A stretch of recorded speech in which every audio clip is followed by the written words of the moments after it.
every second, every minute. Man, I swear that she can get it. Saying you a bad bitch, put your hands up high. Hands up high, hands up high. Till I feel the lights down right now. Put me in the mood. I'm talking about dark perfume. Go, go. I recognize your fragrance. Hold up, you ain't never gotta say shit. And I know your taste is a little bit high maintenance. Everybody else basic. You live life on an everyday basis with poetic justice. Poetic justice. If I told you that a flower bloomed in a dark room, would you trust it? I mean, I write poems in these songs dedicated to you when you're in the mood for empathy. There's blood in my pen. Better yet, with your friends and them. I really wanna know you all. I really wanna show you off. Fuck that, pour up plenty of champagne. Cold nights when you curse this name. You called up your girlfriends and y'all curled in that little bitty range. I heard that she wanna go and party. She wanna go and party. Nigga don't approach her with that Atari. Nigga that ain't good game home is sorry. They say conversation rule a nation. I can tell, but I could never right my wrongs unless I write it down for real. P.S. You can get it, you can get it, you can get it.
you go?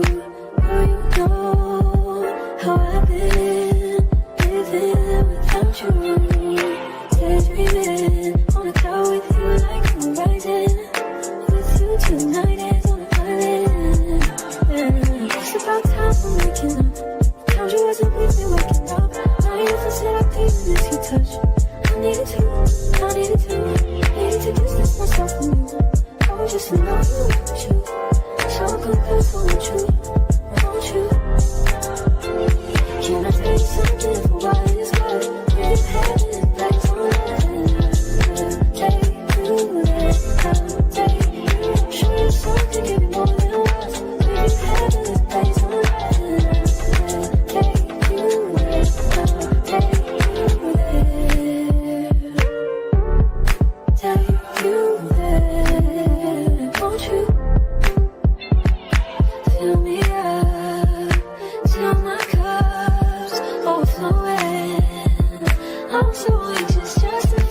silence. It's so quiet, but I hear you saying to me, baby.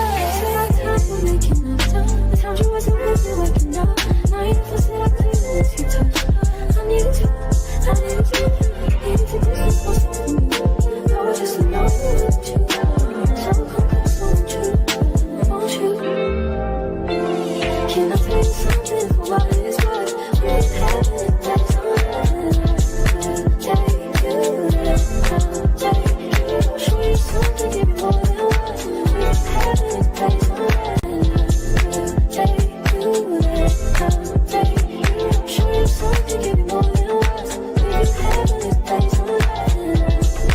Take you there, take you there. Take you there, won't you? Fill me up till my cup's overflowing. I'm so anxious just to feel the silence. It's so quiet, but I hear you saying to me, baby. Say our time, we're making up time. The times you wasn't with me waking up. Now you never said I couldn't miss you touch. I need you, I need you. Need to distance myself from you. I was just alone with you. So come close, won't you? Won't you? Can I tell you something for what it is worth? We ain't having it, that's all right. Take you there, take you. I'll show you something, give you more than what. We ain't having it, that's all right. Take you there, take you there. Take you there. Can you please be done? Can you just be nothing to me? I want you to give to me, yeah. Can you please be done? Can you just be nothing to me, yeah. I want you to give to me, yeah.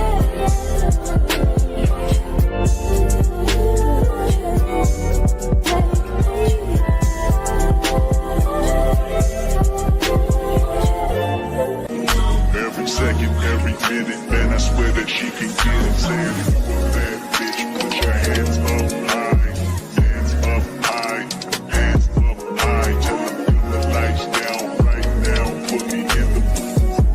I'm talking about dark room, perfume, go, go. I recognize your fragrance. Hold up, you ain't never gotta say shit. And I know your taste is a little bit high maintenance. Everybody else basic. You live life on an everyday basis with poetic justice. Poetic justice.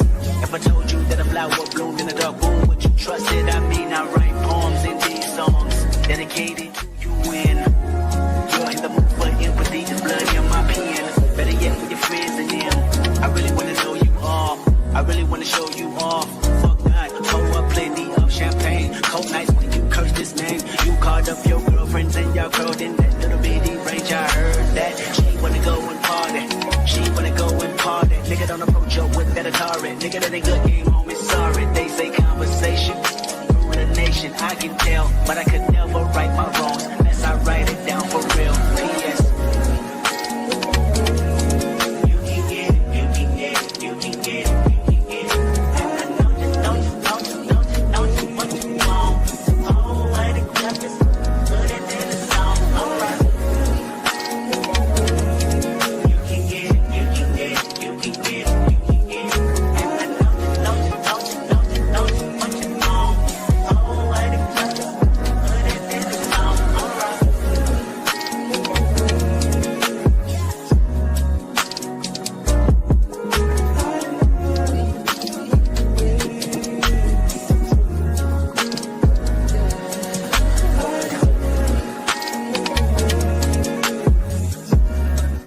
Only been a few hours, but it felt like days.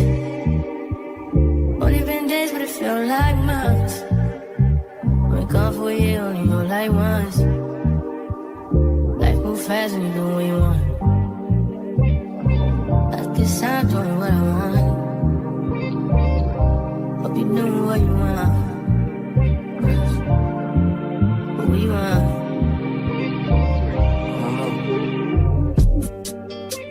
My new bitch look like Tyler Perry, but she don't love me, she too scary. My old bitch fun like Jackie Brown. I wanna know but she too down. Will you be my leading lady? I want a contract, yeah, no maybe. In the meantime, It's not going well, huh? it's some me time. Hope you doing what you want. Crib by the beach like Odell. No, but mom, my killers don't tell. Shut down my mom, cause I knew you off the shelf. Now my bitch is Chanel. Will you be my leading lady? I wanna contract and get a little maybe. In the meantime, It's not going well, huh? it's some me time. Hope you doing what you want. Only been a few hours, but it felt like days. Only been days, but it felt like months. Been gone for a year, only know like once. Life moves fast when you do what you want.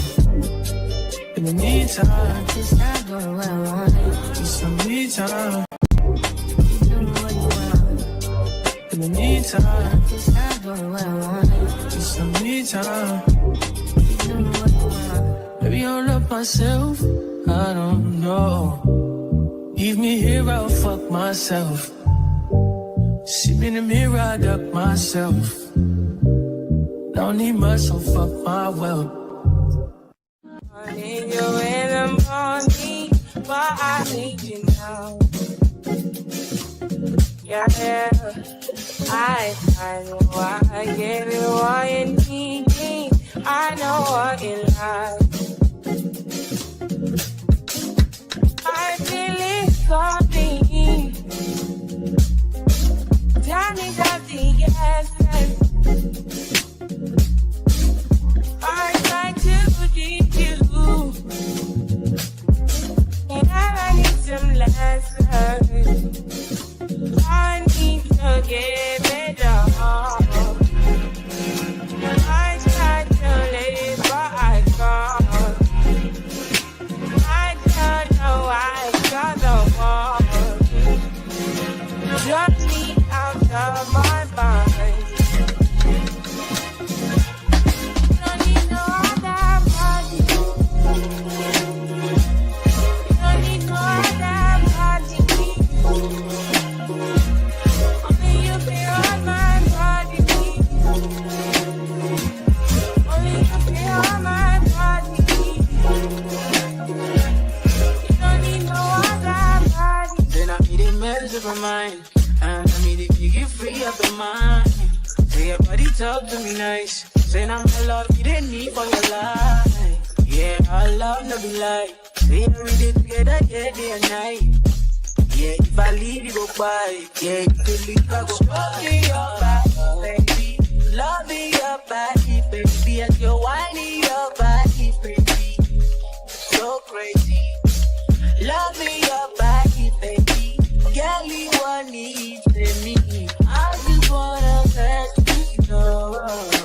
Oh, baby, day. Don't need no other body. Don't need no other body. Only you feel on my body. Only you feel on my body. You don't need no other body, baby. Ask me, baby, no one, no one, until the morning, my one was up on your early. I just wanna get you sorry. Give me all you need, give me all you need, give me all you, give me all you need, give me all you need, give me all. Make I give you all you need, every touch you need, give you all, make I give you all you need, baby. Yeah. You don't need no other body. You don't need no other body. Only you feel on my body. Only you feel on my body. Yeah. You don't need no other body. Girl, I want you there. Girl, I want you there. I need your love. Oh, oh, oh. I need that I want you there. Oh, oh, oh, oh. Baby, love, I know you there. Oh, oh.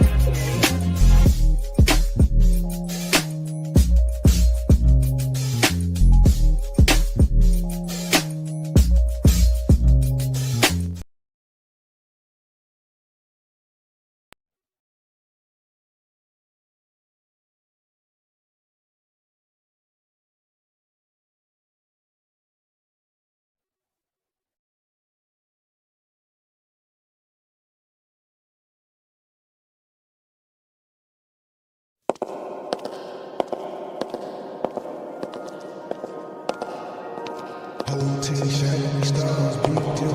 Get a lot of hate, stay gang in the city.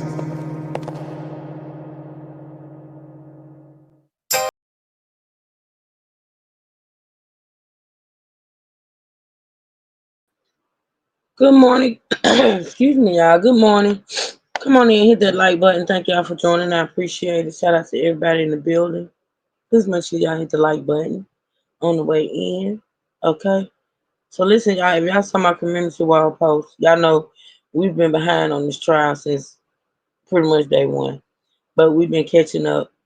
But this morning there was a verdict. If y'all saw my community wall post, there was a verdict. Of course, he was found guilty.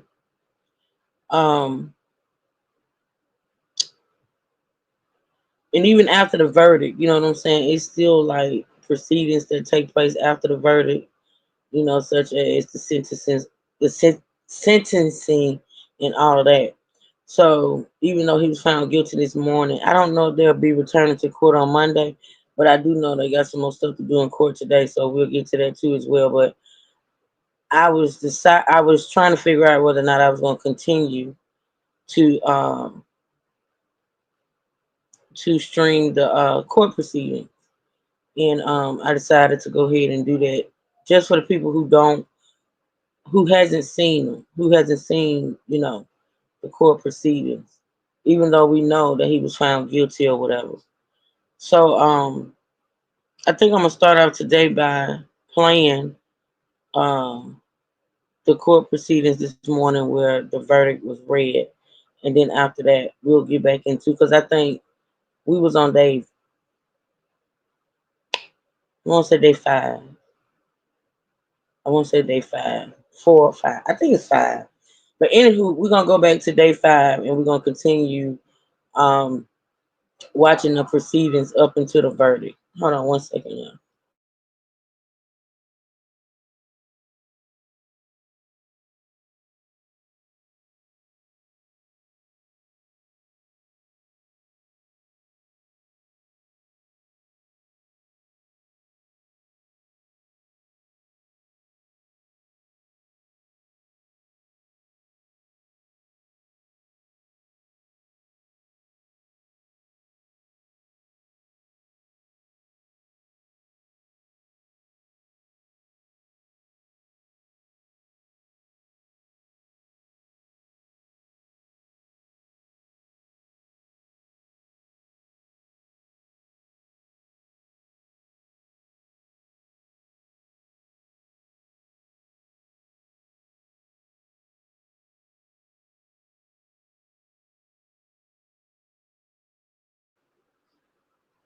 All right, y'all, I'm back.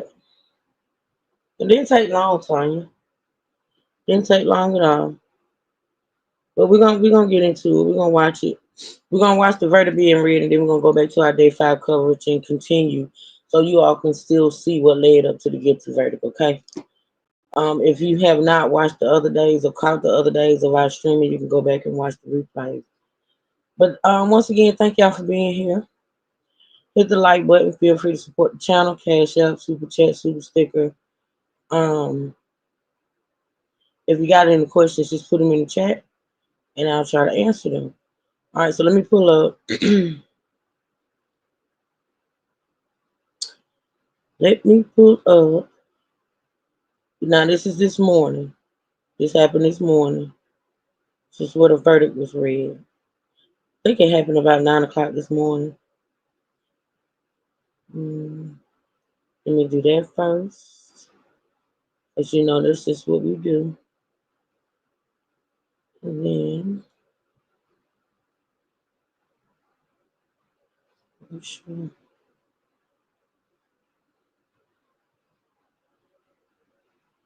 I have received verdicts. They are in a proper legal fashion. Who is my foreperson? May I have your name and number for the record? Juror number 1, Marilyn Clemson. And you did sign these 4 verdicts and date them today? I did. Thank you. I will now read them into the record. As to count 1, the verdict reads, we, the jury, find the defendant, Maxwell Anderson, guilty of first-degree intentional homicide as charged in count 1 of the information. As to count 2, we, the jury, find the defendant, Maxwell Anderson, guilty of mutilating a corpse as charged in count 2 of the information. As to count 3, we, the jury, find the defendant, Maxwell Anderson, guilty of arson of property other than a building as charged in count 3 of the information. As to count 4, we, the jury, find the defendant, Maxwell Anderson, guilty of hiding a corpse as charged in count 4 of the information. At this point, I will poll the jury. What that means is as follows. I'm going to have the first juror stand in the back row on the far right. I'm going to ask you your juror number, and I'm going to ask you, well, stand and your juror number? 45. Juror 45, were these and are these your verdicts? Thank you. Next juror. Juror 23, were these and are these your verdicts? Thank you. Juror 29. Juror 29, were these and are these your verdicts? Yes. Thank you. Juror 47, were these and are these your verdicts? Yes. Thank you. Juror 3, were these and are these your verdicts? Thank you. Juror 42, were these and are these your verdicts? Thank you. Front row. Number 5. Juror 5, were these and are these your verdicts? Yes. Thank you. Number 1. Juror 1, were these and are these your verdicts? Thank you. Number 52. Juror 52, were these and are these your verdicts? Thank you. Juror 40. Juror 40, were these and are these your verdicts? Thank you. Juror number 21. Juror 21, were these and are these your verdicts? Yes. Thank you. Juror 36, were these and are these your verdicts? Thank you. State, are you satisfied with the polling? Yes. Defense, are you satisfied with the polling? Yes, Your Honor. Then at this point in time, your service is complete. You are done for 4 years. At this point, you are free to talk to anyone you choose or speak to no one. It is completely in your discretion at this point in time. I will come back to the jury room and speak with you in about 2 minutes, okay? Thank you for your time and attention, and I'll be right back. Thank you.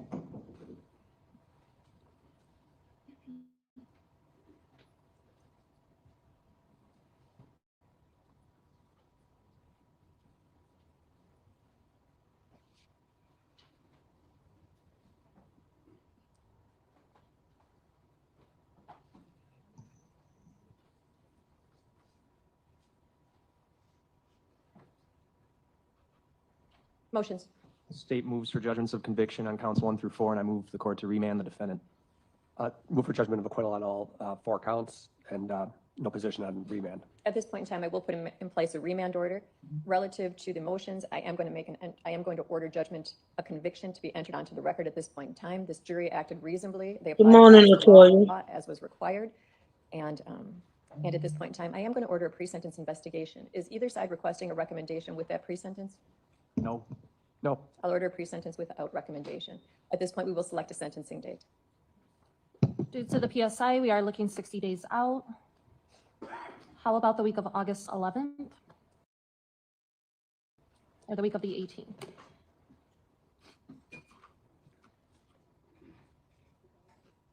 I'll let the state chime in first. I'm pretty flexible. I think they're checking with the victims too. Does that work? The state is good with the week of August 11th would be the preference. Can I we would do just ask for a morning slot if we could. the 15th at 10 o'clock? Sure. Okay.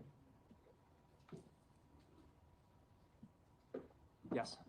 The next court date will be calendared for August 15th at 10 o'clock for the sentencing. We'll see you back then. Thank Thank you. you. Thank you. Don't let it.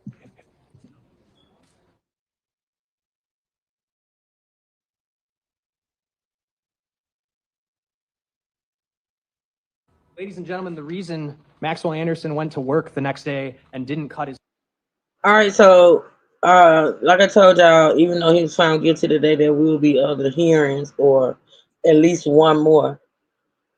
Not hearing, I'm sorry, court date. So August 15th is when they're gonna sentence him. I saw somebody ask me to check what he's facing. I'm gonna look it up real quick. What type of time? I think life, but I'm gonna make sure. I'm gonna make sure. But he won't learn what his sentence is until August. We won't learn what it is until August as well. So let's listen to what they have to say right now.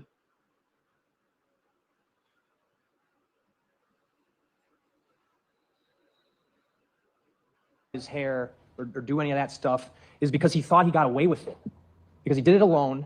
He did it in the middle of the night. So leaving town, doing that stuff, that brings attention to yourself. That's also why he sends that text message to her the next morning. Hey, morning, how's work going? He's trying to cover up. He thought he was going to get away with it. That's the whole point.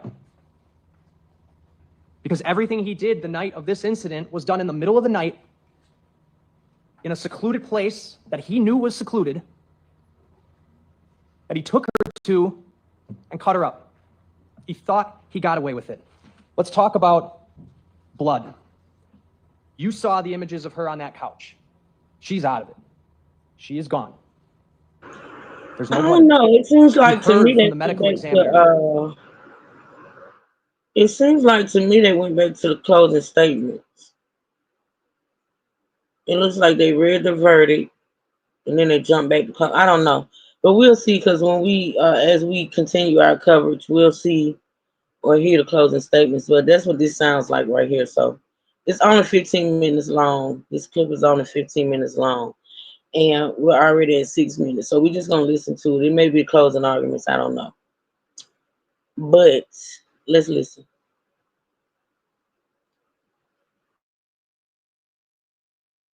How people can die without blood.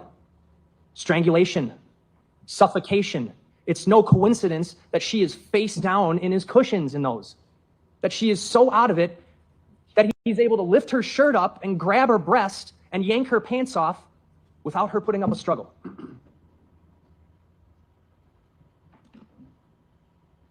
We know as well that the dismemberment, remember the medical examiner talking about the vital reactions, that there were no vital reactions at the areas of amputation. That means there's no bleeding because she was dead when it happened. And he's doing it down at the lakefront on the shores of a lake on a rainy night. And he talks about no mud. Wait a minute. So remember yesterday when I kept saying I wondered where he dismembered her body at, because there was no blood evidence at his place. So remember yesterday I kept saying I don't know where he could have done that where there was no blood trace left. So apparently, and that must be gonna come up in the testimony that we're gonna watch.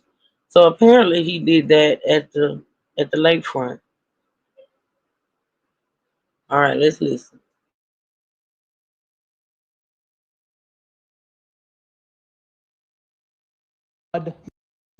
No blood on the shoes or anything like that. He's got this massive backpack with him that he gets rid of, that has never been found. Why? If that backpack is something that's important enough for you to go out in the middle of the night with, why is it gone? Because he got rid of it. He got rid of it to cover up the crime. The hoodie, why is it in someone else's dumpster? Why is the hoodie not a hoodie you were wearing while on the date, but a hoodie you're driving around in the middle of the night with? Why is it in a dumpster 2 houses down? Why is her DNA on it? It's because he's the one driving her car around, taking her body to Warnemont Park. No intent to kill? What about all the horrible, disgusting, gruesome things that he did to her body? That shows intent to kill. He brought up this hair on the proximal bone, and his argument was Max was excluded from that hair. Do you remember whose hair that was? It was Sade's hair. He failed to mention that part just now. Just like he failed to bring up the latex gloves he brought up in his opening and said, certainly these gloves played a role in this crime. That was a quote. What a joke. Those gloves had nothing to do with this crime. Nothing. The blood on those gloves was neither Max nor Sade's. It's located a quarter-mile south of where this occurred. A week later, a smoke screen. Nothing to do with this crime. Maxwell Anderson was not walking away from the Honda Civic because he's in the wrong place at the wrong time. Why on earth is he walking around behind an abandoned building where the woman who he was on a date with the night before his car is getting set into flames and he's just casually walking away? And you did hear from the woman who saw him do it. You heard her on the video. You saw her point to him and say he did it. Call the fire department. What's that all about? It's because he's the one who lit the car on fire to cover up all of this and calmly walk away because he's trying to get away. He's trying not to draw attention to himself. Asking you to completely speculate that something happened to her in the alley. Well, let me ask you this. How does she get in the alley if she's passed out of it, incapacitated on his couch? How would she have even gotten there? He's asking you to speculate. She's just instructed you, you can't speculate. You are not to speculate. That's what he wants you to do. That's what he wants you to do to find Maxwell Anderson not guilty, but you can't. You follow the evidence. Not a single piece of evidence points to anybody else. Everything at every single turn, even when police tried to focus on other things, like the latex glove, did it lead anywhere else except back to him? The broken pieces of car at the gate just happened to match the Honda that he's walking away from as it lights on fire. The beach where she is cut up, it's his beach. It's his place. Every single lead, every single thing the investigators did led back to Maxwell Anderson, and it is because Maxwell Anderson is the killer. He is responsible, so find him guilty.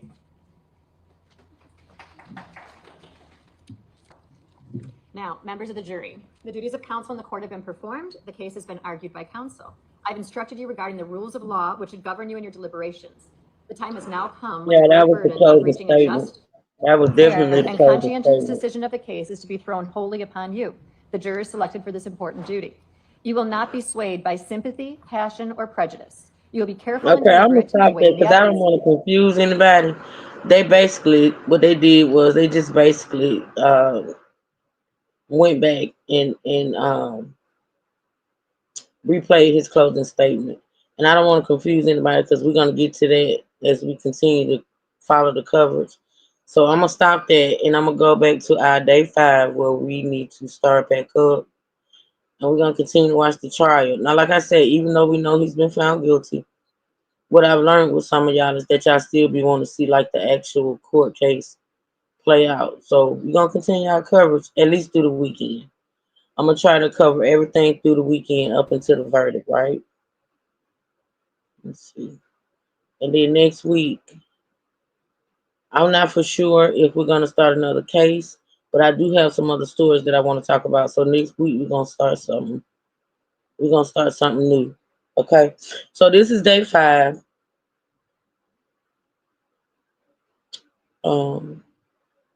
Like I said, if y'all have any questions, put them in the chat for me and I'll answer them. Hit the like button for you, girl. Hit the Cash App, Super Chat, all of that. And yeah, let's listen.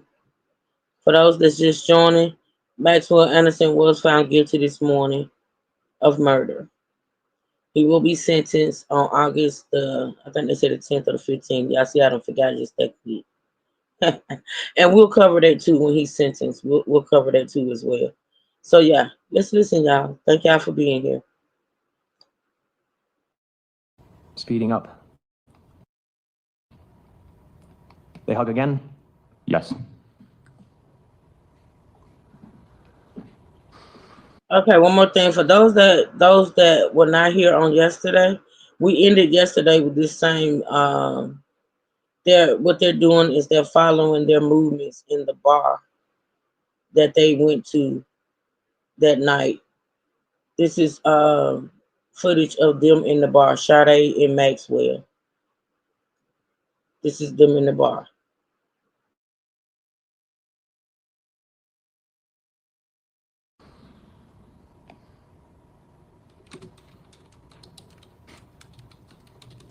Paused it at 9:03:20. By this time, they're out towards the exit, right? They're walking towards the exit. That's correct. And we watched the video clip yesterday of them leaving, right? Yes. Okay. Then I want to just go to one more camera angle. This is going to be camera number 16.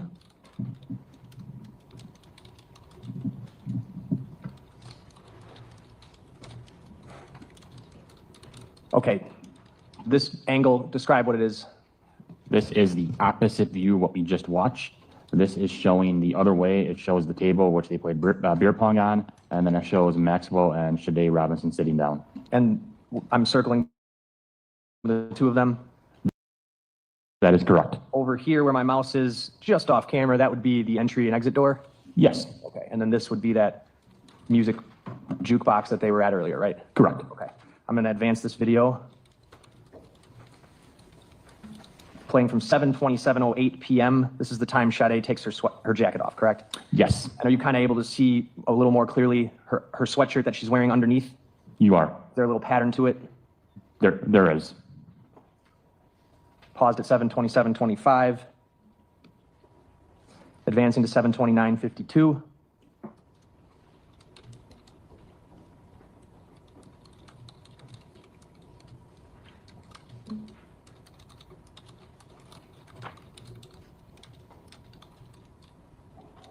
You're able to see her right sleeve? Yes, the right sleeve has a pattern on it. We'll zoom in slightly.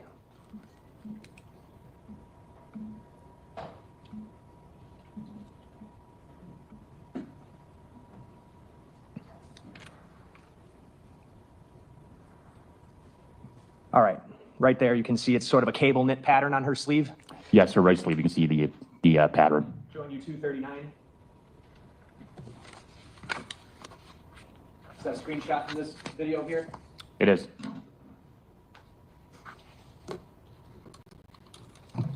Move 239 in. Any objection? No. 239 is received.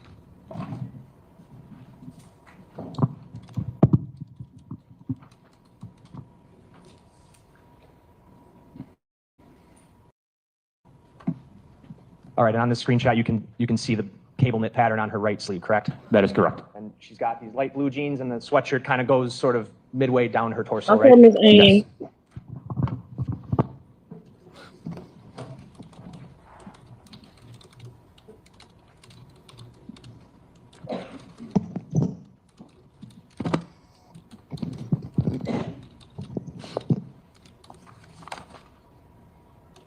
So to recap, detective, they arrive at roughly 6:36, right? So they arrive inside Duke's at 6:36. They park on Water Street at 6:33. 6:33, they park on Water Street, correct? And what time do they leave? They leave at 9:03, and the vehicle travels around 9:04, 9:05. Okay, northbound on Water Street. Correct. I have nothing further. Cross?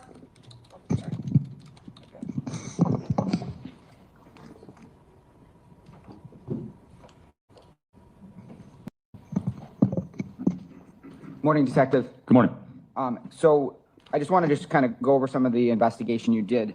One of your roles was get that pole camera, correct? Correct. And you said that those are kind of stationed around the city, kind of near like where lots of people are walking to kind of be able to survey things, correct? Yes. But you're not watching that like as it's happening live.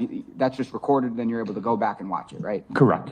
Just in case like there's something of note that you want to go back and review, correct? Correct. But other officers at the Fusion Division can watch it live. Okay. And so you testified that they arrived on Water Street in the vehicle around 6:34, correct? 6:33, 6:34, correct. Okay.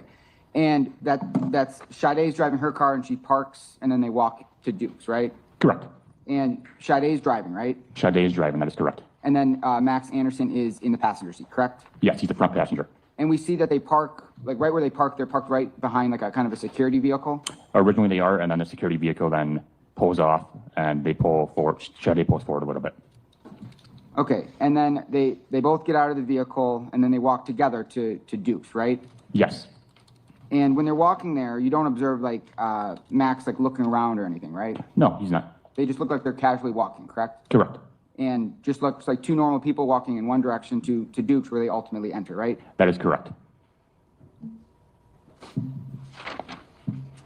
And then Max enters the bar first, correct? Yes. And then a little while later, Sade walks in and sits right next to Max, right? She's escorted by the security guard about 10 seconds later and sits next to Max.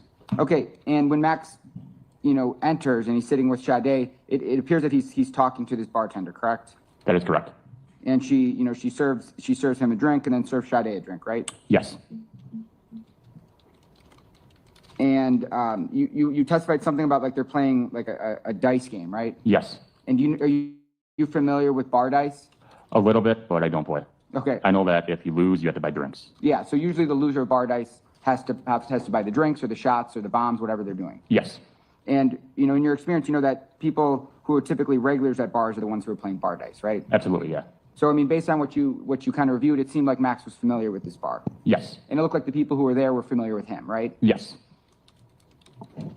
And when we're watching that surveillance, we saw that, Max takes off his jacket, right? Correct. And Sade takes off her jacket, right? Yes.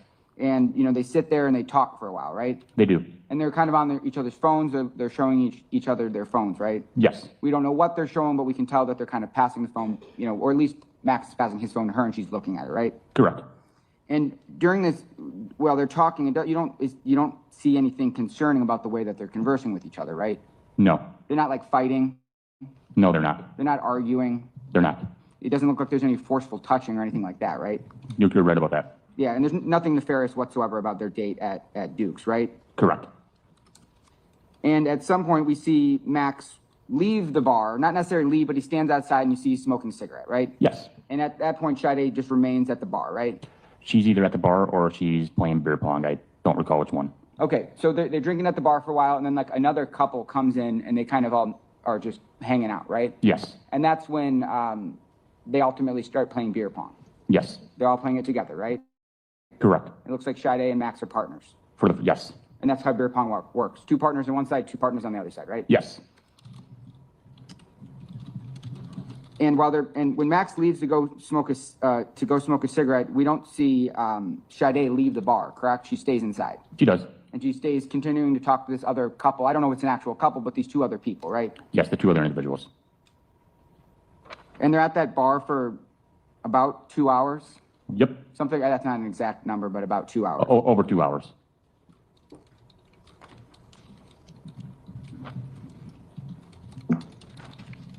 And we saw that they hug this couple goodbye and then they leave together, right? Yes. And we see them walking out of the bar together. Yes, they are. Kind of walking right next to each other. Yes, and I think that Max puts his arm around her. Okay. When they're inside the bar, someone even gives, Max a high five, right? Yes, And you said that Max puts his arm around Sade, correct. and she doesn't seem to push him off, correct? No.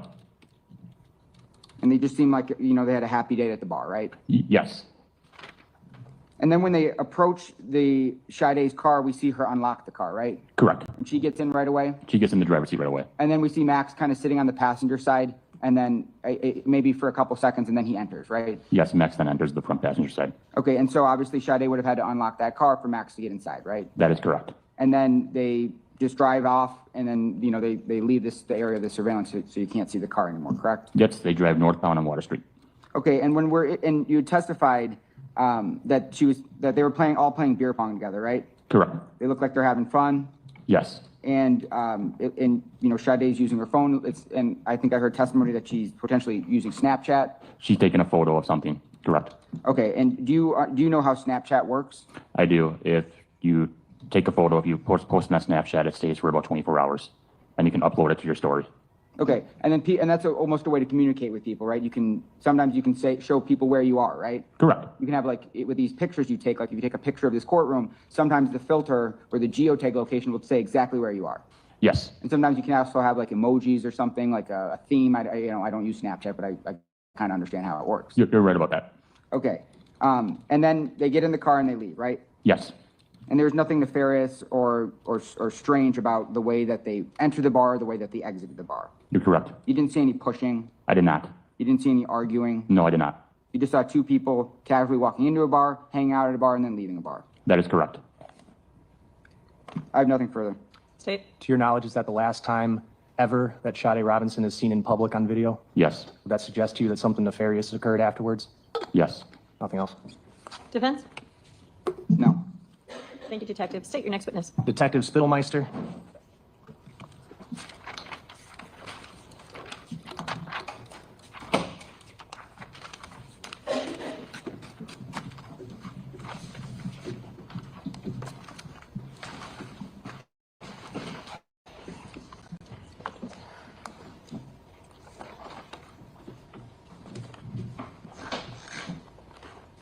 Do you solemnly swear that the testimony you give in this matter will be the truth, the whole truth, and nothing but the truth, so help you God? I do. Please be seated, state and spell your name for the record.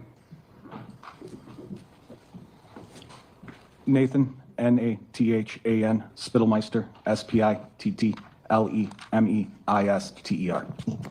Detective, I want to jump right into it. Did you assist in recovering video from the Milwaukee School of Engineering related to Sade Robinson's vehicle leaving the area of Dukes on Water?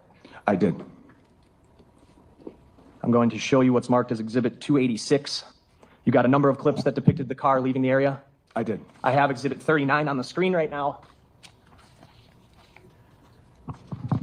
We're looking at one of the Life 360 maps. This map suggests that her phone traveled westbound, consistent with going on McKinley, and then would have gotten on the interstate, go southbound on the interstate, correct? Correct. And it goes all the way to what would be the Holt Avenue exit, which turns into Morgan to the west here, and then travels to the area of Mr. Anderson's residence, correct? Correct. Does not appear from this screenshot there were any intervening stops, is that correct? That's correct. Okay. Does the video that you recovered from MSOE show that in fact Ms. Robinson's car went northbound on Water, turned westbound on McKinley, just like this screenshot would show? Yes. I'm going to play clip number 6 on Exhibit 286.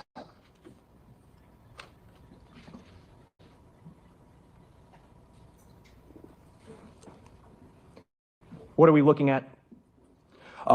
What we have is a video taken from MSOE in a parking lot that is north of Juneau and south of Knapp Street, just west of Water Street. Knapp turns into McKinley Avenue, which goes to an off-ramp. That is the road that is directly in front of the buildings, and it is a north-south road. On the right side, where you see the two stopped vehicles, is facing northbound. Okay, and Dukes on Water would be right where I'm circling here? That's correct. And what are we going to see in this clip? What we're going to see is her vehicle making a left turn from Water Street and then turning on to Knapp Street / McKinley Avenue. Okay, Knapp Street, if the car had turned right, it goes on to Knapp Street, but over here it's going to turn left, right? Correct. And that's McKinley. Thank you, Renee. All right, playing this clip. And I'm moving Move 286 into evidence, No objection. It's received. playing this clip. So we're going to see the car come in from left to right. Correct.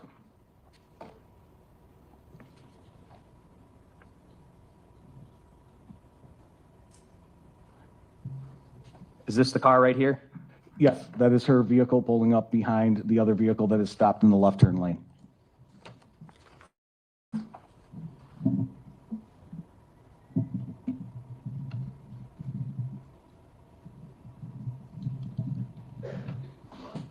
Speeding up. Rainy night, right, Detective? Yes. All right, now what's happening? The vehicle is now making a left turn onto McKinley Avenue. And that would take you right to the freeway entrance to go southbound on I-4394? That's correct. And then one more clip, clip 7. We're looking up in the upper right here, correct, Detective? That's correct. And is this just showing that turn? It is.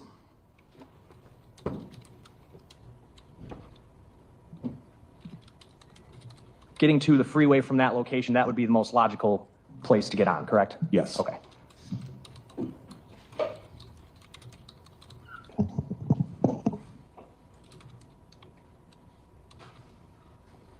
I have no other questions. Cross? No. Thank you, Detective. Thank you. State your next witness. State calls Tim Sluga.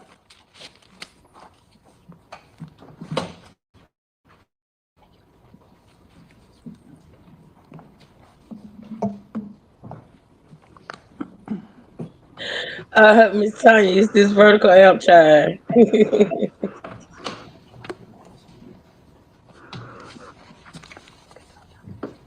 Do you solemnly swear that the testimony you give in this matter will be the truth, the whole truth, and nothing but the truth, so help you God? I do. If you could please be seated, state and spell your name for the record. Tim Sluga, Timsluga. Mr. Sluga, are you associated with Dukes on Water? Yes, How so? managing partner, When did you become managing partner? April 1st of 2024. That day was an opening for you? Yeah, essentially they handed it over to us. Do you know someone named Maxwell Anderson? Yes, Do you see him in the courtroom today? I do. How did you know him?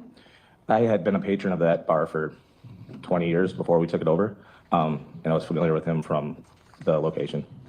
In a work capacity or somebody who was there socializing? More of a social thing. Did you know his name?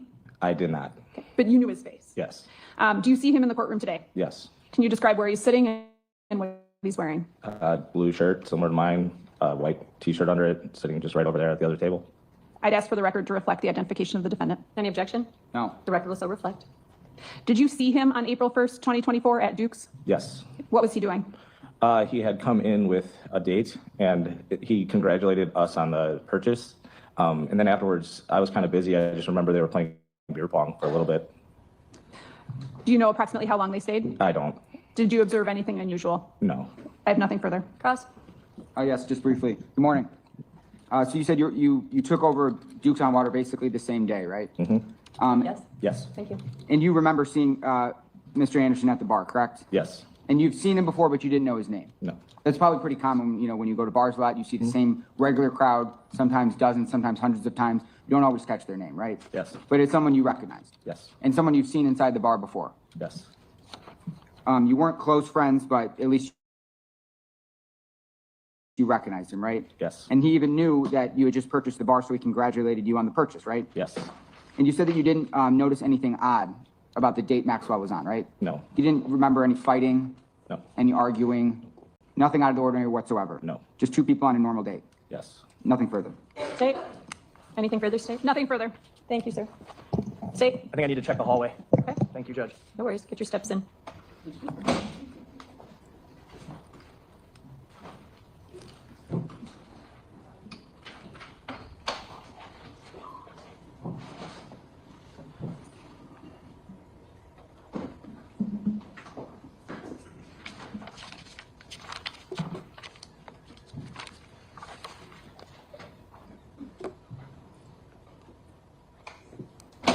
I recall Detective Donner.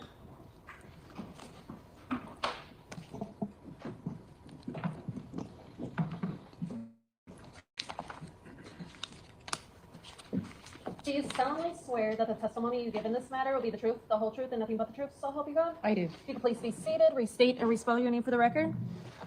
Detective Joanne Donner, Joanne, Joann, Donner, Donner. Detective, you've been in the courtroom the entire trial, and you kind of heard us, you heard the testimony about the arrest of Maxwell Anderson on April 4th, correct? Correct. And you were the first on scene at Warnemont Park when the leg was found on the evening of April 2nd? Correct. On April 4th, there was testimony from Detective Galat that there were detectives at Maxwell Anderson's residence at the time of his arrest already, correct? That's correct. And what was the residence address again? 3161 South 39th Street. He was arrested how many blocks away from there? Approximately a block and a half. It's basically 1 block over roughly the same distance on the block. On April 4th, 2024, did you apply for a search warrant to search Maxwell Anderson's residence? I did. Can you describe to the jury what had all been known to you, to law enforcement, between April 2nd and April 4th that caused you to apply for that search warrant? By that time, hearsay. It's all information we've already heard. And it's for the effect on the witness, why she did what she did, why they went into his If you're house. offering it for the effect on the listener, then it's excluded as hearsay and is admissible, so you can answer the question. Thank you. by the time that we got to April 4th, we had the information regarding Sade's Life 360, so we were able to track her movements and obtain the video from Twisted Fisherman and also Duke's. So that way we knew that she was with Maxwell Anderson, and he was essentially the last person that we knew that she was with. With that information, I applied for the search warrant and was granted. Okay, and then, so were you executing the search warrant before or after the arrest of Mr. Anderson? Due to the nature of the crime, we opted to utilize our SWAT team, and they were quite literally en route to his house to execute the search warrant, as Mr. Anderson was also driving to his house. Hence the reason they opted to make the traffic stop, so we didn't have any type of a confrontation at the residence. By April 4th, had you and your department made contact with members of Sade Robinson's family and friends? Yes, we did. Had you heard from anybody who had That seen or Life heard from Sade 360 Robinson affidavit since she was ain't at Duke's signed. on You Monday forget night, it. or excuse me, the night of April 1st? No. Nothing else? Cross? Celeste, what exhibit number are we at? I think you guys are starting at 800. 805. Mark 805? Yes, please.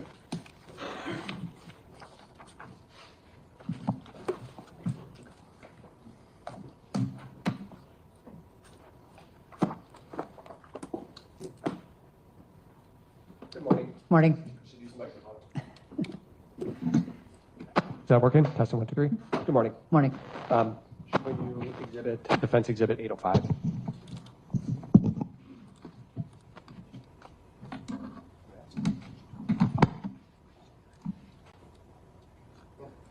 I'm going to show you exhibit 805 and ask if you recognize us. Turn it back on.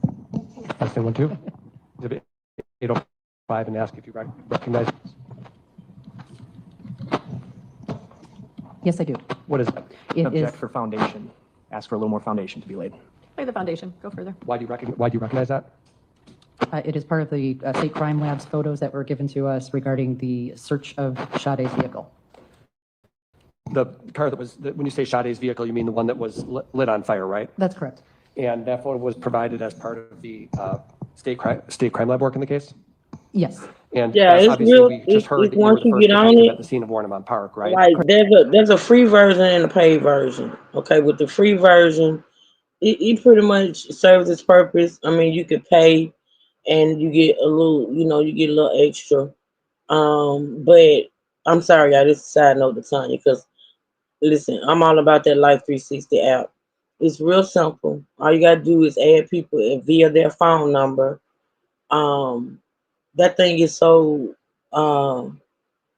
it even detects, right? Like, so if one of the people that's on your list, it even detects accidents. Like, say for instance, the person is driving, the app is activated, and a person is driving, and if like their car, in an accident, you're gonna experience some type of, like bumper or jerk or whatever. If the car, I don't know how to explain it. It's like it detects if the car is like impacted or a certain, it detects that it would, and I think that comes with the paid version, because I got the paid version, so I think that's part of the paid version. But it'll even detect like accidents. It really does. My baby girl, like 2 years ago, had an accident, and when I called her before she called me to let me know she had been hit. Somebody hit her car, and the impact to her car alerted me, right? So when I saw the alert come up on my thing, I called her, and had actually been in an accident, like somebody had hit her car. So it's really really good, time, especially for your kids, even your family members. I mean, all of my mom, my dad, my kids, all of us are on the one plan. So check it out. Check it out, Tony.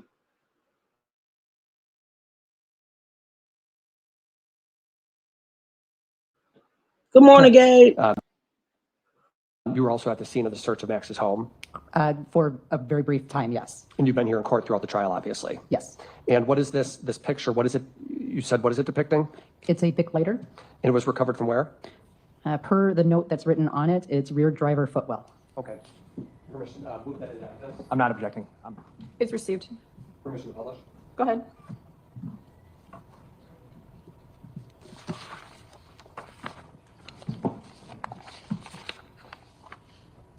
And I'm just publishing exhibit 805 right here. Is this what you were just looking at? It is.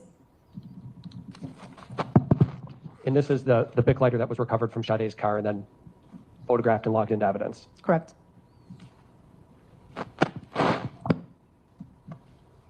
Now, you talked about a search warrant that was done at the Anderson residence, and I think you just said you were there for a brief period of time. Correct. I had other detectives execute the actual search warrant. Right. You said you had a SWAT team. They make the initial entrance, and then detectives come in for the search. And a search warrant is something that is authorized by a judge, right? That's correct. Meaning that you provide information to the judge and they grant law enforcement permission to search the house. That's correct. And in this case, this was a warrant that was not one where you would give the person a heads up that, hey, we're executing a warrant on your house. That's correct. I don't know if any warrant would ever be that way, would it? Would defeat the purpose. Right. You never give a person a heads up. Law enforcement's going to get a warrant. Correct. There's some warrants where you have to do what's called a knock and announce, aren't there? Correct. And then other warrants where you have permission just to go right in without any announcement. Correct. Which one was this? This was a knock and announce. Our department only does knock and announce. Okay, so hence you would have to knock and say, what would you have to say? Generally, they'll yell out that it's the sheriff's department search warrant. Okay. Were you present when law enforcement knocked and entered the house? I was not. Okay. That's all. State. Nothing. Thank you, Detective. Thank you, Renee P. You said just wanted to say love you and proud of you. Thank you so much, Renee P. I appreciate the support, sweetheart. Thank you so much.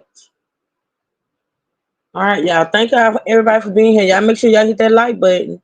Put any questions in the chat. For those that's just not really entering, we're still covering this case, even though we learned this morning that Maxwell Anderson was found guilty. He will be sentenced August 10th. We will also cover that. But of course, we've been behind as far as our coverage of it. So I'm just still going through the for those that's still interested and wanted to see what happened in the courtroom. I am going to continue this coverage throughout the weekend, so we can see what led up to that guilty verdict. And on Monday I'll be starting something new. Good morning, Brandy. I'll be starting either a new case or getting into some of the stories that I have saved that I wanted to cover. All right. So with that being said, y'all, let's continue to listen. Y'all make sure y'all hit the like, support the channel, and put any questions in the chat that you for anybody that's lost. Okay. Here we go.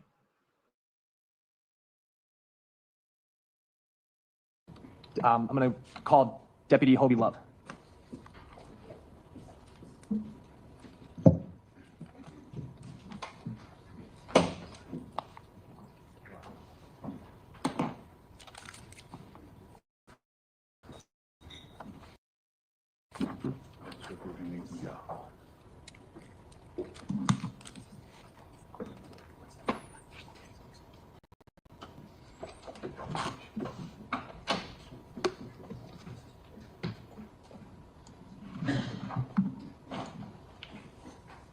Do you solemnly swear that the testimony you give in this matter will be the truth, the whole truth, and nothing but the truth, so help you God?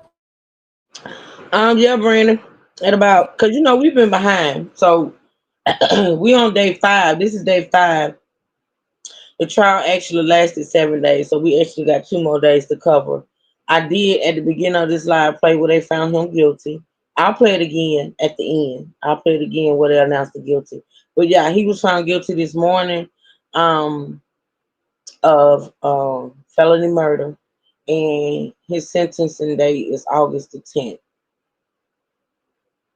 I keep saying the 10th. I think it's the 10th. Yeah, guilty. So, yeah. It was quick, Brandon. It was pretty quick. The guilty verdict came pretty quick. So we're just continuing to see what took place in the courtroom leading up to that guilty verdict. Okay.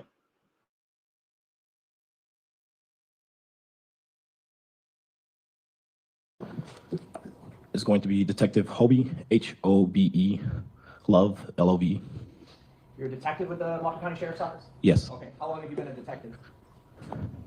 Say a little over a year now. How long have you been with the Sheriff's Office? For approximately 4.5 years. On April 18th, 2024, were you working? Yes. And did you respond to the area of 3305 Marina Road in South Milwaukee, Wisconsin? Yes. Why did you respond there? April 18th, it would have been for, I believe it would have been for the gloves. Okay. In South Milwaukee, you were there with Detective Jarozinski, right? Yes, I'm sorry. In that response. I couldn't hear you. Detective Jarozinski. Yes, I'm sorry. That morning I would have responded to that park because of a citizen calling in for the findings of for human remains. I'm going to show you a photo, which was a medical examiner photo previously marked and admitted as 430. Is that the human remains that you found at that park? It is. Did it appear to you that that torso had washed ashore at that location? It did.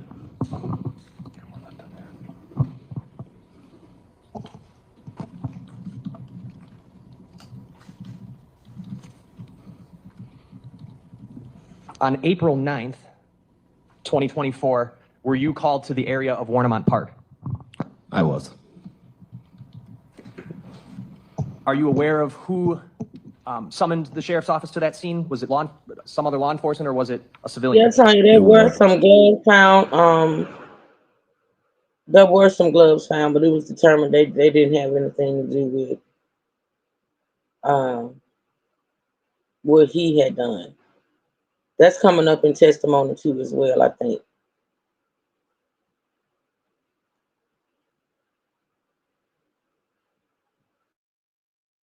Been a civilian by the name of Joseph Gagner. For the record, that's Gagner. What information were you given from dispatch when you responded to that location? That Mr. Gagner was walking along the shore, spotted a couple pairs of latex gloves that had appeared to be specks of blood on them. At this time, April 9th, this was a whole week after Miss Robinson's leg had been found at Warnemont Park, correct? Yes. And was essentially your department following up on any information that was coming through tip lines, calls for service, that sort of thing? Yes. And this is one of the things that you were specifically assigned to follow up on? Yes. I'm going to show you exhibits 459 through 463. 459.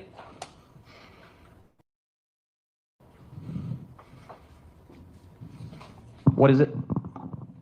Looks to be an overview of Warnemont Park, more specifically to the water pump. I'm going to move 459 in. Any objection? No. Received. And then why don't you tell us, in summary, what are the next 4 things? Are those photos? Yes, the next photos would be photos that were taken by Deputy Christopher Ogwin. And these are the photos of the gloves that the citizen Joseph Gagner found. Are they covered in blood? Yes, there does appear to be specks of blood on them, yes. Specks, or are they covered? They are, I see blood on them. Okay, yes. I'm going to move those exhibits in and ask to publish those as well. Any objection? No. Received. Go ahead. All right, I'm going to give you, I think it's this microphone here. I think so.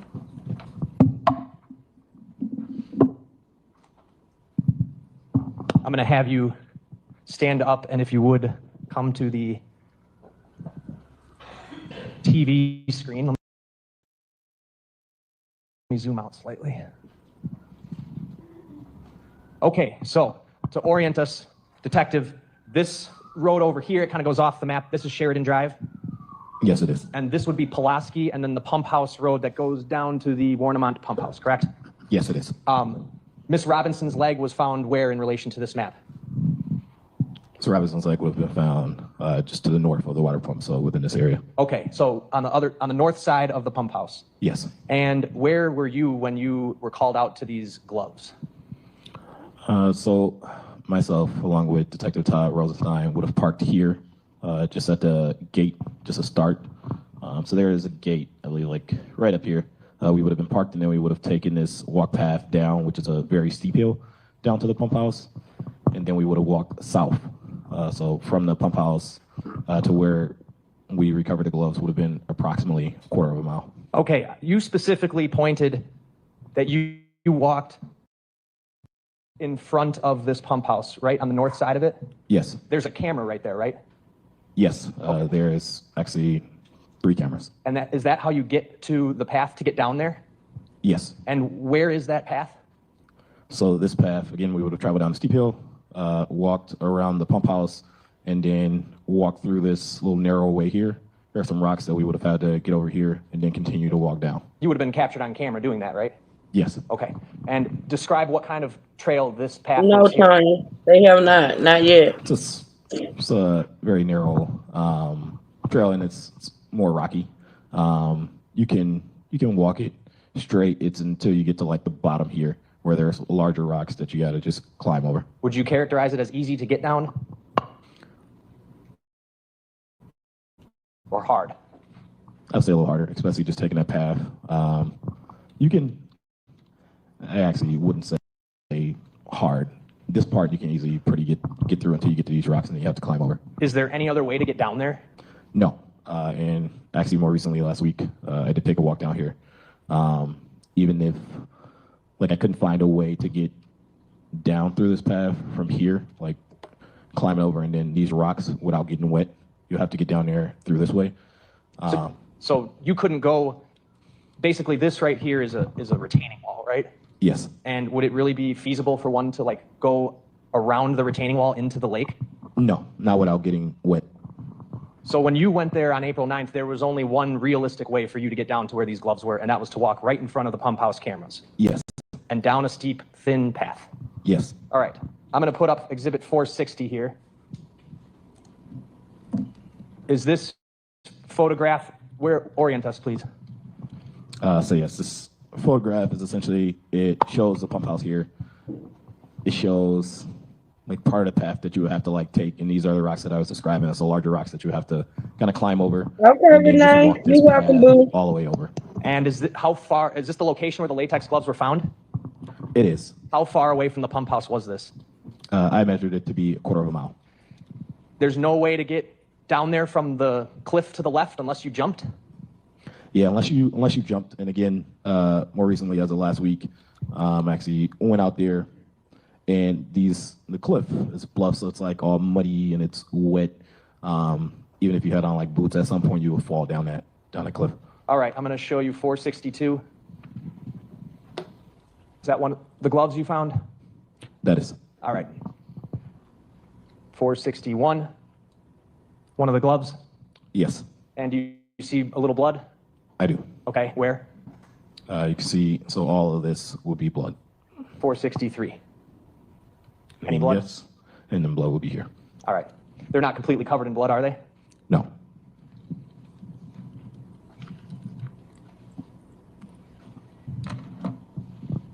Would one be able to toss a pair of those gloves off the top of the cliff and get them to the point where you found them? You're able to lay a foundation? Have you tried to throw a pair of gloves off the top of the cliff to see if you could get them to where these gloves were found? I did. And how did that go? Last Wednesday, I took a partner of mine with me. We actually went here. I had my partner, Detective Andrew Sullivan, stay up top, and then I went down the same path as I did on April 9th. I went a quarter of a mile in, and then I had Detective Andrew Sullivan go a quarter mile in up top and actually take 3 gloves. So the first two that we found, then the other glove that we found. So I took a total of 3 gloves, and I had him meet me a quarter mile in up top and then throw him down. What happened? As he threw him down, it was windy that day. Even with the wind, he threw the first pair down, and with the wind, it stayed kind of floating in the air, and then it eventually just drifted down like the cliff, but it didn't get anywhere near me.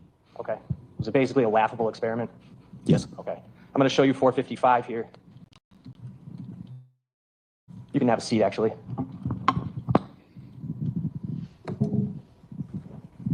What's 455?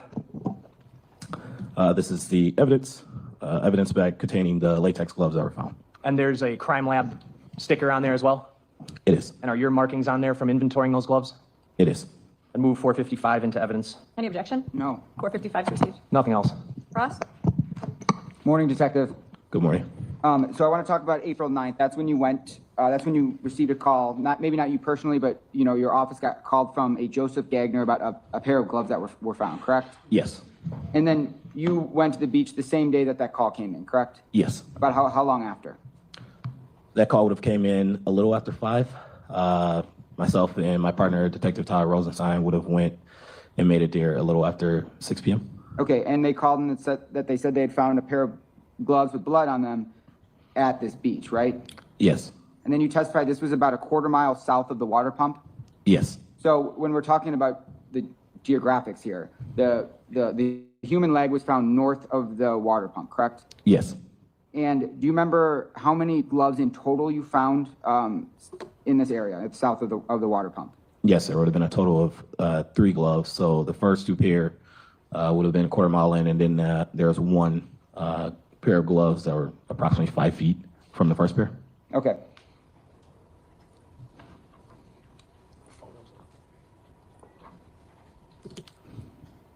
I'm showing you.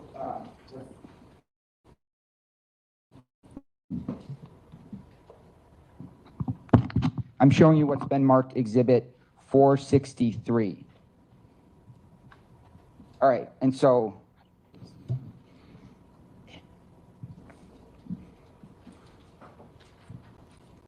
And so this area where we're seeing right here, that's some of the blood you found, correct? Yes. And this was the condition that you saw them in when you arrived, right? Yes. And this is this one of the gloves that was part of the pair, or was this part of the third glove? That, I believe, would have been part of the pair. Okay. And then I'm showing you Exhibit 461. And these markings here, that's where you saw the blood, correct? Yes. And before I forget, you collected these into evidence, and that's what's in the evidence bag, right? Yes. And you sent it to the crime lab for testing? Yes. And because you wanted to determine where this blood came from? Yes. And the reason you came to this scene, this is all related to the disappearance of Sade Robinson, correct? Yes, it would have And been following up. Sorry. And then you thought these gloves could be relevant, so that's why you went there, right? Yes. And that's why you collected them, correct? Yes. And you collected these, I mean, you're aware of how to collect evidence as a detective, correct? Yes. And it's very important to make sure that you do it correctly so evidence isn't tainted, right? Yes. So typically and you were trained on all of this, right? Yes. I mean, that's why you're a detective now, right? Yes. And so when you're collecting them, you use your own gloves, right? Yes. Like surgical gloves, right? Yes. Because you're aware that you don't want your DNA to be transferred, or you don't want to get DNA onto your hands, right? That's correct. Because we need the pieces of evidence to be in pristine condition, the condition you found them, right? Yes. And then showing you 462.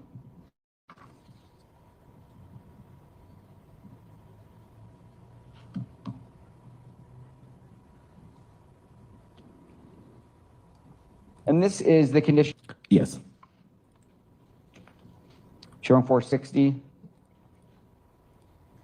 And this is the area of the beach where they were, right?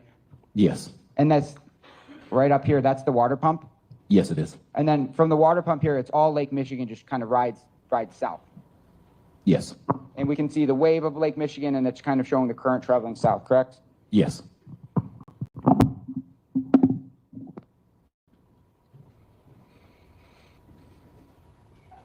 And do you know whether this Mr. Gagner, had he manipulated the gloves at all before you arrived? I do recall Mr. Gagner telling the deputies that arrived first that he did not touch the gloves with his physical hand. However, he did poke it with a stick. Okay, he poked it with a stick but never touched it with his hands, correct? Yes.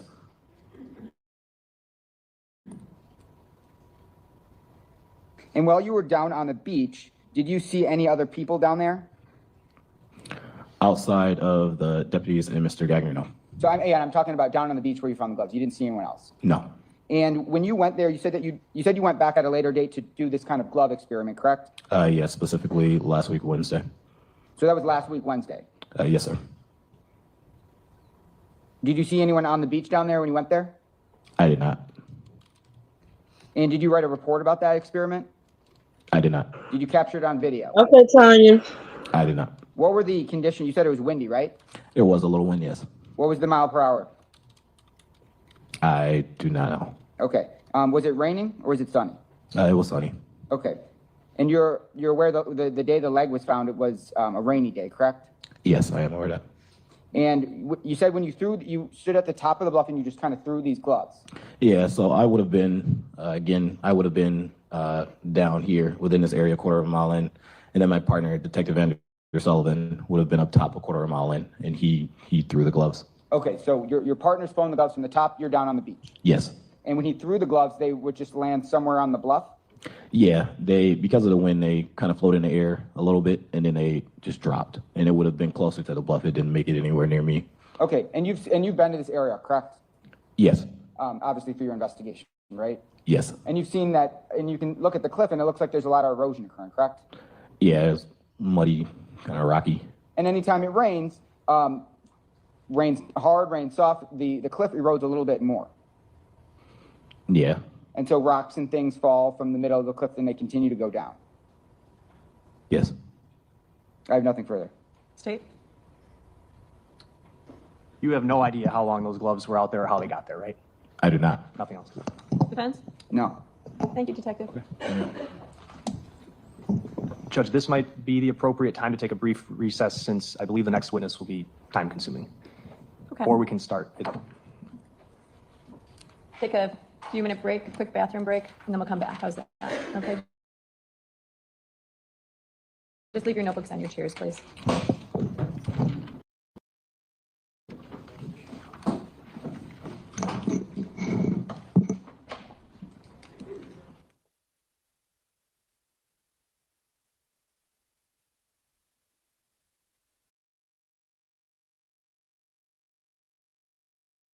Between basement,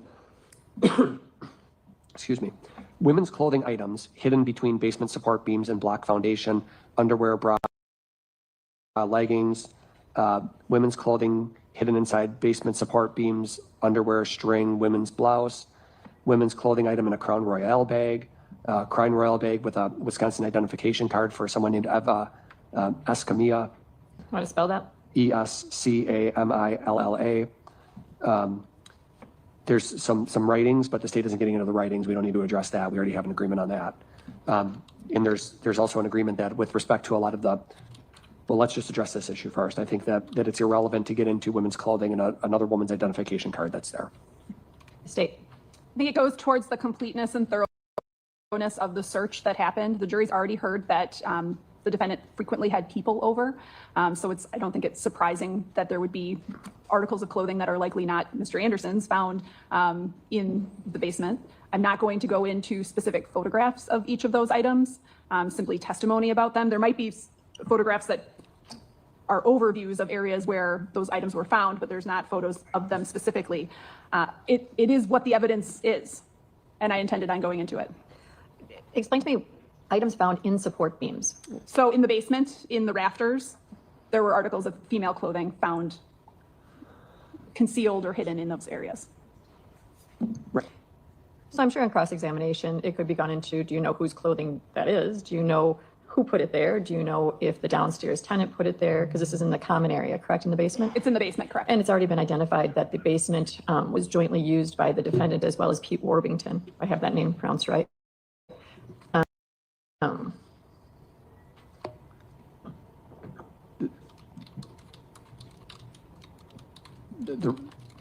Just the risk with it is that they draw the conclusion that there's some other missing woman or some other inference they draw that he's involved in another disappearance. And I know I can cross on it, but then I'm drawing more attention to hidden items. And it's a very odd fact. It's not connected to the victim in this case. It is clearly, nobody's going to say her clothes. There's no indication of that. I just think the way, what the jury could end up doing with that, especially because it's underwear, bra, leggings, blouse. So going through my notes from the trial so far, I know that in the trunk of the vehicle, there was recovered the shoes, the pants. What was missing was a brassiere and the white top, if my notes are accurate. Correct. Is there any indication that any of this clothing items could have been part and parcel of those missing items? Those clothing items were not identified as Sade's missing items. Okay. So relative to this, you're offering it solely for the basis to show that it was a thorough search. So saying that, are you introducing evidence of all of the items that were located during the search? And if not, then why is it relevant to your production of your case? Just want me to phrase that differently? All of the items, meaning everything in the house. Well, meaning you're saying that I want to show thoroughness of the case, and so that's why I want to go into that. And I understand that. But then the counter would be, so in order to show thoroughness, are you going through everything that they observed or tagged in the house? And if not, then why is it relevant, these items? I believe that we're showing most of the items that were found in the house. I mean, the photographs depict items that were located throughout the house. The jury will get a very clear idea of what was inside the house. And how Mr. Anderson was living in terms of what was inside the house. So, I mean, this was the evidence that was found. These are items, not necessarily that they even took, but it was part of what they located during the search. The evidence that's already been introduced has included photos of the basement. It's already been put into evidence. The items that you're referring to now, are those visible in those photos already? I don't know the answer to that. I'd have to go through those photos specifically. Well, and if it was already introduced in the photos that have been presented to the jury, then I think it's important potentially for the state to comment on what was found there so that they don't do their own investigation and look at the pictures and say, what was that? Why did nobody address that? Because jurors, I find, are quite smart and they do look at items quite closely. Of course, there's always the counter on cross relative to who had access, where did it come from, who put it there? All of those questions nobody has an answer to, I assume. And so I think to allay the concern, one option would be for the state to simply say that there was miscellaneous clothes. We don't have to point out that it was women's clothes or get into a discussion about it being a brassiere and underwear stuffed in the basement support beams hidden behind the block foundation. Could just say that we searched the basement, we looked, whatever they'll say about we looked behind the walls and or we looked throughout the basement, we found clothing, miscellaneous clothing. Did any of it have any connection to the victim? No, we leave it at that. You know, there is the potential for great prejudice to be placed on the defense if the jury goes to the conclusion that women's clothing secreted in the support beams could tie to other unknown victims. And we're clearly not here about other unknown victims. We're here about what happened to Shade Robinson. So in order to reach a balancing, looking at it, is the evidence relevant? For relevance, for thoroughness of the search, I think that it is allowable for the state to say what was recovered in the basement, it was miscellaneous clothing. When I do a balancing under 90403 as to prejudice versus probative value, looking at the state wanting to introduce it solely for the basis of probative, of showing the thoroughness of the search, the prejudice would be, will the jury infer that there are other unknown victims? And that's a great concern. So doing the balancing, how I'm going to allow the state to introduce it is to indicate that a search was conducted of the basement and that miscellaneous clothing was recovered in the basement area of the dwelling. I think that leaving it at that allows you to go into that the fact that the search was thorough, but it balances that prejudicial effect on the defense. I would just note that law enforcement was trying to rule out that clothing at that point when they were executing the search warrant. They didn't know what clothing was found in the car yet. So to the extent that they did analyze it to make sure that it wasn't associated with this, I would ask for a follow-up question. The miscellaneous clothing recovered, were you able to verify that it did not belong? Yes. That did not belong to Shade Robinson? We agree. I think that that's a fair thing to do and a fair follow-up. And I'm sorry, Attorney Cotton, I didn't hear what you said. We agree. Okay, I think that that's the fair way to handle this. Okay, so as to the clothing, we've addressed that. You said you had another issue. There was an identification card for an Eva Escamilla that was found in a Crown Royale bag lined in southeast basement wall. I think that should be excluded as well. It's no relevance to anything. That's fine. We won't introduce that. Okay, what else? We have an agreement on the writings not coming in. The only other thing I want to put on the record. What were the writings? Well, it's just journaling. Oh, okay. And state's not using anything from that? No, I mean, it was journaling, thoughts, ramblings. Stand-up comedy. Not necessarily coherent. Okay. And then You've already had an agreement relative to the writings. We're good on that. We also had an agreement on various suspected blood samples that were located through the home. The state's going to refer to them as stains rather than blood, so it doesn't present a conclusion that there's other victims' blood in the house. None of the samples were of Sade Robinson. State? That's correct. We previously came to an agreement with defense about that. The blood stains that were collected by the crime lab, Sade's was not Sade's blood. So we've agreed that Kayla Berkey will just discuss those in terms of stains and not mention the term blood. But again, we'd like the jury to hear that this was a complete investigation and that the crime lab came in and took swabs of what they could identify as potentially containing DNA. Where were the stains? Throughout the house.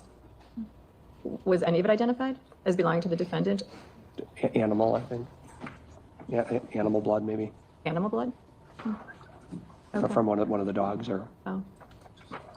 Okay. So we have an agreement on that. I think some of them were, in fact identified as blood. Mr. Anderson came back as inclusive on some of them, and I think there were some animal stains. There were stains from sheets, pillowcases that came back to support inclusion for Mr. Anderson, a duvet cover. But none of it lists back to the victim in this case? Right. Okay. But the point being, and particularly because defense brought it up in their opening about DNA, is that the crime lab was doing a thorough job in trying to collect and swab stains, any stain that they were seeing throughout the bathroom, the bedroom, anywhere. So I think the jury, that's our position, is that the jury needs to hear that that was done and that stains were the focus. I think that's fair. And I think that your agreement makes sense. So we'll proceed in that fashion relative to that. Okay, anything else? No. State? I indicated to defense counsel that I've got a stack of photographs. They all have exhibit stickers on them. Some of them have already been received into evidence. However, they are not sequential in order. So I showed defense counsel the photographs, and it's my understanding that they're not going to object to their admission or their publication. What I would do is just ask Detective Bierke to look through the stack, and then we'll have to learn about what specific exhibit numbers there are when we publish them, if that's okay. It is. Do you know the numbers right now on a listing in front of you, or you don't? No, and they're all mixed together, and we've added some. So there are some in the 200s, some in the 300s, some in the 400s, and they're not sequential. Okay, I'll stay on my game then. Okay. Anything else? No. Just, can we have a minute to tell Detective Bierke about the court's ruling just now? I think that's fair as well. Okay. Take a couple minutes. Let us know when you're ready. Thank you.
And raise your right hand.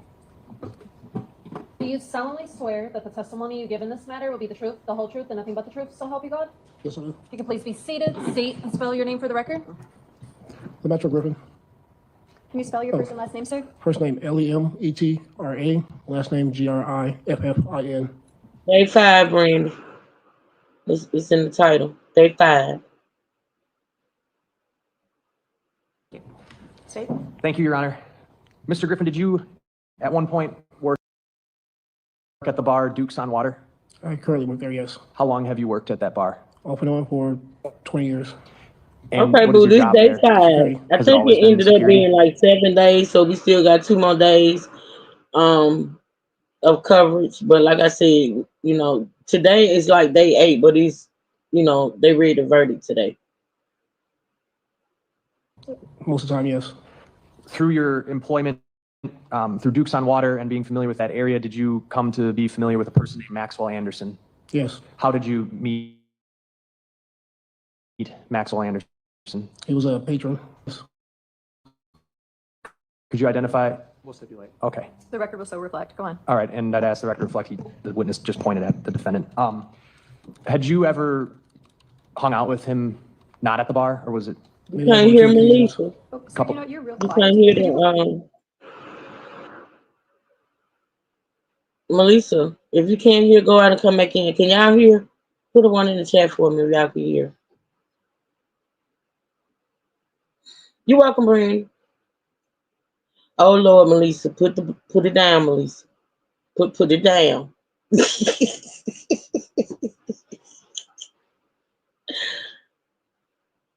Hey, be true. Hey, yours true. Real close up to that microphone, talk right into it. Thank you. Could you re-ask the question, please? My question was whether or not you had hung out with him ever in the past. Maybe like on 2 or 3 occasions. Were those like at bars? Yes. Okay. Did there come a time when you spoke to the police about Mr. Anderson around April 8th of 2024? Yes. Okay. Were you talking to the police about a prior night, April 1st, 2024? Yes, I was. Were you working at Duke's on the night of April 1st, 2024? I started at 9 o'clock at night. You started at 9. Was there a bouncer working before you? Yes. And you picked up after that bouncer ended his shift at 9? Right. That night, do you recall seeing Mr. Anderson at Duke's? No. Okay. Did you come to learn at a later time that he was there that evening? Yes. On April 8th, when the police came to talk to you, did they ask you or anybody else employed by Duke's if they could review surveillance video? Yes. Upon that request being made, did you personally review the video? Yes, I did. Did you discover at that time whether or not Mr. Anderson was on video? Yes, he was. He was, okay. So he was there at the same time you were there, you just didn't see him? Yes. Okay. I'm going to show you 2 exhibits. They're numbered 457 and 458. These are in plastic bags. So that's what you possibly Oh, great. Oh. Starting with 457. Y'all sir. take a leave to catch up. That's why she couldn't hear nothing. I know it's kind of hard to see in the plastic bag, but do you recognize that image? Yes. Is that an image you've seen before from Duke's surveillance? Yes. I want you to flip it over if you can. I want you to look at the back. Oh. Do you see anything on the back that you recognize? Yeah, my signature. You signed that photo? Yes. Okay, who's in the photo? Maxwell Anderson. I'd move 457 into evidence. Any objection? Fine. That's fine, no objection. Received. And I'm gonna publish to the jury. I'm gonna cut it open. Okay.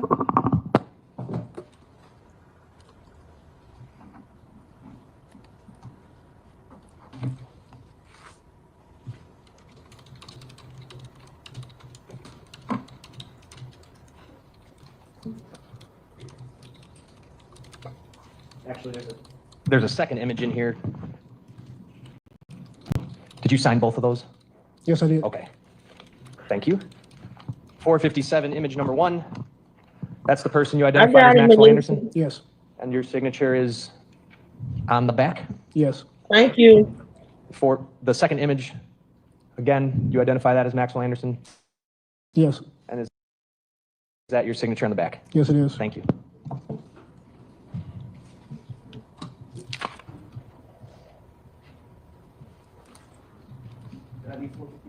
All right, let's move to 458. Have you seen this image before? Yes. Yes, I am. And it's a piece of paper with a series of images on it, correct? Correct. You recognize the person in those images? Yes. Who is it? Maxwell Anderson. Move 458 in. Any objection? No. It's received. Did you sign that one too? Yes. Okay, on the back? Yes, I did. Thank you. Move to publish. Go right ahead.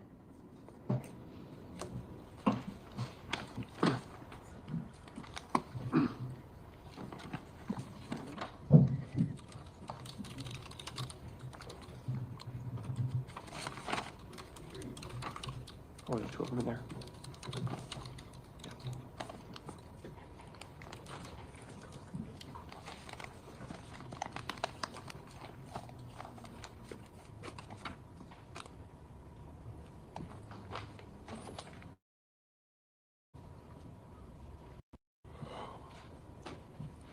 Now there's your signature on the back. Yes. I have nothing else. Cross? Anything come to mind about anything unusual that night with Max, or no? I didn't act on that night. What's that? I had no interaction with him that night. Okay, that's all. State anything? No. Thank you, sir. You may step down. State your next witness. State calls Kayla Bierke.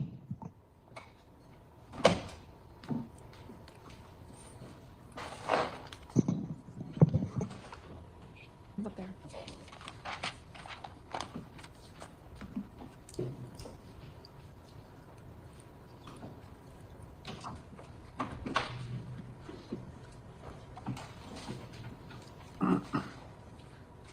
And if you could just remain standing and raise your right hand. Do you solemnly swear that the testimony you give in this matter will be the truth, the whole truth, and nothing but the truth, so help you God? I do. If you could please be seated, state and spell your name for the record.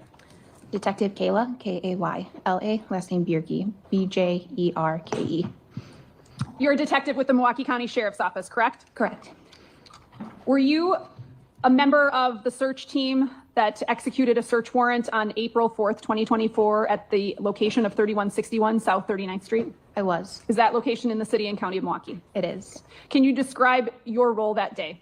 Yes, I was a part of the search team. So we had the Wisconsin State Crime Lab coming to help with the search of the residents, as well as members from the Milwaukee County Sheriff's Office, Investigative Services Bureau, for the search of the residents. Can you describe how many members of the Sheriff's Department were with you approximately? I believe around 7 to 8. And you participated in the actual search and are familiar with that residence, correct? Correct. How many personnel from the State Crime Lab? I believe they had 5 or 6 that were assigned. And what was their role that day? Their role was to also help assist and collect evidence. Can you start with describing the exterior of 3161 South 39th Street? Yeah, so it's described as a Polish flat in Milwaukee. So it's a 2-story residence. The exterior, so the entrance of the residence faces east to the street, and then it has a side entrance that is facing south. So you would have to go through a gate to go into the side entrance that faces south.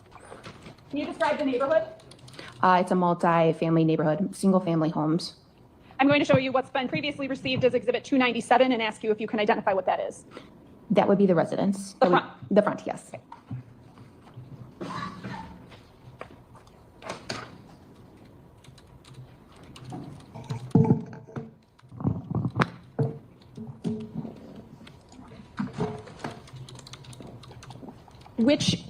How many units are in this? 2. Okay. And where are they located? So the first unit's on the lower, so the entrance to the lower would be the front entrance that faces east. You could also access the lower technically from the south entrance as well. And then there's an upper to the residence, and that would be only accessed through the south entrance. I'm pointing to the front door, correct? Correct. And then the side door is going to be back here, correct? Correct. Which unit did you have the search warrant for? The upper, so that would be the south entrance. So you had judicial authorization to enter and search the upper unit only, correct? Correct. What, if you know, occurred in the lower unit? I believe a consent search was done later at a later time, but we did knock and talk that residence. What does that mean? It means you just knock and let them know that you're serving a warrant, and that we just make contact with whoever lives in the lower of the residence. And law enforcement did make contact with somebody, correct? Correct.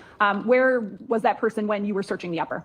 I believe he was still inside the residence. I can't remember if we pulled him out or not. Would he have been accompanied by law enforcement? Absolutely. Okay. Why don't you start with how the warrant is executed and then how the search is conducted? This warrant was executed by the Milwaukee County Sheriff's Office SWAT team, which is the Special Weapons and Tactics team. So they entered from the gate on the south side. So they entered from there.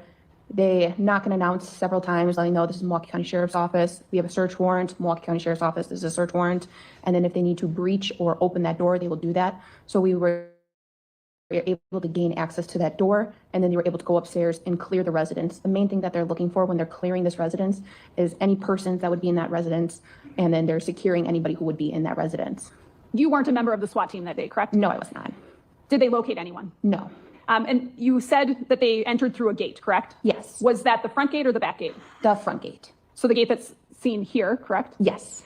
There's also a rear gate, correct? Correct. And is there an alley that runs behind the house? Yes. And that runs north-south, correct? Correct.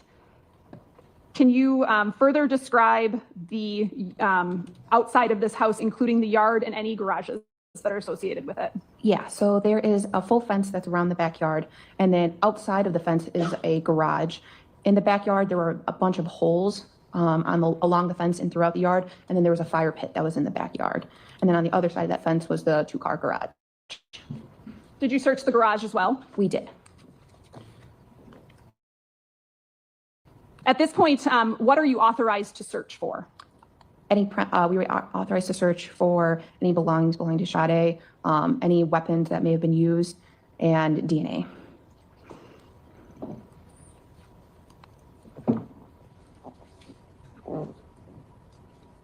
I'm going to show you several exhibits. I'd like you to look through them and ask you if you recognize what they are. I do recognize them. Okay, what are they? These are all the photos of the exterior of the residence that were taken by the Wisconsin State Crime Lab. Permission to publish these, and when I do so, I'll announce the exhibit number. Go right ahead. And it's my understanding that the defense is not objecting to any of these? No. Okay, they will all be received.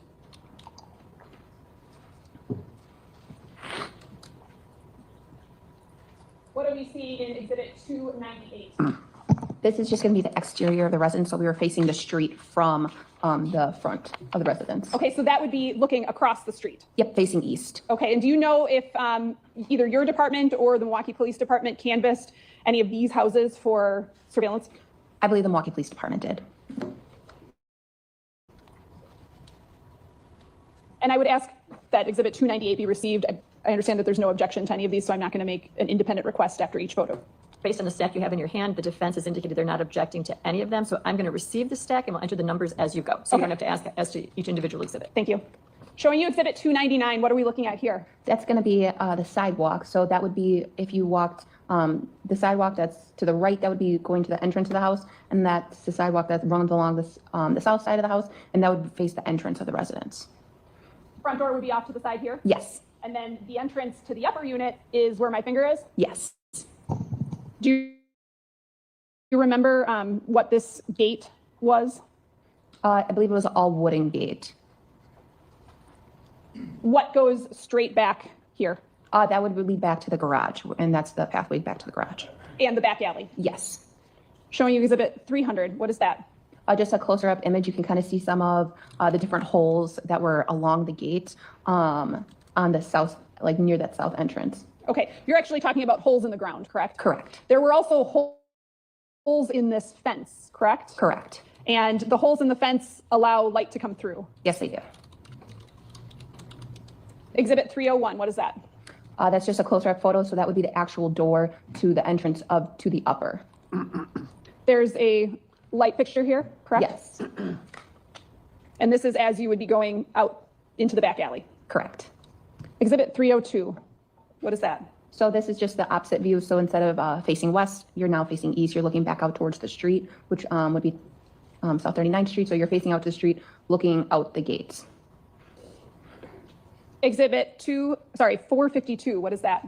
So that would be standing in the alley facing the street, South 39th Street, so looking straight down. So facing the opposite direction? Correct. And then the gate is now closed out the front, correct? Correct. And you can see that it allows light through, correct? Correct. Exhibit 338, what is that?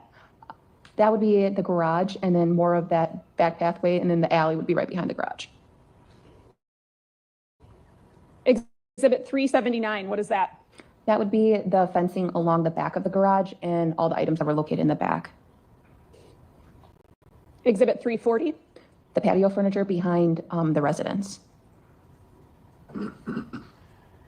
Exhibit 339? That would be the fence as well as the garage. Exhibit 341? The fence and garages again. Do you recall anything specific about this back gate? I do not. Before we leave the photos of the backyard, did you and or your team search the entirety of that backyard? Yes, we did. Did you locate anything? No, we did not. Can you describe how that search proceeded? Yeah, we searched the different items. We did search through the ground, see if anything had been recently moved. We did move some of the dirt around to see if anything had been moved around recently, but we were unable to locate anything. Exhibit 342? That would be the entrance to the alley in the garage from the fence. Facing the alley? Yes. And the gate is open, correct? Correct. Exhibit 344?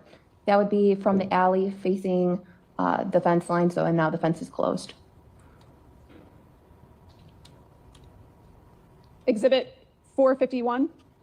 Just another view from the alley, and then with the gate open. Exhibit 450. There was a trailer parked, so we had the trailer and then with the fence open. Okay, you executed more than one search warrant, correct? Correct. Okay, and these photos are all together, but we see this photo with the trailer, and then there's this photo, exhibit 344, with no trailer, correct? Correct. Were these two photographs taken on different dates? Yes, they were. When was the secondary search warrant? It was the next day. So the original search warrant was 4/4. The secondary search warrant was 4/5. Was there also a search warrant that was executed on the 16th? Yes, there was. Okay. Exhibit 450, was that from the 16th? Yes. Exhibit 343. That would be the back slab that's next to the garage from the alley. And now we're back to April 4th, correct? Correct. Exhibit 345. That would be the entrance to the garage in the back alley. Can you describe the interior of the garage? Yes, it had multiple tools, different items in it. I believe it had different articles in it, nothing of evidentiary value.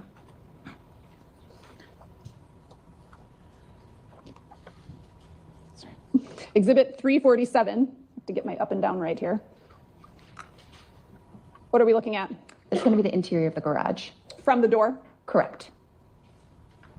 There's a vehicle here? Yes. Can you describe that vehicle? Yeah, it was a white truck. Obviously, it was missing a tire and part of the wheel. And then there's also a couch there. Exhibit 348, what is that? There was also a motorcycle or some type of electric or motorized bike that was in the garage. Exhibit 349. Just a close-up video or picture to say of more items located in the garage. Exhibit 350. Just a picture of the items that were on the shelves in the garage. Such as? Gas cans, several of them, and the different power tools at the bottom. 351 is what? The close-up of the power tools that were located. And you actually searched the garage yourself? Yes. After the garage search, where did you go? Into the interior of the residence.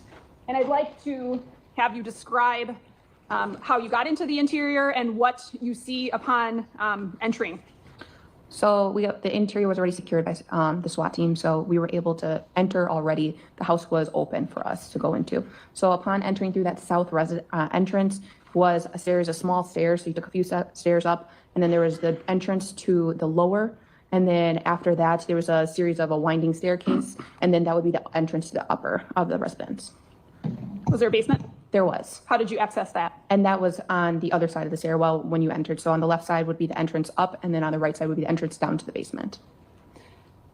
Did you search the basement or the upper unit first? The basement. And you have multiple other deputies or detectives assisting you with the search? Yes. If an item of evidence or something that you think might have evidentiary value is located, were you alerted to that item? I was.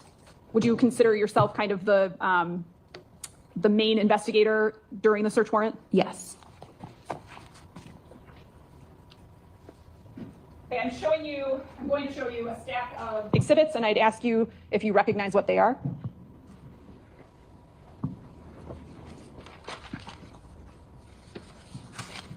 These are all going to be the photos of the basement. Why don't you describe the basement for us? The basement was laid out in sections. So like I said, you walk to the right and it would lead you down to the basement.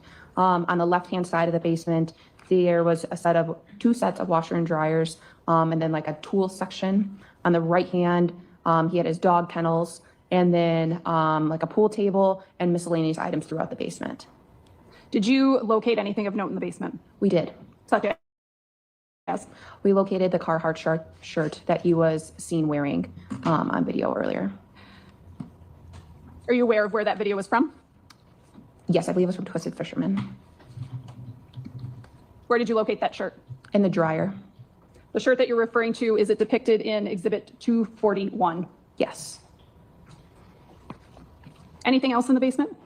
Yeah, there was also a bed that was located. It looks like it kind of fashioned a room in the basement that like had a bed and other miscellaneous items. Showing you Exhibit 354. What are we looking at here? That would be the stairs. So if I was standing in the basement and looking up, that would be that south entrance into the residence. This is the basement area where my finger is? Yes. How about Exhibit 303? So that would be from the south entrance. So you can see the few small stairs that would be that lead to the lower of the residence. And then on the right-hand side, you can kind of see it's dark down there, but that would be the basement. So this is the side door that you've discussed? Yes. What is this? That would be the entrance to the first floor. And what is up beyond that door? It's another set of stairs that would lead to the entrance of the second floor.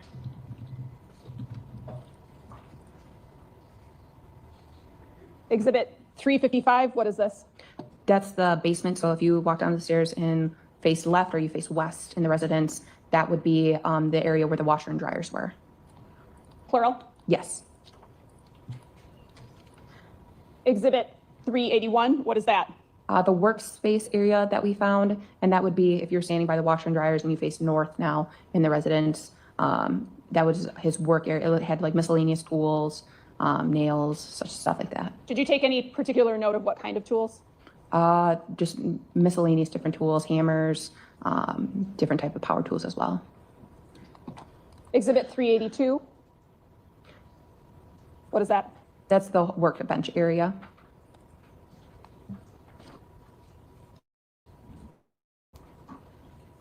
Exhibit 356, what's that? That would be facing east from that workbench area. So that was this makeshift room it seemed like he made, or that was fashioned in the residence. And then behind there was the bed. Showing you Exhibit 357, what is that? That would be on that other side of that curtain or wall and was like a queen size bed. What types of items were on top of the bed? Miscellaneous clothing as well as different bedding. Exhibit 358. So that was facing kind of southeast in that makeshift bedroom. That was the other panel of like walls that was in there. The clothing that you located down in the basement, did you look at that specifically to determine whether or not any of it belonged to Sade Robinson? We did. And did you determine whether it was? We could not make the determine if it did belong to her. Exhibit 359 is what? That would be another view of the basement. So on the other, that would be facing, I guess, the north side, looking south. You can kind of see that different table with the kennels. Exhibit 360? That would be the shirt that we located in the dryer. Do you remember what dryer you got it out of? Is it? It's the one that's open right there. So this one? Yep, and that was facing on the west wall. Did it appear that that was a clean load of laundry in? It did. Exhibit number 361. Just a close-up picture of the shirt. Is that something that you seized as evidence? It was. And what did you do with it? It was packaged and put into property. Placed on inventory? It was.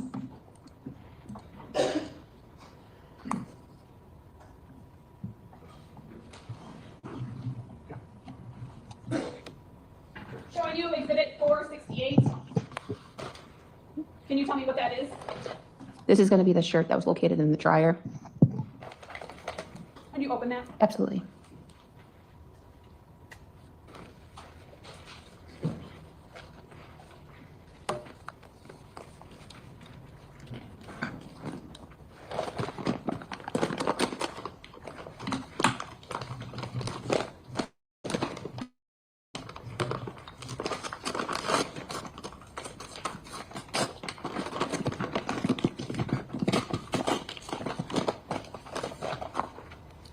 Could you pull that out? Okay, Miss B. Thanks for joining. Yes, sir. Have fun with the baby.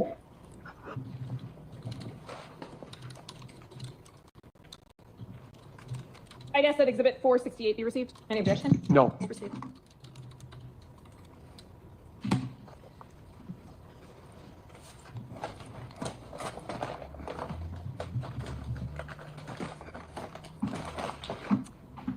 To your knowledge, when you executed the search warrant and we're looking at clothing in the basement, were you aware of whether or not Sade Robinson's car with articles of clothing had been discovered yet? I was not aware. Okay, I'm going to show you some more exhibits and ask you if you can identify what they are.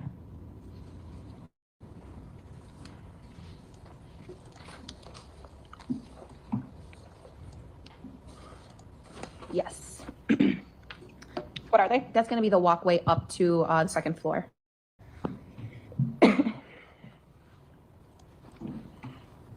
Okay, let's start with Exhibit 370. What is that? So that would be the landing. So we talked about that first floor door. Then that would, you'd be standing on the landing, looking south in the residence to that south entrance door. Does that appear to be a light switch panel? It does.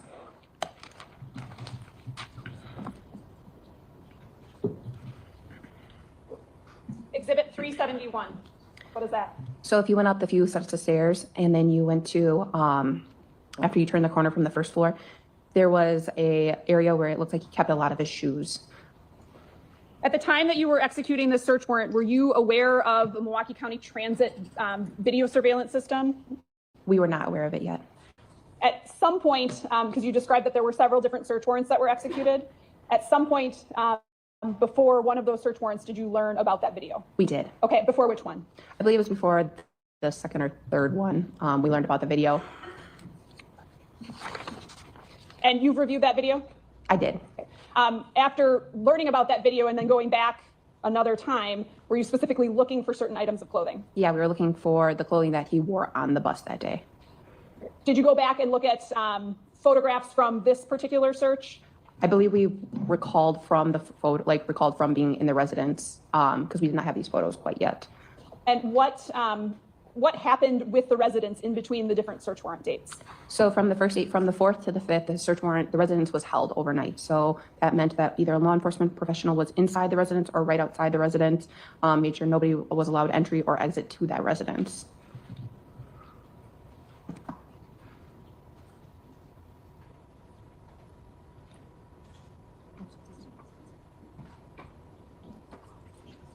Oh, okay.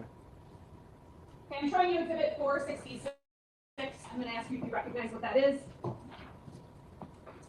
Yes. Is that something that you've seen before? Yes, it has. What is it? It's Maxwell Anderson sitting on the Milwaukee County Transit bus. Permission to publish 466? Any objection? No. Go ahead.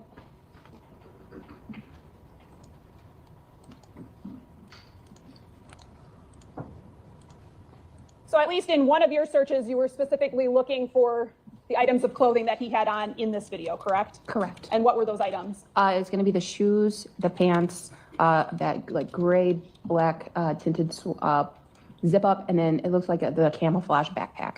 Did you see other angles of that camouflage backpack? I did. So you're familiar with what it looks like? I am. And was there something distinctive about the shoes? Yes, it's the brown with the white soles. Did you find any of the items that you just listed in any of your search warrants? Only located the shoes. Or sorry, we did not locate anything. You did not locate the shoes? No, we did not, sorry. And you didn't locate the sweatshirt? Nope. Or jacket? No. And you did not locate the camouflage backpack? Correct.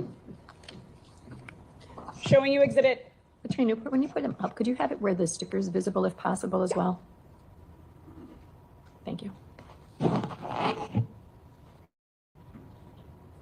showing you Exhibit 332. What is that?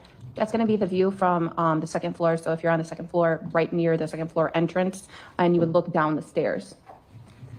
And you testified specifically that there were shoes in this kind of stairway hall area. Correct. But none of those shoes were the shoes on the transit video. Correct. Showing you Exhibit 333. What is that? That's going to be the stair hallway. That's still standing up at that second floor entrance, looking down the hallway, and just more shoes, jackets, and different items of clothing. Exhibit 304. What is that? That's going to be actually standing inside the residence, so standing inside that second floor residence, looking down the stairs. Okay, I'm going to show you another stack of exhibits, and I'd ask you to look through them and see if you are familiar with them.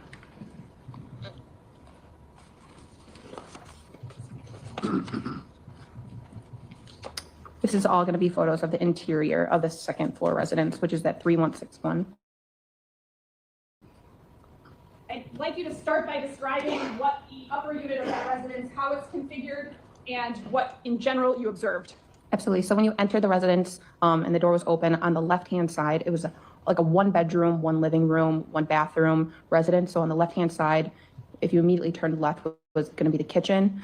On the other side of the kitchen was the bedroom. And then if you went straight forward, it would be the bathroom. On the right-hand side was going to be the living area with another room and a closet.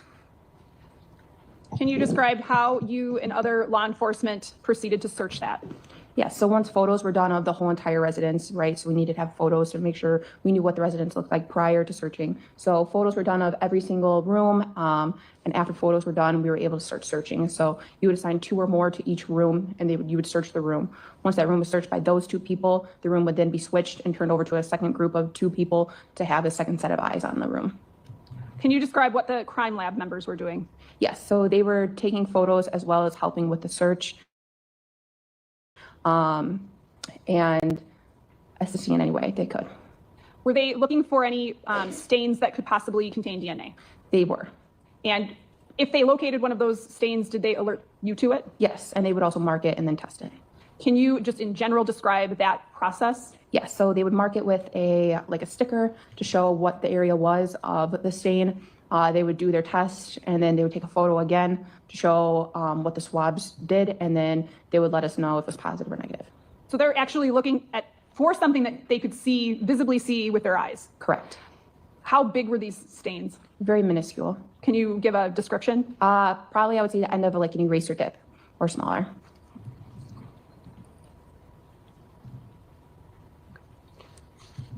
Okay, what items of evidence did you collect from the interior of the upper unit? We recovered knives that were located in the upper. There was a firearm that was located in the upper. There was also sheets that were located, as well as different notebooks, notes, and stuff like that. How many knives were found? A total of 51 just from the kitchen. Just from the kitchen? Were there knives elsewhere? There were. Do you know how many knives were elsewhere? I do not have that in here. Okay, showing you exhibit 305. What is that? So that's upon entering the residence, so you can see the doors on your left-hand side. And then you're looking straight, which would be looking north inside the residence. So that's the bathroom, as well as a ladder. Ladder was moved in there for the SWAT team. They did have to search. There was an attic above the residence. So we did have to search the attic to make sure nobody was up there. So is the ladder something that was there before, or is that a law enforcement ladder? I believe that was there before, but we did use it. What was in the attic, if anything? Some sheets from bedding was up there. Exhibit 306 is what? A ladder, and then behind the ladder, you can see facing east would be that living room. So this is the living room? Correct. These front windows here face out onto 39th Street? Yes, they do. That's the front of the house? Correct. Bathroom where my finger is? Yes. Exhibit number 307 is what? That would be the closet that was on the right-hand side, and then if you looked out east, that's those big windows in that living room.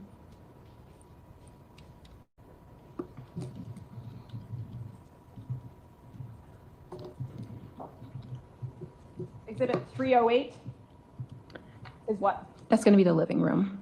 Okay, facing which direction? East again, so facing out to 39th Street. Exhibit 309, what is that? That's going to be the armoire, if I'm saying it correctly, and then as well as the desk and the couch that were located in the living room. Exhibit 310, what is that? It's going to be the couch and still facing east in the residence. Okay, you're talking about where my finger is, correct? Correct. Okay, what color is the couch? Red. What does it appear the material is? It was like a pleather or leather. Kind of a shiny surface? Correct. What else is in the living room here that you can see? He had another secondary like couch or cushion, and then he had like a big ottoman, and then or like something to put your foot on, and then the TV, and then on the other side he had his computers and different items. Okay, and I'm actually going to have you step off the witness stand and kind of point to these things. I'll bring you a microphone.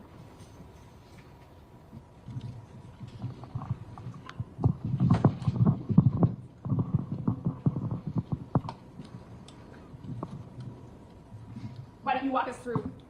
So over here, this is that big armoire over here.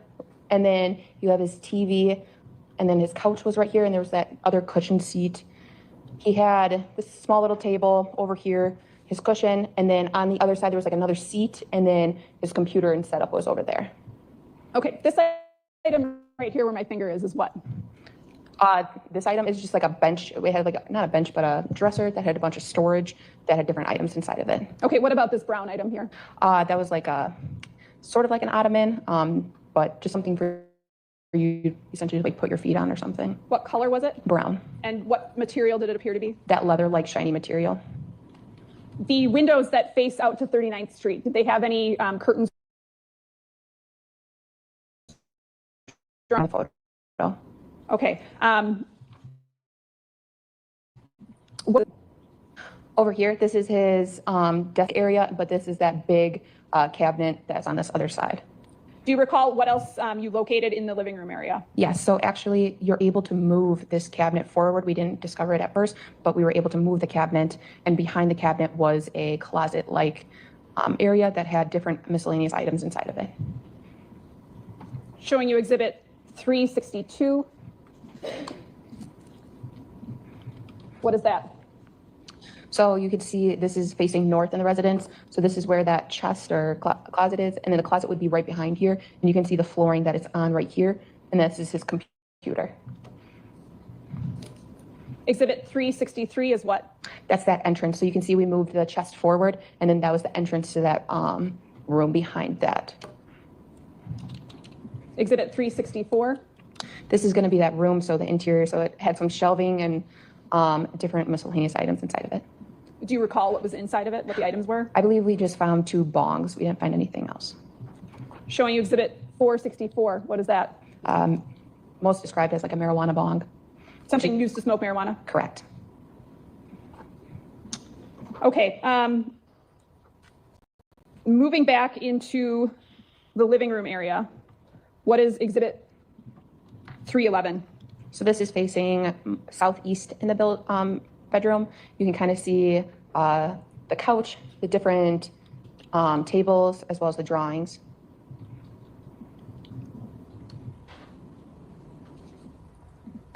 Showing exhibit 335, what is that? It's a close-up of the couch. The windows are now covered with what look like plastic bags. Correct. Who did that? We did that, as well as the Wisconsin State Crime Lab. Why? Media came on scene, and they were right across the street. And so with the windows being open, we couldn't close the windows and the blinds. So we figured we needed some privacy of what we were doing inside this residence. So we put those up. You can see a police evidence marker where my finger is, correct? Correct. What is that denoting? It's an evidentiary item. What was it? It was a red plaid jacket. That red plaid jacket, why was that something that you took note of? It was a jacket that was seen on video that Maxwell Anderson was wearing. Showing you exhibit 241, is that the red jacket? Yes, it is. And is that red jacket something that was recovered? It was. Okay, we'll come back to that in a minute. Moving on to exhibit 365, what is that? That's going to be facing east, so those are those big windows again, and then with evidence placard number 7. Outside of these window coverings that law enforcement added, are these photos taken before or after the search?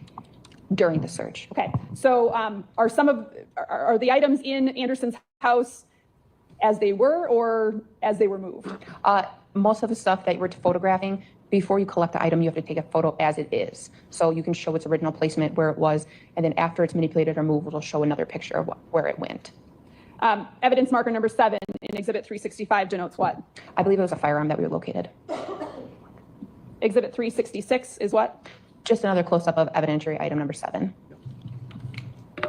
Exhibit 367 is what? It's going to be that close-up picture of evidentiary item number 7, which is a firearm. Do you know what kind? I believe it was a Glock. I can't recall exactly.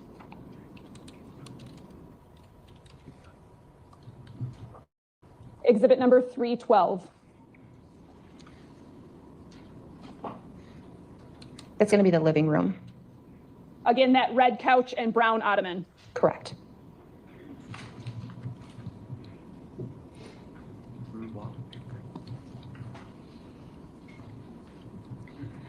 Showing you exhibit 372, what is that?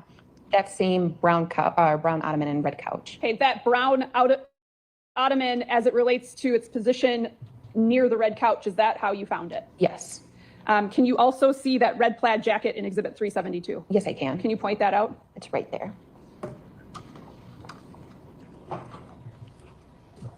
Exhibit 336 is what? The close-up of the jacket. The red couch where my finger is, does it appear to be worn? Yes. Can you describe that? It was, I would say, for a leather couch, it just appeared that it wasn't clearly very brand new. It was something that has been had for quite a few years where wear and tear would start to come in. Exhibit 337 is what? We moved the jacket to show the whole picture of what that jacket looked like. So that way people would be able to see when you take a photo of the whole jacket. Showing you what's been marked as Exhibit 467, and you can go back on the witness stand. To identify what 467 is. Yes. 467 is the plaid jacket. Okay, could you open that?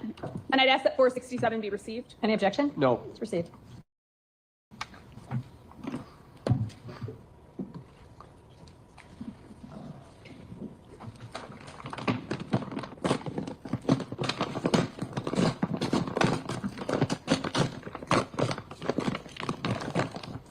Can I stand up again? Yes.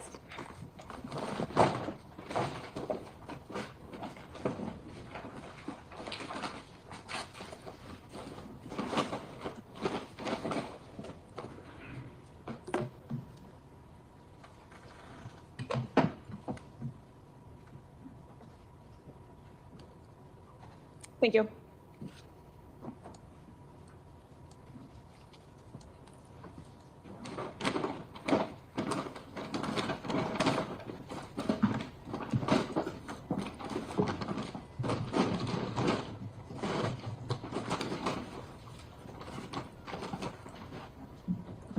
So to summarize, you located clothing that the defendant was seen wearing in Exhibit 241 at the Twisted Fisherman, correct? Correct. The Carhartt t-shirt and the red plaid jacket. Yes.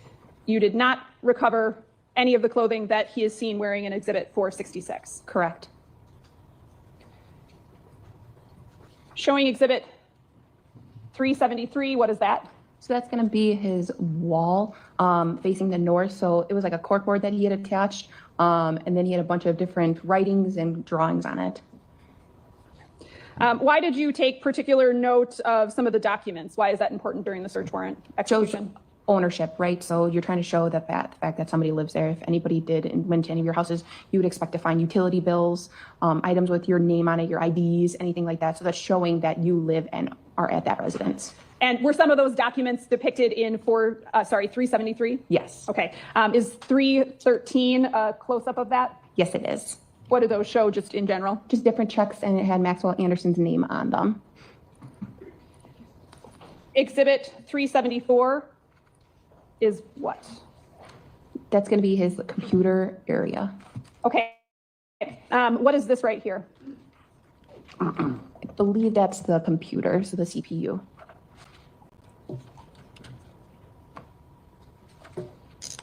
Is this area behind the TV in the living room? Yes, it is. Okay, could this be the TV? Yes. Were these computers taken as part of the investigation? Yes, they were. Showing you Exhibit 465, what is that? That was a secondary bong that was located inside of that closet behind the chest. Exhibit 316 is what? The overall of the living room, so just showing another picture of the living room. Exhibit 317? Showing another picture of that living room with that red couch. Exhibit 318? Another photo of the couch with the jacket on it.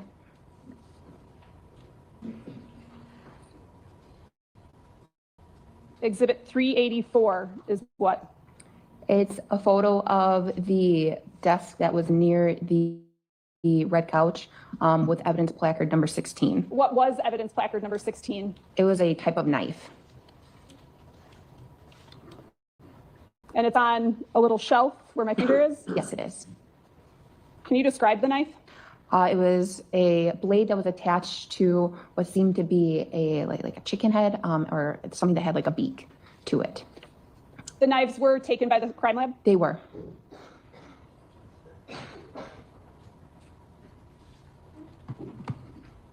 Exhibit 385 is what?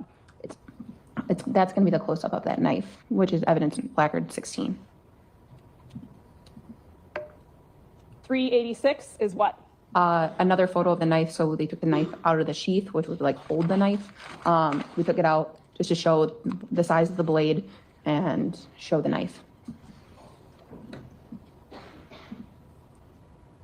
Exhibit 320, what are we looking at?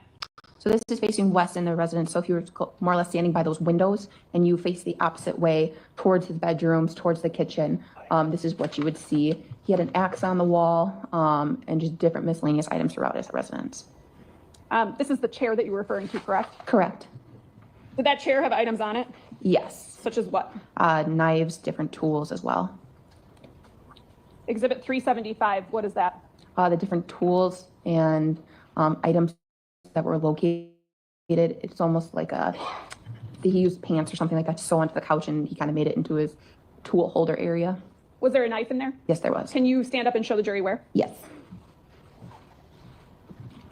Do you recall what kind of knife that was? Like a multi-tool knife. Exhibit number 319, what is that? Another photo of that chair, or like the arm of the chair with more of the tools. Exhibit 321, what is that? That's the chest. That's what was blocking the door to the closet room that was hidden? Yes. Okay, moving on from the living room, what are the remaining rooms in that house? The bathroom, the kitchen, and his bedroom. Okay. I'm sorry, y'all. My OCD kicking in with this old nasty attack. Multiple I thought the knives in basement it, was bad. like I described, 51 knives, several corkscrews. I thought the basement was bad, but the whole house was had a some knife sharpeners in it that were nicer quality, and then that would lead out to the secondary floors, like at like a balcony or sort of a patio area.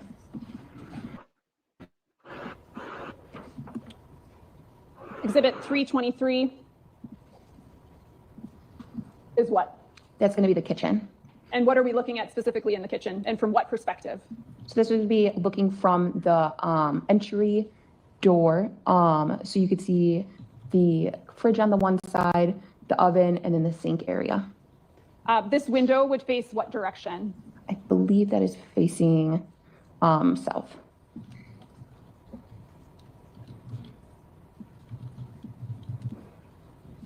Showing you exhibit 324, what is that?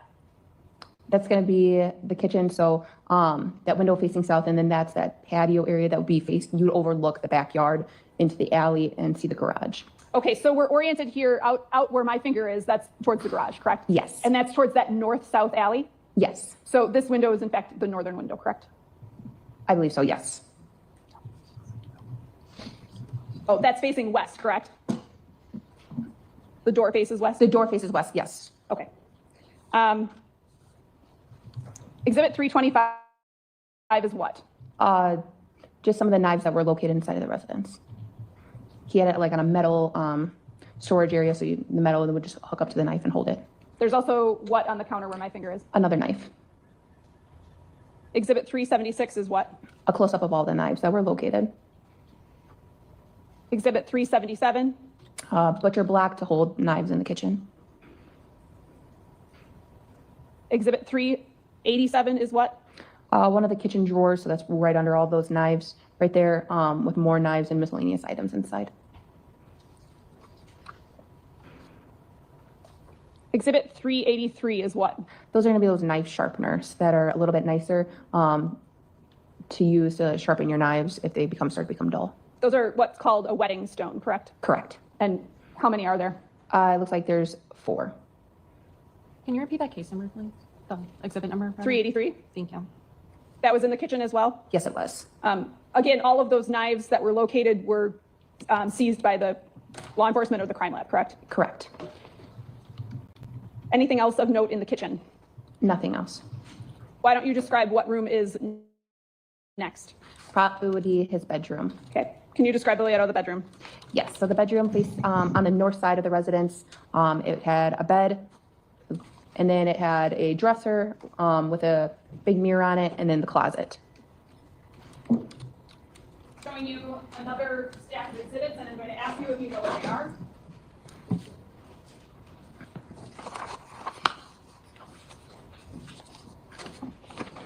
That's going to be all the photos from his bedroom. What items of note were seized from the bedroom, if any? We located more knives in the bedroom, as well as I believe we took his sheets.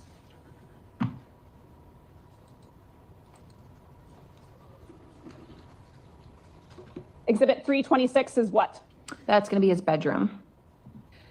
Can you describe, and I'd ask you to step down off the stand and describe what areas are what? Absolutely. So over towards, so this wall is going to be the wall that would face the alley. So you're facing north right now. So this is going to be his bed. It had storage on the sides. And then you had his dresser. And then this is his closet area. What was on that dresser? Another knife, which is right there. 329 is what? Just a close-up of that small dresser with the knife. Thank you. Exhibit 328. That's going to be that wall that's facing west. So this would be the back of the residence, and then his dresser, and then a set of more drawers.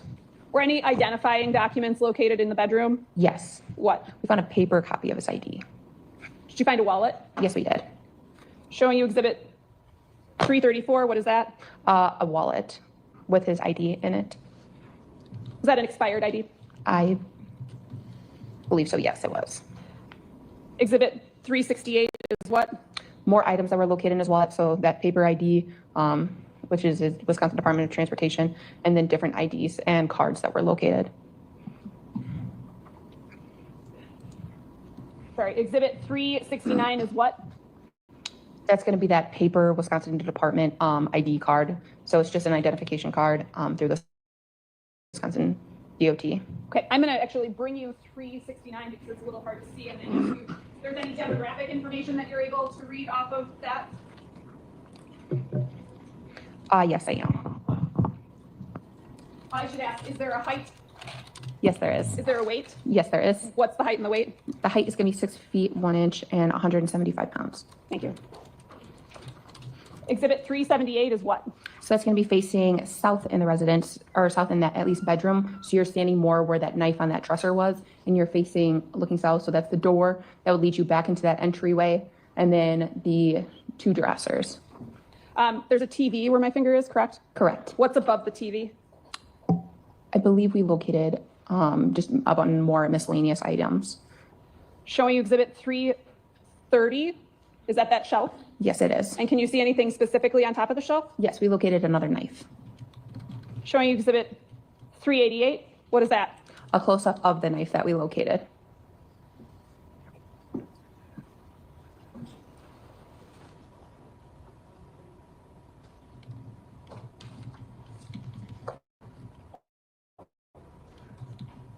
Just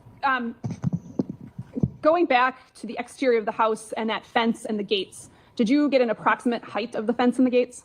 I believe the approximate height was about 6 feet. The interior of the house, did it appear as though there had been a struggle inside? No. How would you have described the state of the residence just in general? A normal residence, but a bit messy. Nothing, I would say, out of the ordinary for anybody. There were knives that were found that were not in the kitchen, correct? Correct. And we saw pictures of all of those? Yes, we did.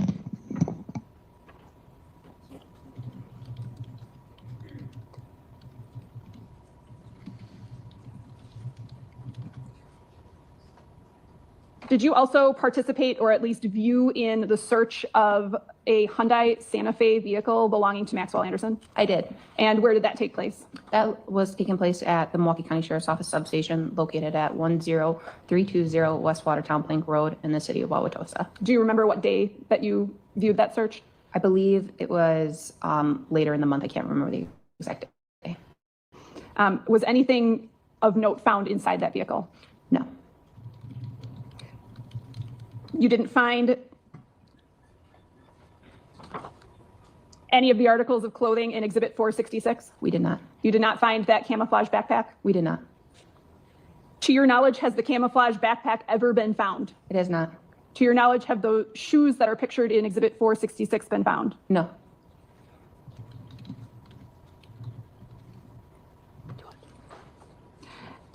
As part of this investigation, did you receive information about Sade Robinson's Instagram account? I did. Okay, what did you receive? We were able to obtain a warrant or a subpoena for the Instagram account. We were able to receive records from certain dates from the Instagram account. Do you remember what the dates of the records were? I believe it was from early February to the date, which would have been like 4344. Okay, early February, meaning February of 2024. Yes. And as a part of your review of those records, were you able to see messages that would have been sent to Sade from other individuals? Yes. Did you, in review of those messages, see any messages where she arranged to meet anyone on April 1st or April 2nd of 2024? No. And in your review of those messages, did you locate any messages that were threatening in nature or seemed to be violent in nature? No. Nothing further. Ross. Give us 1 minute, please, if we could. Go ahead. I'll just need to be buzzed out. We have a paralegal here with some items.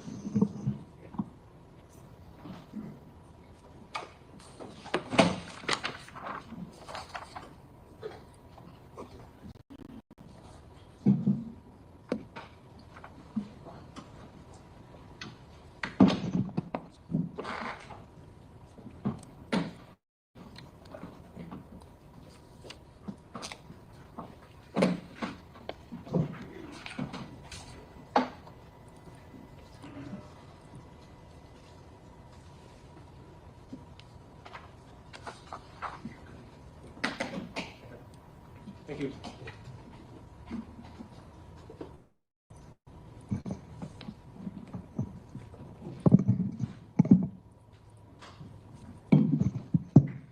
Good morning. Morning.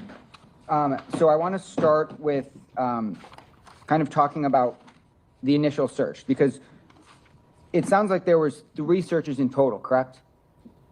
I believe there's yes, sounds about right. So there's a search on April 4th, correct? Correct, that was the initial search. And then there's a search on April 5th? Yes, but that was continued from the 4th. Okay, and then there's also another search on April 16th, correct? Yes.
Sorry, there's a lot of photos here. No worries.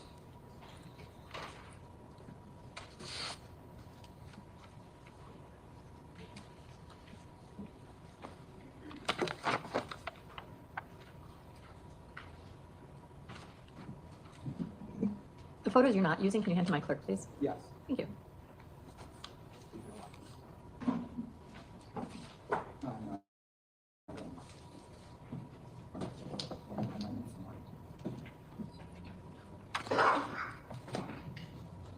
All right, so I want to start, actually, I want to start with talking about kind of the layout of the home and how it is set up with the neighborhood. Okay, so what we see here, this exhibit 297, this house right in the front, that's Maxwell Anderson's house, correct? Correct. And then to the right, we see another residence, right? Correct. And then to the left, there's another residence. Correct. And these houses are all fairly close together, right? Correct. About how far? Best guess would probably be like 15 feet apart. Okay. And did you measure how close the houses are together? I did not. Okay, did any other detective do that? I don't believe so. Okay, I'm showing you 298. This is just another view that we can see The house in the middle is Mr. Anderson's house, correct? No, that's the other side of the street. Oh, that's the other side of the street, I'm sorry. But we just another view of how the houses are kind of aligned up. You right know next that's to each how other. it works, Tanya. Showing 299. Just download these And phones. Yeah, they that- have what eyes, we're looking here, honey. this is in front of the house, correct? Correct. And off picture, you can't see it over here, that would be the front door, right? Correct. And then right here, we can see, that's the gate, right? Yes, a little bit higher up from where you're pointing, but yes. Right here? Yep. Okay, and then that pathway follows all the way to the where the garage would be, right? Correct. And then if you walk down that path, you'll be in the backyard, but if you continue walking, you get to the garage, right? Correct. And you can see on the left here, these are the neighbors' windows, correct? Yes. And we can see a window up here. Yep. We can see a window here, Yes. a window here, Yes. and a window here, right? Yes. And do you know which rooms in the house those are, of that neighbor or not? I do not. Okay, did you speak to that neighbor? I did not. Do you know if another officer did? Possibly, I do not recall. Okay. Showing you 301, here is that last window I think I showed, right? Correct. And we look at exhibit 302, we see this first window again, right? Yes. Exhibit, make sure I can, those all, I'm sorry. See the exhibit number here. Again, neighbor's house, we see those 3 windows, right? Correct. Exhibit 340, this is the backyard of the residence, right? Yes, it is. And then, so this top part, that's like a top balcony, is that connected to Maxwell's residence or the downstairs tenant? Maxwell's. Okay.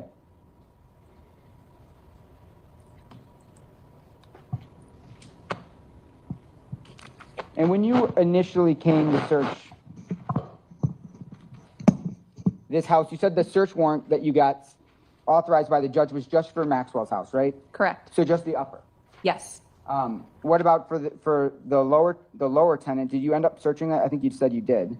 I did not know, but a consensual search was done. Okay, by another officer? Yes. Do you know which officer did that? I believe it was Detective Sullivan, Detective Lara Lorette, and Detective Brian Morgan. And when was that done? I do not know the date. But it was done, and that's the downstairs tenant, and do you know who lived in the downstairs? I know his name is Pete. I don't know his last name. Pete Warmington, sound right? Yes. All right. And did you personally interview him, or did someone else interview him? Randy Finley, you want to use the microphone? Oh, I'm sorry. Did you personally interview him, or did a different officer or detective? I believe somebody else did. I did not interview him. Okay, and I guess the topics of this search, or the items that you were looking for, were for DNA, correct? Correct. And you said also weapons? Yes. And also belongings that could have belonged to Sade Robinson, right? Correct. Like clothes, Correct. jewelry, Yes. footwear possibly, Possibly. purses, any items that could have belonged to her, right? Yes. And when you say you're looking for DNA, that can include like blood, right? Yes, I can. Bodily fluids, Yes. saliva. Yes. And that's one of the reasons why you tested different surfaces in the residence, right? I didn't, but the crime lab did. Yes. Yeah, I'm sorry. But that's one reason why people you said that there's people from actually the crime lab who are on scene during the search, right? Correct. And do you know what's their role there? What's their purpose? So they're the crime lab response team. So any like extreme event, such as like an officer involved shooting or a search warrant where you might need a little extra assistance, they'll respond out to your scene and they will help you in any way they can. Okay, and these individuals on that team, let's say, they actually are doing the testing in the laboratory, correct? They'll do the testing on scene. However, I don't know if they do the laboratory back when it gets back to the office. Okay, but they can kind of help and give, I guess, guidance of what pieces of evidence they think are very important that could be helpful for the investigation, right? Possibly, yes. So you're also in there saying this should be tested, this should be tested, right? Yes. And then also people from the crime lab can also say, I think this should be tested, I think that should be tested, right? Yes. And so they were on scene performing actual tests and getting, I guess, I shouldn't say results, but getting some sort of analysis right away, right? Yes, it was like a presumptive analysis, yes. Okay, and what do you mean by presumptive analysis? It was just a presumptive test, so it wasn't a full test. It was just a basic beginner's test of a yes or a no. And what kind of things would it say yes or no? I'm going to just ask for a sidebar at this point.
Defense.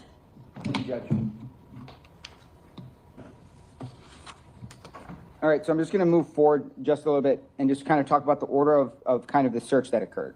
So the first, I think you said the first place you searched was the garage, Yes.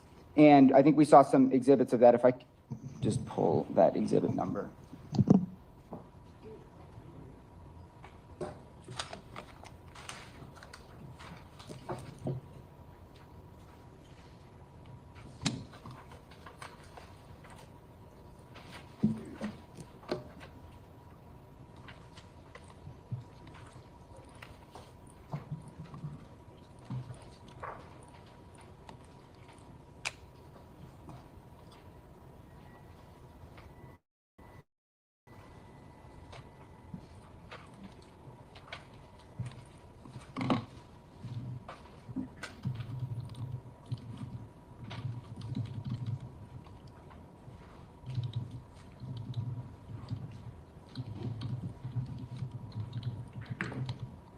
I'm showing you exhibit 348. So this is the interior of the garage, right? Correct.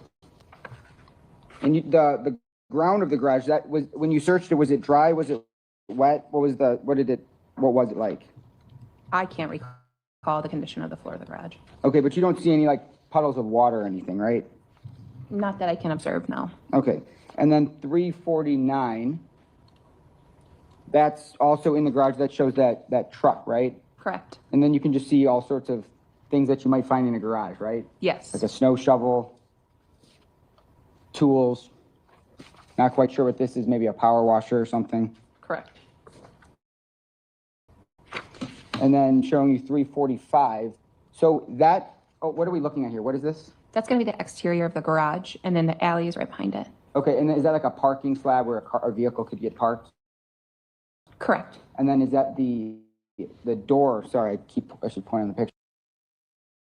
Or is the door into the garage, right? Yes, it is. And then showing you 343, that's another picture of the parking slab, right? Yes, it is.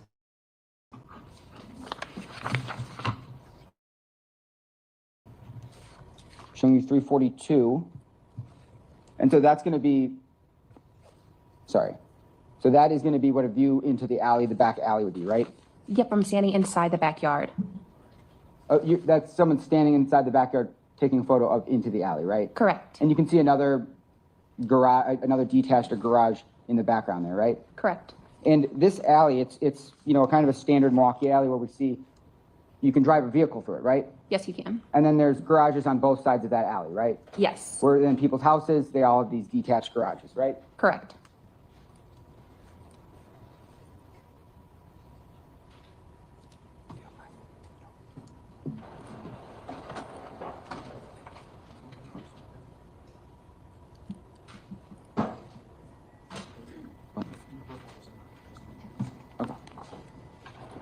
All right, and so,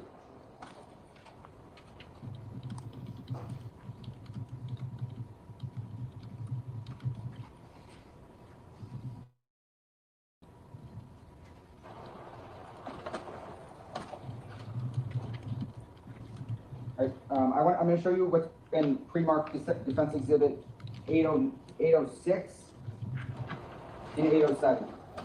Should I permission to approach? You may. Take that microphone with you, though, so they can understand you if you're... Okay.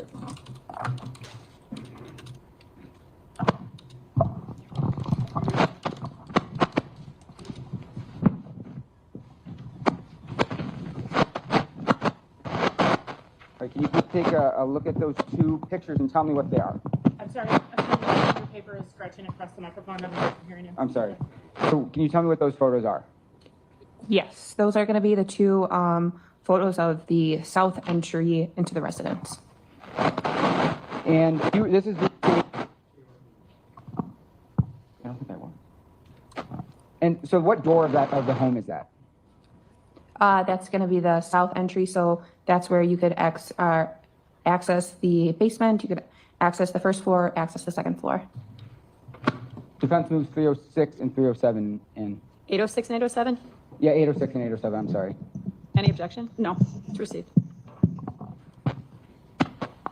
Permission to publish? You may.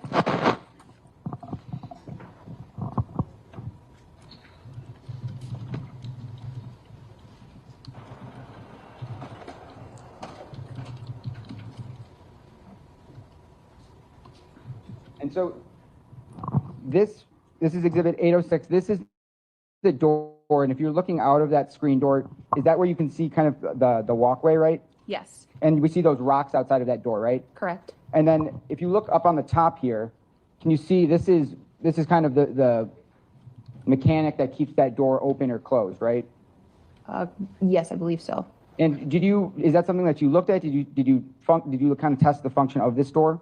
No, but we came in and out of it several times, so I would assume it worked. Okay, so you opened it, the door, right, and you closed it, right? Quite often, yes. And when you closed it, did it kind of slam shut because the hydraulic arm right there?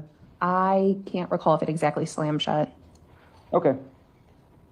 And then showing you 807, this is just another photo of that same door, right? Correct. Okay. And then from behind this door, I mean, I guess if you turn around, that's going to be where the staircase is, right, leading up. Yes.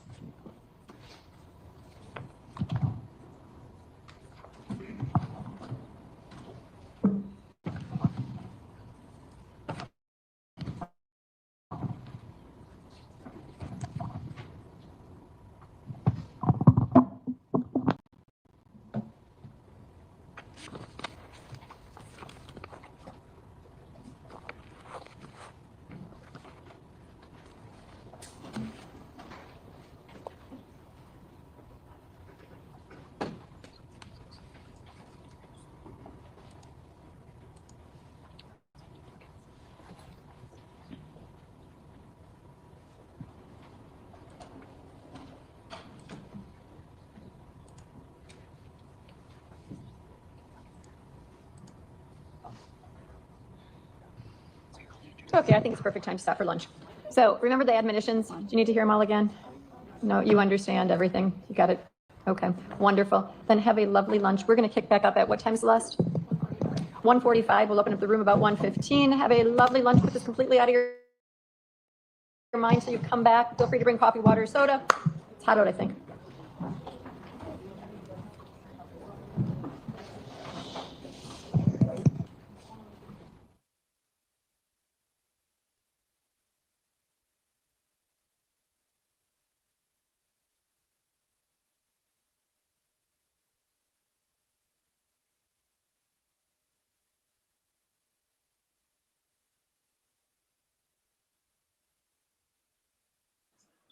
I guess they breaking. I usually see the little. Hold on. They're showing the fan today. Hold on, y'all. Where them fans at? Let's see. 11:45 at the state's request. During the course of that Oh, okay. sidebar, Yeah, the they state going indicated on. that the defense has opened the door relative to the use of the stain evidence that there was a previous agreement relative to that was placed on the record. State indicated that the defense attorney in his questioning violated the job undertaken by the crime lab. And what does their search include? Does it include, and it was words to the effect of searching for DNA and blood. And then the next question went on to wording relative to presumptive testing. Did do that, which I think we all heard. I indicated that the agreement had then been breached by the defense in his questioning, and that the state would have leave on redirect to go into those matters and to address them on the record. State, would you like to add to what was done at sidebar in any way?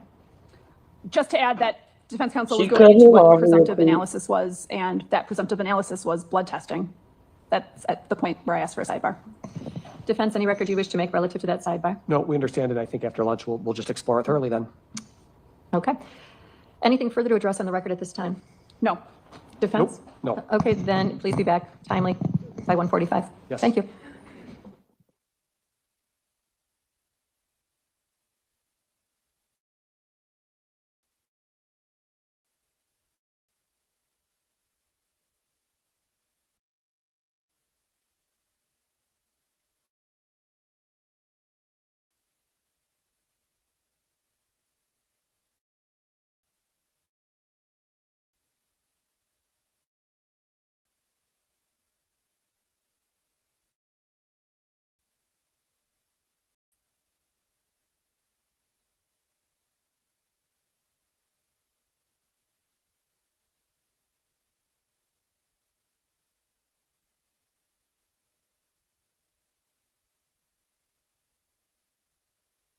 swear you because we have a new court reporter this afternoon.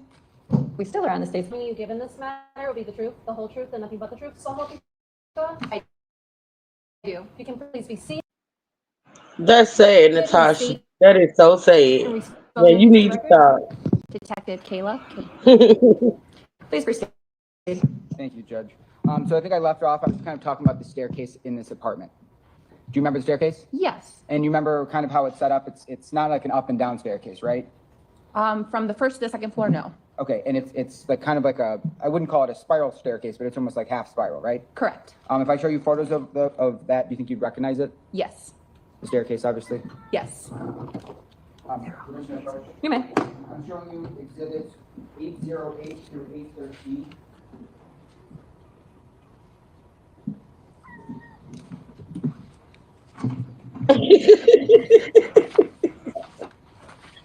I said, look, yeah, I'll go by myself. That's what she should do. She gonna have a good time.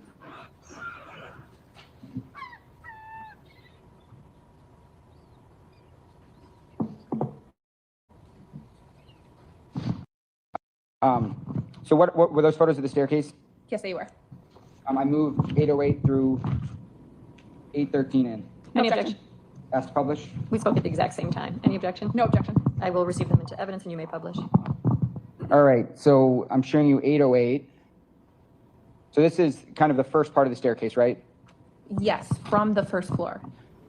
And then 809. That's where is that a photo from, like kind of like part way up that staircase, right? That would be from the landing. So at that landing where they're standing right now, that's where they would be able to enter into Pete's like apartment or like house area of the house. So that's where you'd be able to enter the first floor is right where the photo's being taken. Okay, and then if you keep going up those stairs, you can get up to Max's apartment, right? Correct. 810. That's just another photo of continuing to go up the stairs, right? Correct. And then 811, this is another landing space on that same staircase, right? Correct. And then we have 812, that's just another photo of that landing. Yes. And then 813, that's a view from, you know, just higher up on the staircase facing down, right? Correct. And if we're looking at 808, you can kind of see these stairs, they're wooden, right? Correct. And how this is set up, you know, you go up the stairs and you kind of have to wind around, right? Yes. And these stairs, if you look at them, I mean, they were dirty, right? Ish, yes, I guess I would say. Because it looks like you can see like dust and dirt on the stairs. Correct. They didn't look like they had been freshly cleaned, right? Correct. And then when you get to the top of that staircase, you can ultimately go into kind of the living quarters of Max's apartment, right? Yes. And in that living quarters, there's a big kind of bay window, right? That faces east to 39th Street, yes. Okay, and it faces like the city street, right, where cars can park. Correct. And then directly below that window is kind of where you would enter Pete's apartment, right? I believe so, yes. If I show you a photo of that window, you think you'll recognize it? Yes. Commissioner, approach. Go ahead. I'm showing you Exhibit 814. Is that the window that faces the street? Yes. I move 814 in. Any objection? No, let's proceed. Asked to publish. Go ahead. Okay, so is that big window? Yes, it is. And then if you're looking out that window, you can see, it looks like the neighbor across the street's house. Correct. And that's a pretty big window. It's like, I mean, did you measure how large of a window that is? No, we did not. Okay, but it's fair to categorize that as kind of like a bay window, right? Correct. Okay. And you can see that's that red couch to the right of to the right of the picture. This is where, was this the same couch where that flannel was found on? Yes, it is. Okay, and you just found that flannel, it's just laying out on the couch, right? Correct. And do you remember what was next to the flannel? I believe it was like a waitress apron. Yeah, there's like a waitress apron, kind of the waiter's notebook where they write people's orders on it, and then like a black little pamphlet. Correct. Where the waiter keeps, like, you know, the bill and everything inside, right? Commissioner, approach. Please. I'm showing you exhibits 815 and 816.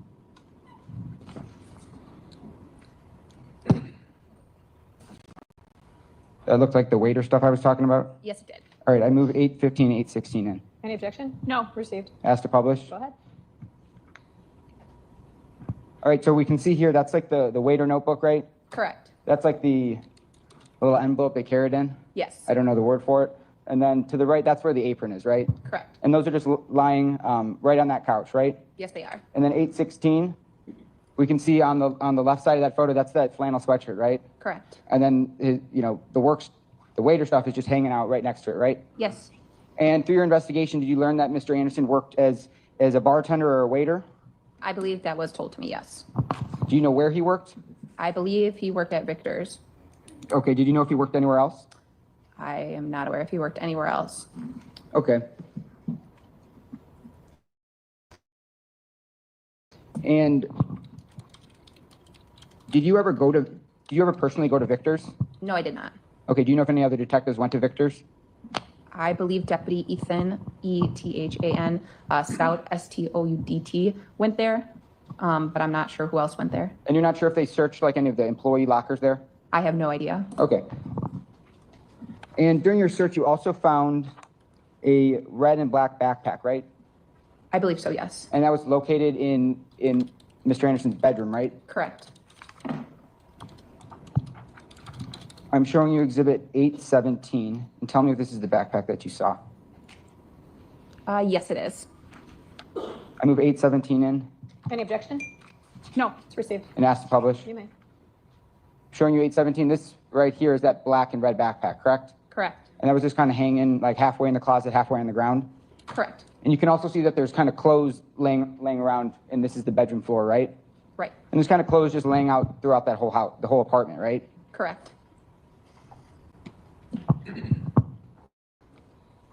And then I think what you opened that He evidence used to package work just a little full time. while He ago when wasn't you were on working your there at record, the you time. revealed that He that worked at the Carhartt restaurant shirt, they right? went to Yes. previously, And that and he used to Carhartt hang shirt out was at the bar. the one you believe that he was wearing on his date with Sade, right?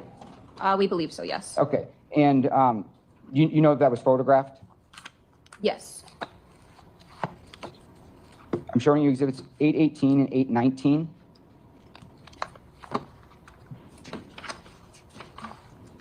And so are those photos of that Carhartt shirt that you found? It is. I move 818 and 819 in, I'm sorry. Any objection? No. They're received. Ask to publish. Go ahead. All right, so this is one photo of the shirt, and you said you found this in the dryer, right? Yes, and one set of the dryers. Okay, but that flannel sweatshirt was just laying out on that red couch upstairs, right? Correct. And then another photo, 819. This is the same condition you found that shirt in, right? The shirt was found in the dryer. We just pulled it out of the dryer to take a photo. But it's in the same condition as it was when it was in the dryer. You didn't manipulate it other than moving it from the dryer out to the tarp that it's on. Correct. And did you observe it to be ripped or torn in any way? Not that I'm aware of.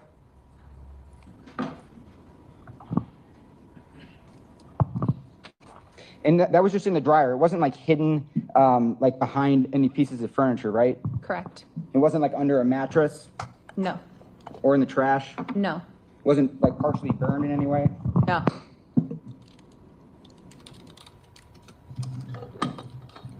And you can clearly see that Carhartt lettering, and that white lettering, right? Correct. Don't see any stains on it? No. And then in the basement, you said that you these types of tools. Correct. And you can't say if any of them are missing, right? Correct. Just a standard. Yes.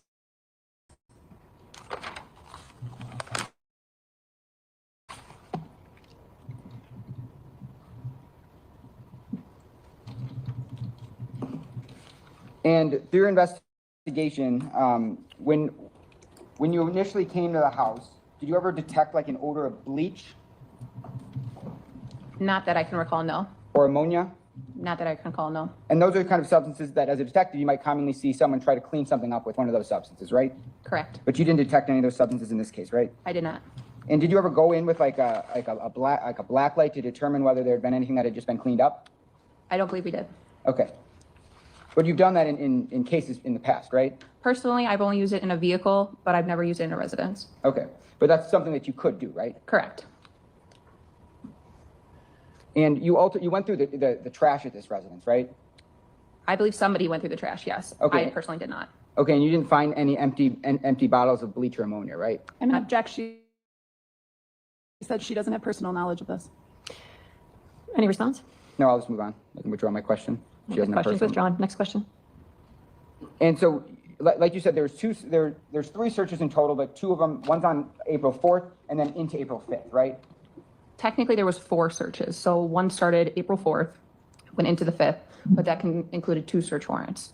The second one or technically the third one happened on the 6th, and then the last one happened on the 16th. Okay, and then from the 4th to the 5th, you said that the scene was secured, right? Correct. So an officer stays out front or out back all night, right? Correct, as well as inside of the residence. And once you had executed the warrant on the 4th, you said that there was media and news reporters that were on scene at that time, right? I believe so. It wasn't until later in the night that they came on scene. Okay, but it was still during that search on the 4th, right? Correct. So there's multiple people coming. They're not necessarily on scene, but they're kind of across the street, right? Correct. So there's news teams, right? Yes. Cameramen, Yes. photographers, Yes. reporters. I believe so. Lots of different people outside of that residence, right? On the other side of the street, yeah.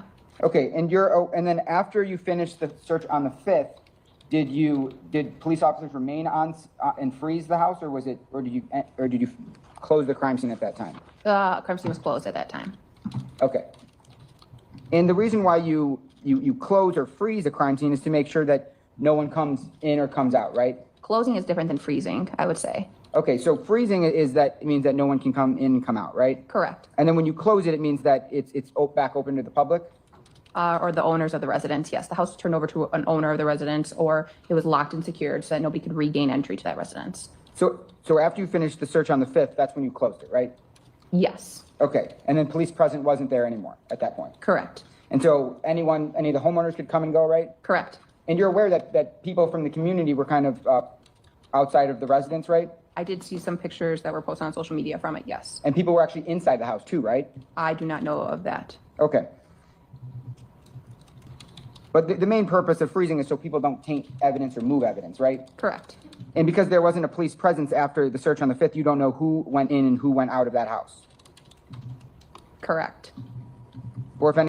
When they show this guy, I want y'all to, when they show him again talking, the defense attorney, I want y'all to look beyond Maxwell and look at the people sitting behind that glass and look to your far right and tell me if you think that guy, that the white guy that's sitting behind him is a relative. When they show the guy talking again, look beyond Maxwell and look through that glass and look to your right and tell me whether or not you think that guy is a relative.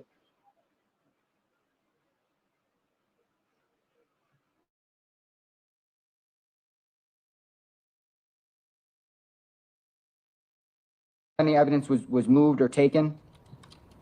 The evidence from the 4th and 5th was already collected and recovered from the residence, but anything past that, I don't know. But not everything in the whole entire residence was taken by the police. You can't really see. It's the guy that's like directly behind him right there with that blue on. You can't really see the whole face. Just keep watching.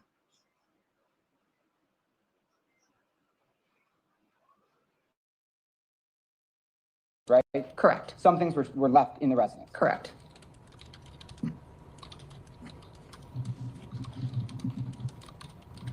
And you never found in this backpack that so you attended some briefings where you saw photos of Max on a city bus, right? Yes. And you did that, and you attended those briefings before some of these searches, before the one on the 6th, probably? I believe so, yes. And so you knew what backpack you were looking for, right? Correct. But you didn't find that on your search on the 4th or the 5th, right? Correct, because we didn't know we were looking for that at that time. Okay. And one thing that you testified about just earlier this morning is that, the house was kind of messy, but you didn't believe that there's any sign of a struggle, correct? Correct. No sign of a fight? Correct. Or a disturbance? Correct. It's just kind of an untidy house? Yes. Like chairs weren't knocked over or anything like that? Correct. Pictures weren't knocked off the wall? Nope. Okay. And during your briefing, do you ever, well, you said that you'd seen photos of Max wearing these shoes with white soles, right? Yes. Did you ever look at like a briefing video of him walking on the street? I don't believe I watched any videos regarding that. Okay.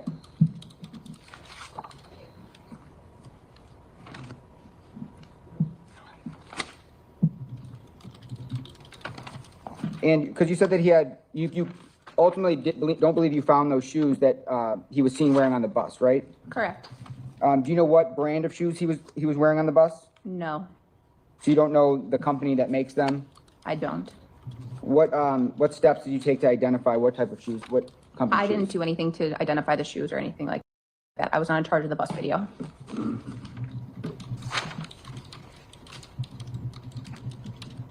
But you did locate shoes inside of the residence, right? Correct.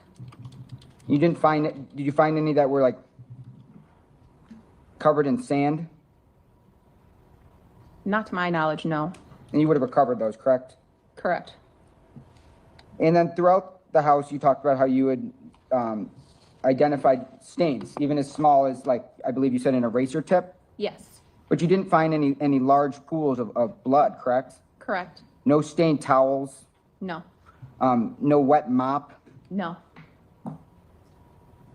And as you said that, you know that you might not have personally done it, but some officer searched the trash, right? Possibly, yes. And they probably would have brought it to your attention if they found, blood, right? I would assume if they knew it was blood, they would have said something, yes. And you also, you talked about how there was a closet that you couldn't see at first, but if you move that kind of that armory or that big cabinet, there was a kind of a closet behind it, right? Correct. But you didn't find any items of evidentiary value other than that bong, right? Correct. You didn't find like a knife Not that I can recall. or a saw. No. There was just some miscellaneous clothing in there, right? Correct. Among other things, but for Yes. the most part, just we saw clothes hanging on hangers, right? Yes.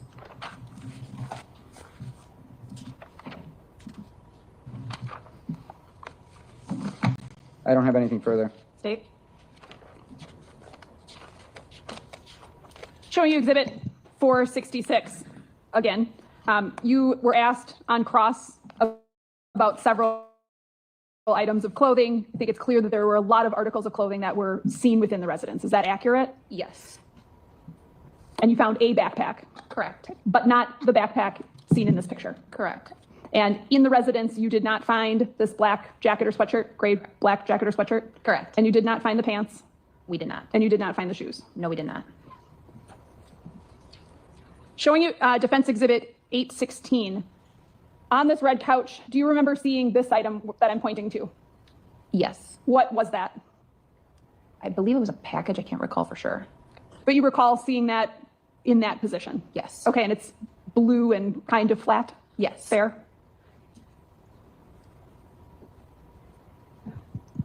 On April 4th and into April 5th, you testified that you weren't sure what you were looking for specifically, correct? Correct. Because at this point, you hadn't discovered a lot of information yet. Correct. Okay, so I'd like to talk about the crime lab response. You testified that they examined certain stains, correct? Correct. Did some of those stains appear to be blood stains? They did. The stains in general, can you describe what the size range of those were? They would be anything smaller from like a tiny speck, which would be like a needle point, to quite literally, I would say nothing bigger than that eraser tip of a pen or a pencil. And as the crime lab's identifying these stains, nobody knows if they're human DNA or not. Correct. Could be a food stain. Correct. Could be something from an animal. Yes. Okay, so there was some testimony about presumptive analysis. What is that? Presumptive analysis is when you do a test, and based upon the test, you can get an indication of a yes or a no for that. A yes or a no for what? The yes or no for, they were testing for human blood at this time. And did the crime lab do that? Yes, they did. Okay. Did some of the items that they identified as stains test presumptively positive for human blood? A few did, yes. Okay. You're aware, though, that none of them ultimately tested positive for Sade Robinson's DNA, correct? Correct. You testified on direct and talked about the knives that were located.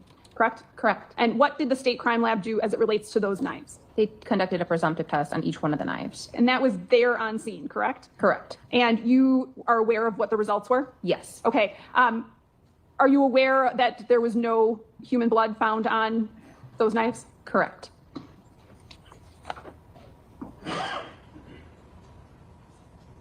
Going to show you what's been marked State's Exhibit 469 and ask you if you know what that is. Yes, I do. What is it? It's a picture of the knives that were tested in the kitchen for the presumptive test. These were some of the knives, correct? Correct. I'd ask that 469 be received and published. Any objection? None. It's received. What is this note down here, PHTH with a negative sign? That's a note from the crime lab stating that all those knives tested negative on the pathology test or the test that they conducted for the human blood. Are you familiar with what a serrated knife blade is versus a non-serrated knife blade? Yes. Can you tell what is the difference? The difference is in the model of the blade, so you will see the jagged edges versus the smooth edges. So for example, the knife that I'm pointing to, would that be a serrated or non-serrated blade? A serrated blade.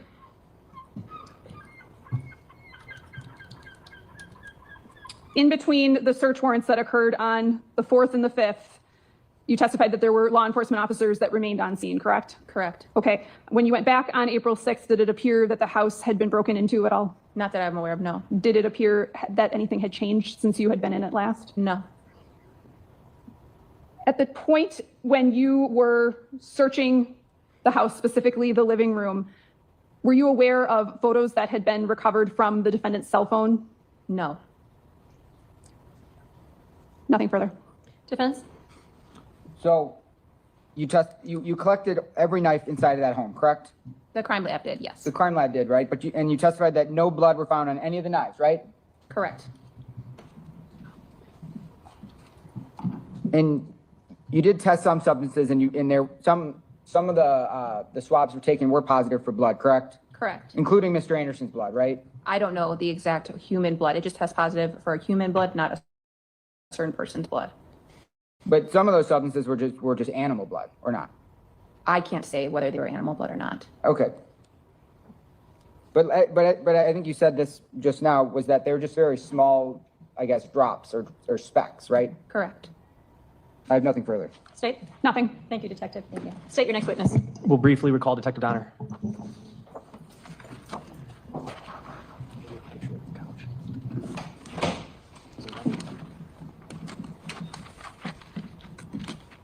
You solemnly swear that the testimony you give in this matter will be the truth, the whole truth, and nothing but the truth, so help you God? I do. You can please be seated, restate, and respell your name for the record.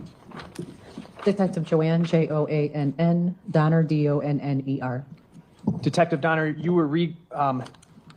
you returned to Maxwell Anderson's house on April 16th for that final search, is that right? That's correct. One of the reasons you went to the house was you wanted to look at the red couch, correct? That's correct. And I have a Defense Exhibit 816 on the screen right now.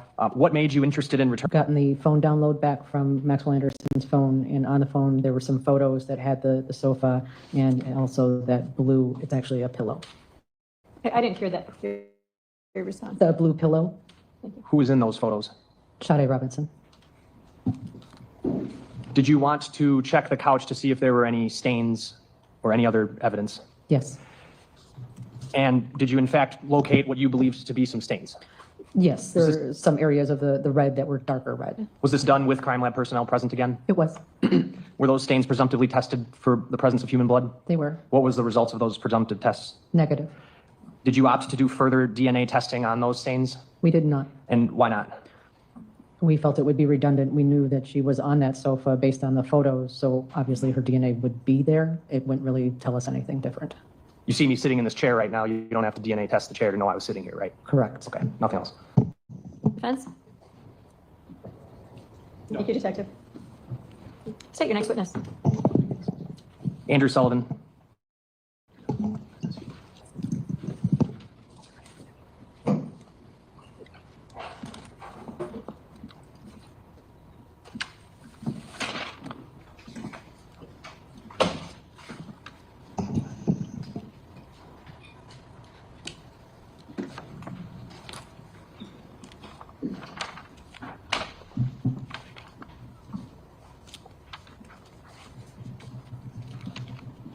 you solemnly swear that the testimony you give in this matter will be the truth, the whole truth, and nothing but the truth, so help you God? You can please be seated, state and spell your name for the record. Andrew Sullivan, AndrewSullivan. How are you employed? As a detective with the Milwaukee County Sheriff's Office, How long have you been with the sheriff's office? 9.5 years. Were you working in that capacity on April 4th, 2024? Yes. On that date, did you assist with a search warrant execution at the address of 3161 South 39th Street in the city of Milwaukee? Yes. What was your role that day? Searching for evidence. Did you also have contact with the lower tenant of that residence? Yes. And did you actually go inside the lower of that residence? Yes. Are you aware of the lower tenant's name? Pete Warmington. And did Pete Warmington give law enforcement permission to search his residence? He did. And what did you do? We had him sign a consent to search form, and then we searched the residence. The lower unit, I'm sorry. Go ahead. After he signed the consent to search form, we searched the residence. So he gave you permission? Written permission, yes. Did you find anything of note? No. Nothing of evidentiary value? No. Was Mr. Worthington cooperative? Yes. Nothing further. Cross.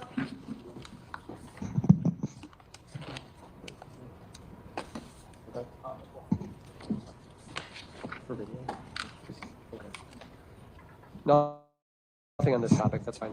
Thank you. State your next witness. Detective Vincent Lopez.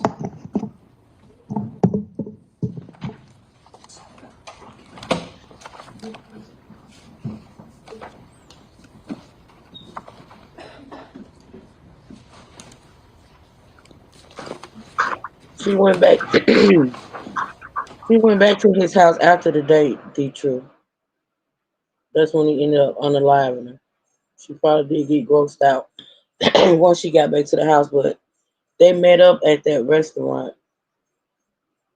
They met up at the restaurant, and then they went to the bar, and then they went to the house. So she didn't see the house before they went out.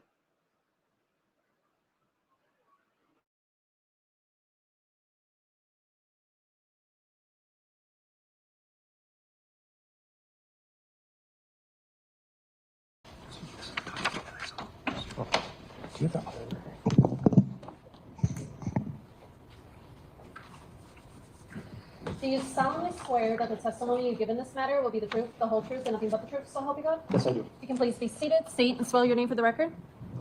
Vincent, Vincent, Lopez, LOPEZ. How are you employed? I'm a detective with the City of Milwaukee Police Department. What unit are you assigned to? I'm on the cold case of the homicide unit. How long have you been in the homicide unit? Approximately 5 years. And you said you're assigned a cold case? Yes. What does that mean? I primarily work on older cases. We say roughly 5 years or older. We investigate those. We follow leads on that when we develop information or get phone calls from people who want to talk to us about them. But we also help with active or newer cases. Back in early April of 2024, did you assist with the investigation to the disappearance of Sade Robinson? Yes, sir. On April 8th of 2024, did you attend a briefing in which Ms. Robinson's disappearance was discussed and you were given information about the update in the investigation, if there was any? Yes, that's when I first became involved with this investigation. All right. Why don't you tell me how you became involved on April 8th? I was at the briefing and I was informed of the update of what had occurred over off of 30th and Lisbon. Objection, hearsay. It's offered to explain what he did next. If it's not being offered for the truth of the matter asserted, but for the effect on the listener, I'll allow it. You can answer the question. I was informed that there was an arson of a vehicle on 30th and Lisbon, our Galena area. I was informed of a person of interest. I was a white male carrying a backpack based off a video. So myself and my partner at the time, Detective Thaddeus Schimmels, we were tasked with trying to locate any video in that neighborhood off 30th and Galena on April 8th and April 9th. And in your searches for videos, I take it you weren't the only detectives over there searching, correct? That's correct. Were videos recovered in the area that showed a person walking away from that burned vehicle? Yes, sir. And ultimately, did that lead you to searching the area near that person's residence? Yes. And who was that person? Maxwell Anderson. So on April 8th, you joined because you're going to start, you all were helping with the video canvas near the burned vehicle. And by April 9th, you had switched gears, correct? Yes, we actually also the 8th, we did like a secondary search near the railroad tracks. We looked for video, we collected video. And then the 9th, we pivoted to look for video and do follow-up near 3161 South 39th Street, which is the residence of Mr. Anderson. The video search near the railroad tracks, was that a result of Sade Robinson's body parts being found in the playground off 31st and Galena? Objection leading. It is leading. Why did you search the area of the railroad tracks for video? So when I was briefed on the 8th, I was informed that body parts were found over the weekend near the railroad tracks of 30th and Galena and Walnut. Okay. And by April 9th, then what happened? What did you do? Myself and Detective Schimmels went to the area of 3161 South 39th Street. Video was already begun collection in that neighborhood, but we were doing further follow-up to find more video, to locate any residences that did not provide video yet. While we were in that neighborhood, we decided to do we call it I guess a search of the neighborhood in some yards and garbage carts and recycling carts. Did you specifically search garbage and recycling carts in the 3100 block of South 39th Street? Yeah, so we started West Oklahoma Avenue. We decided to kind of do a grid search of all the garbage carts. We started on Oklahoma, I think it's about 5 or 6 houses there between 39th and 40th. Started opening carts. After starting that, we realized that all these carts were empty, or there was very little garbage. So right away, our mind was like, well, garbage just got picked up either today or Monday morning. And this was on, I'm sorry, continue. Yeah, this was on Tuesday afternoon on the 9th. Regardless, we continued the search of garbage carts and recycling carts down the alley to the south going to Euclid. And there's at least a dozen residences between Oklahoma and Euclid, which includes 3161 South 39th. I was on the east end of the alley. Detective Schimmels was on the west end of the alley. Just kept going through. On my mind, I was just trying to hope that we found like the large backpack that I saw on video or something that just stuck out. Kept going. And I recall that day, that afternoon, we got toward the end, closer to Euclid. So it was a few houses past the defendant's address. I remember opening one of the garbage carts and seeing an article of clothing at the bottom, but it didn't hit me at that point, and I just closed it and kept searching garbage carts. My mind was that everything got picked up by the DPW, and any evidence that would have been in carts would have been lost. All right, I have on the screen right now, I think this is marked as Exhibit 443 already and entered. It was moved in last week. We're looking at Oklahoma Avenue where my mouse is on this map, and then below that is Euclid, right? Yes, sir. All right, so then this street where my mouse is would be what street? 41st. All right, this street? South 39th Street. All right, and then this right here where my mouse is what? That would be the alley. It was a T alley. You can see where you're pointing right now with the cursor. That was the Oklahoma Avenue addresses that we searched first, and then we walked south to Euclid. And where would the defendant's residence be around on this map if you want to get up and just point? It'd be a little bit further south of mid-block, so I would say right around here, 3161. So you and Detective Schimmels are just going up and down this alley, lifting the tops of the garbage carts and really not seemingly finding that there was anything in any of them? Correct, yeah, they are all empty. After You wrapped up for the day on April 9th. Tell us what happened next. Well, we went about continuing the investigation the 10th and 11th, continued follow-up, reviewing video that was collected, looking for more video on the north side. And then I attended a briefing on April 11th in the evening. And that's when I was alerted to somebody had put a collage of 5 still photographs of the defendant on a bus, getting off a bus off 35th and Lakefield. And I saw that at the briefing in the evening, and they were really clear photos of the hooded sweatshirt that Mr. Anderson was wearing. So then at that point, it just went through my mind that I should probably follow up on that garbage cart where I saw an article of clothing. I've got 458, which has already been admitted on the screen now. Is this the photos that you were talking about that you saw? Yes, sir. Okay. And did it hit you at that briefing? It kind of hit you that you might have seen something? Yeah, it hit me that it clicked that might be related to this case, what I saw in that cart, but I was still doubtful because the DPW went through that alley and picked up all the garbage on that whole block. What date would DPW have gone through that block? It was Monday, April 8th. Do you know in your experience if DPW will pick up the carts that are empty? It depends from what I understand. I'm going to object on hearsay at this point. I'll sustain the objection, but the answer will stand due to timeliness. Next question. So did you go back to that location? Yes, on Friday morning, April 12th at approximately 9:20 a.m., I wanted to clear my mind of seeing what I saw in that cart. So I went back to that location and I went through the carts again and I came across a gray hooded sweatshirt at the bottom and I saw a seam on it. Before I touched it all, I saw a seam on the back of the hood, which I could see on that still photo you just had up. Okay. Did you collect that item? Yes, I called Detective Schimmels, who met me at that location. We took photographs and collected it. Was there anything else in that garbage cart? No, just a few items stuck to the bottom, but nothing loose. Was this one of those items that was stuck to the bottom? The sweatshirt was not stuck to the bottom. It was just laying at the bottom by itself. Nothing on top of it? Correct. I'm going to show you.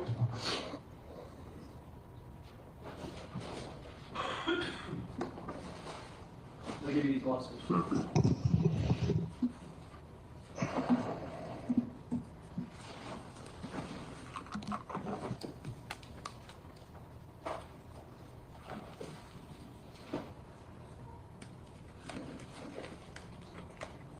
Showing you what's marked Exhibit 480. I'm just going to ask you to take a look at it and tell me if you know what it is.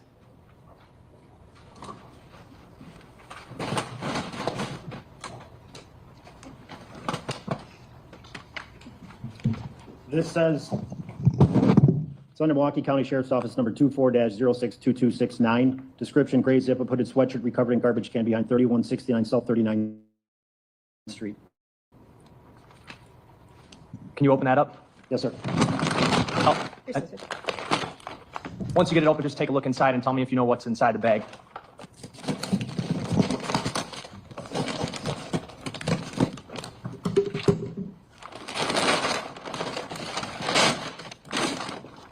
There is another bag, a brown paper bag with my handwriting on it, and I can see the gray hooded sweatshirt in that bag. Okay, I'd move 480 in.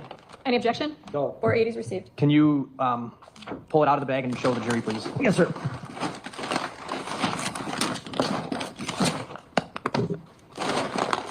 Then inside is just another bag that's folded up. So that's my handwriting, and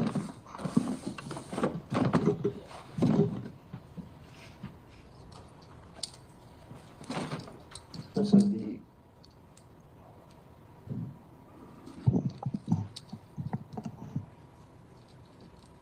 All right. Now the front of it, are there pockets on the front chest area? Yeah, there's an upper left chest, upper right chest, and then there's a lower left for like just putting your hand in there, and a lower right for same side pocket here. 466 is on the screen here. Are you able to see the two chest pockets here? Yes, sir. Do they appear to be the exact same pockets that are on that jacket? Yes, sir. And then one of his hands is in the lower pockets, right? Yes.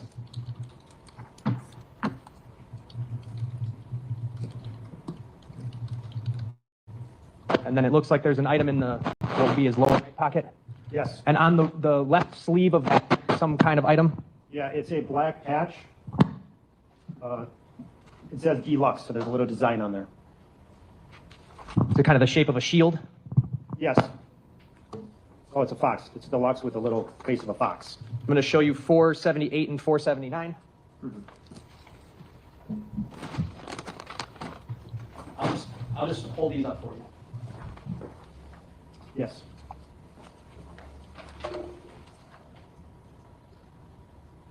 What are 478 and 479?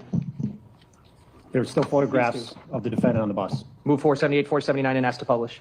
Any objection? No. 478 and 479 are received. Go right ahead. 479 first. Are you able to see that same emblem on the left shoulder?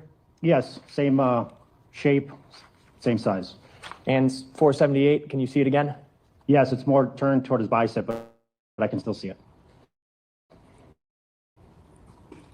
All right, you can put that in the bag.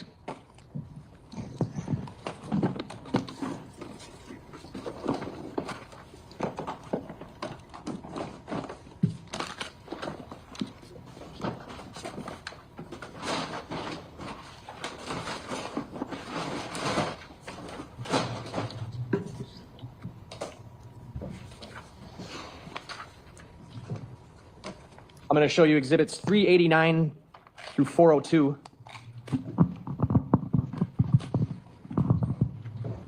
Take a look at those and tell me if you know what they are.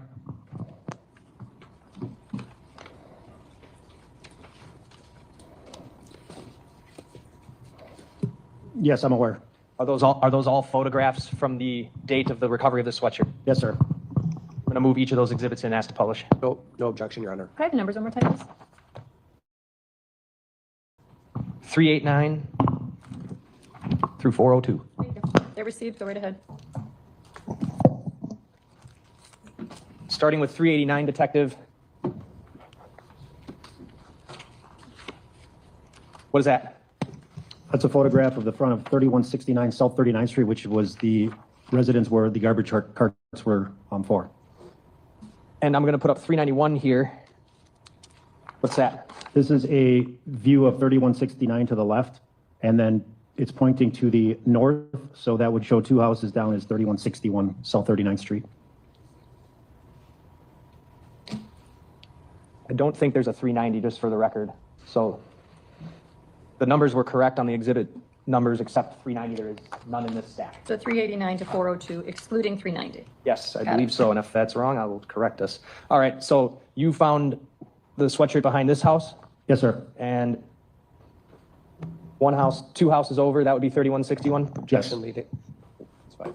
Okay. It was leading. I'll sustain the objection. Ask your next question. What house is this? 3161 South 39th. 392 is on the screen now. What are we looking at here? This is a photograph of the back of 3161 South 39th. The defendant's residence? Yes, sir. Okay. And to orient us, 393.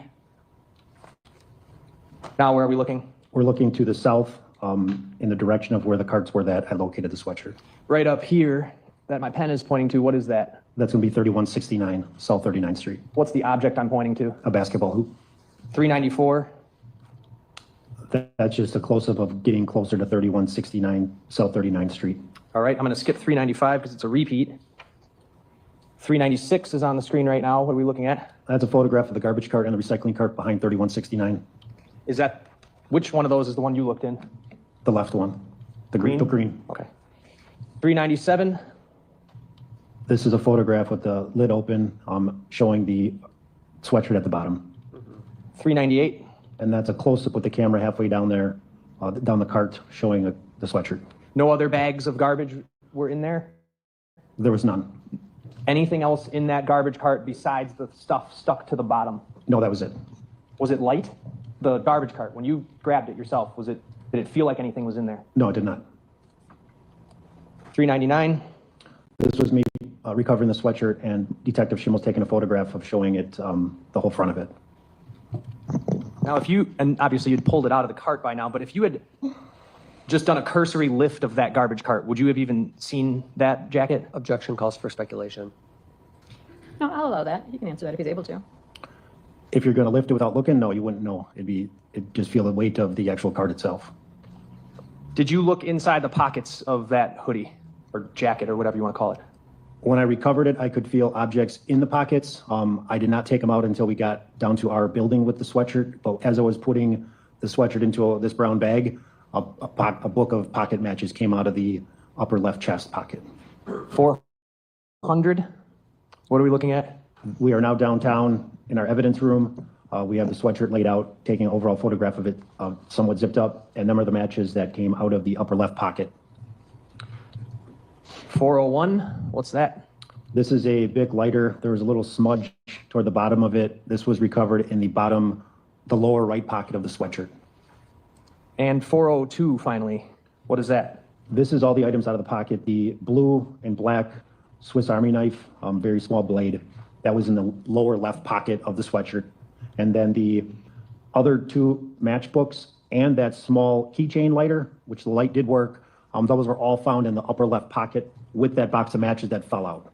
Okay, so just help me understand, is one of these box of matches in this photograph one of the ones that originally fell out? Yeah, it's going to be the bottom one. So this is the one I'm pointing to, that's the one that fell out when you were originally starting to go through it?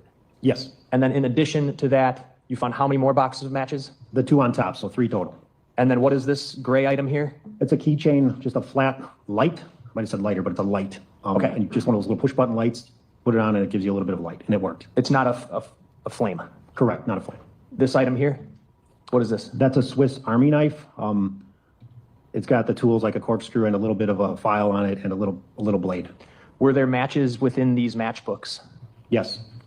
And the last item is, I have 401, that's the lighter? Yes, that was by itself in the lower right pocket. Were there any other items found in the pockets of that jacket or hoodie? No. What was the condition of the hoodie? It was wet throughout, dirty. Just, there's some dirt on it, some stains on it, but it was wet. Do you recall the weather around that time, early April, what it was like? It did rain earlier in the week. Okay.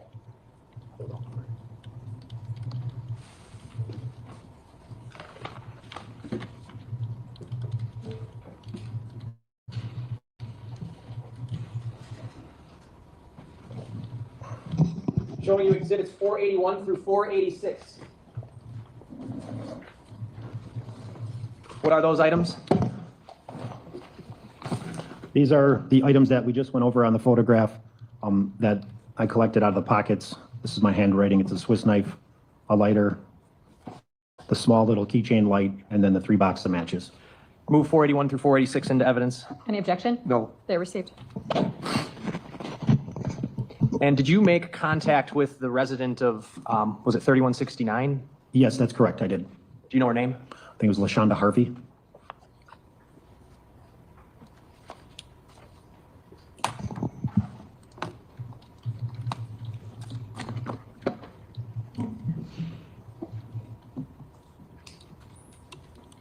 Prior to going out there to do that search of that alley, had you learned from other investigators whether or not the hooded jacket had been recovered? I learned on that night of the 11th, it was brought up about the jacket or backpack, or the sweatshirt or backpack, and then I learned that neither was recovered during the search warrant or during any type of searches. And in your searches of the alley, we'll strike that. That's what made you go back out there, right? Yes. And in those searches, did you ever recover the camouflage backpack? No, sir. Nothing else? Cross? Thank you.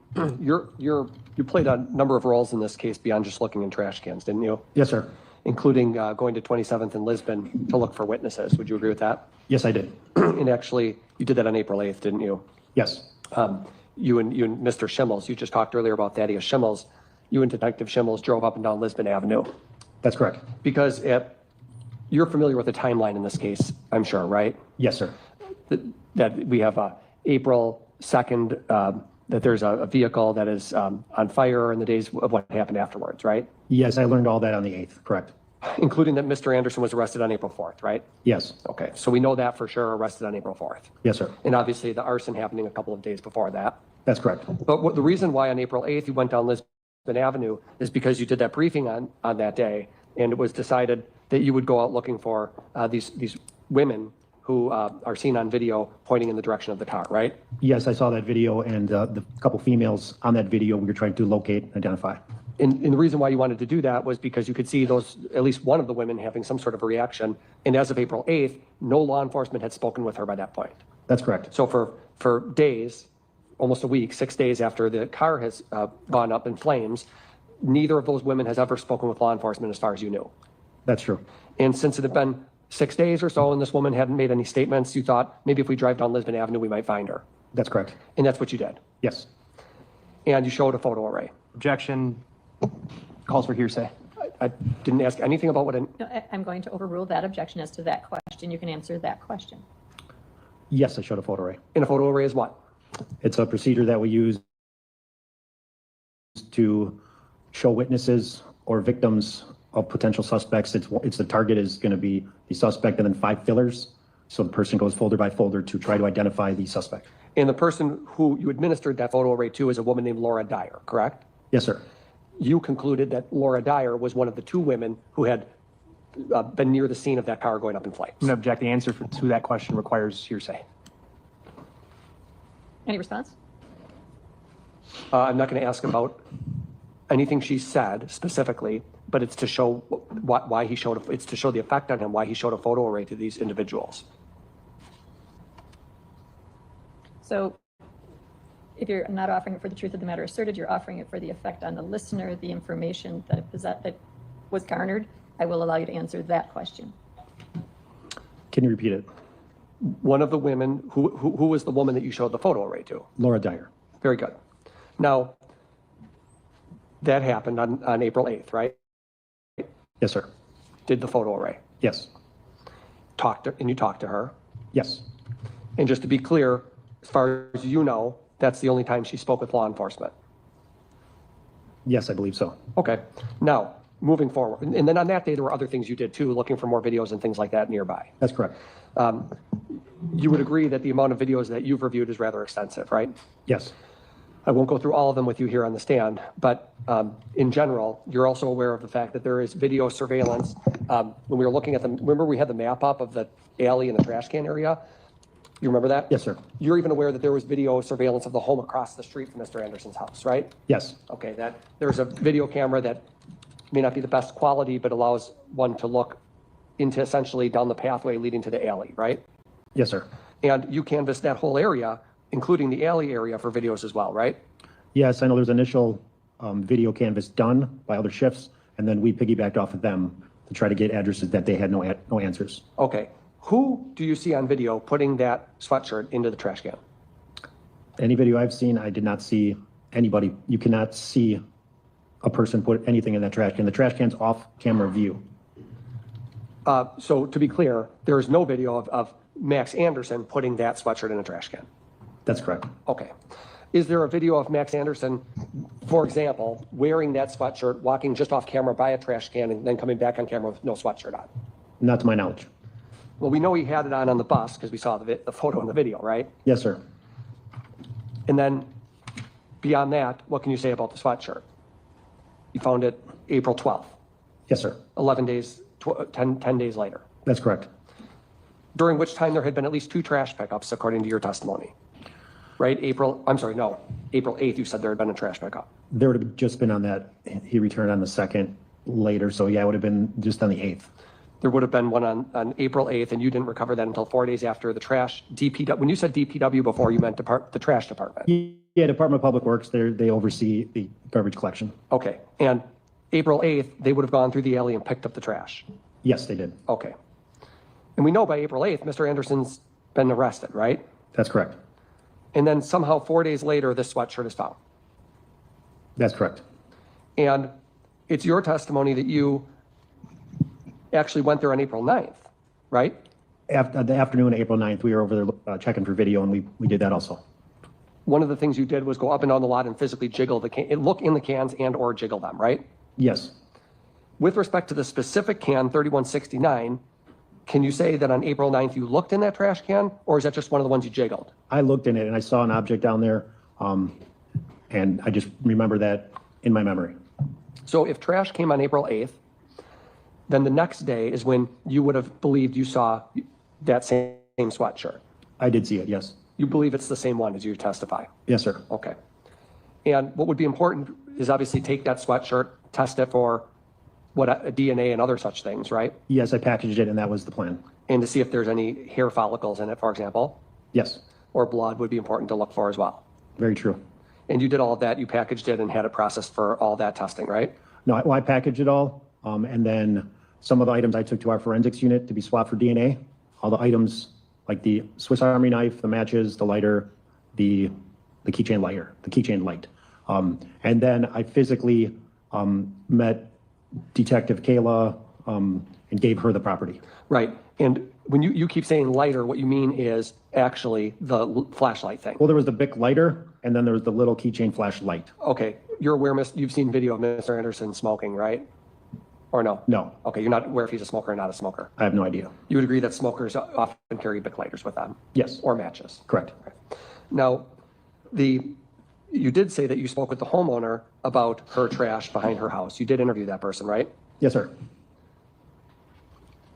And your partner is Detective, who requested fingerprints from the matchbook and the lighter and the knife? That was you, wasn't it? Yes, I took those items to forensics for processing of DNA or fingerprints, depending on the material. What were the results? Fingerprints, nothing. DNA that was swabbed, and I gave those DNA swabs to the sheriff's department. What do you mean nothing for fingerprints, meaning there were none? Correct. Not that they were and they didn't match? That's correct. And obviously, you're going to agree with me that things can be missed, right? Yes, sir. An example being, you look in a trash can, you see something, doesn't register that it was important at that time and it gets missed, right? Yes, sir. Same thing can be true Just for any officer can miss something, right? Yes, it can happen. And in this case, all the testing that's done is crime lab and things like that, right? Yes. What about testing a sweatshirt, for example, for flammable liquid? Would that be something important to do? Yes, that would all be, the whole sweatshirt would be sent to the crime lab for processing of what they deem necessary. Okay. Now, since you're familiar a little bit with the timeline in this case, you are aware that there were multiple searches on Mr. Anderson's home, right? I was aware a search warrant was executed there. I don't know the details, and I don't know how many times. Okay, so you're not familiar with how many times law enforcement went into the home? That's correct. I have no idea. Do you have any idea? Well, let me ask this question. April 9th, okay? Let me take you back to April 9th. You've had the briefing on April 8th. You're going through the alley. You're looking in bins, right? Yes. On that day, and obviously on that day, you know which home is Mr. Anderson's home, right? It's been communicated and you've been there. Yes. On that, first of all, this sweatshirt was not found in Mr. Anderson's trash can, right? That's correct. Nor is it in a burn pit in his backyard or anything like that, right? It was not. When you went down the alley on April 9th, That's correct. Mr. Anderson's home was not surrounded by law enforcement at that time. It was not. It wasn't being actively processed as a search scene, right? That's correct. In fact, the only law enforcement there were you and Thaddeus Schemmels. Yes. And that was what time of day that you were going through the alley on April 9th? It was the afternoon. Okay. So then the morning, you didn't as a detective instruct a deputy to keep eyes on this alley at all times, did you? No, I did not. Well, when you try to piece things together with video surveillance, because there is some video surveillance in that alley, isn't there? Yes. So when you try to piece things together with video surveillance, are you able to piece together a time frame in which Mr. Anderson supposedly put that in the trash can? No, I cannot. Okay, that's all. That would have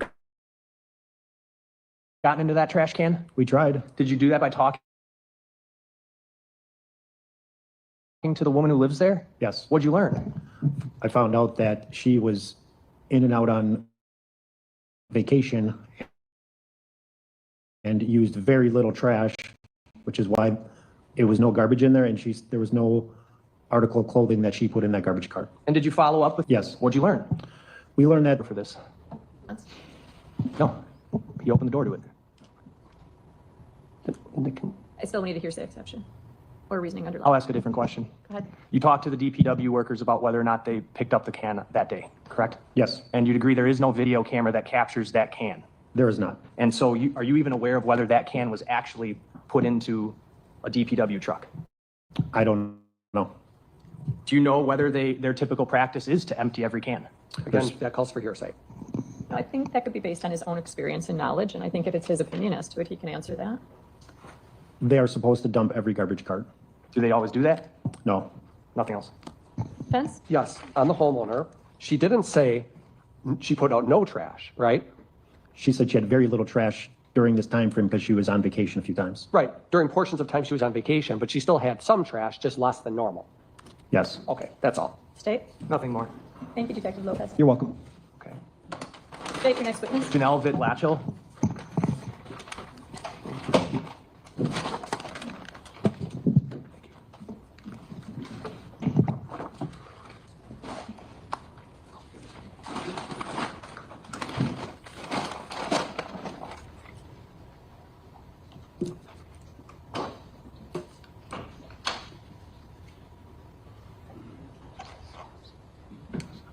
Do you solemnly swear that the testimony you give in this matter will be the truth, the whole truth, and nothing but the truth, so help you God? Yes. You can please be seated, state and spell your name for the record. Janelle, Janel, Vitt-Latchel, Vytlacil. How are you employed? I'm a forensic investigator with the City of Milwaukee Police Department. What does a forensic investigator do? Forensic investigator works within the forensics unit. The forensics unit is a unit that assists Patrol and Criminal Investigation Bureau with processing, documenting, and collecting forensic evidence from scenes and evidence for crimes. How long have you worked as a forensic investigator? Going on 8 years, but I've been with the department going on 20. As a role of a forensic investigator, do you swab items for DNA? Yes. Can you just briefly discuss or tell the jury what that process entails? So if I'm giving a piece of evidence or there's a surface area that needs to be swabbed for DNA, first I will photograph the area or the object of whatever I'm going to be swabbing. So the swabbing process First, I'll put gloves on, and then we'll have 2 cotton swabs. One of them is moistened with distilled water, and one of them is dry. So we'll take that moistened one, and we'll swab the surface with that one, and then we'll follow it up with the dry swab. So these 2 swabs are then put into a glycine envelope, which is a wax paper type envelope, and then sealed into another envelope that has the case information on it. Did you receive a series of items to swab from that were recovered from a hoodie, namely matches and a lighter? Yes. Okay.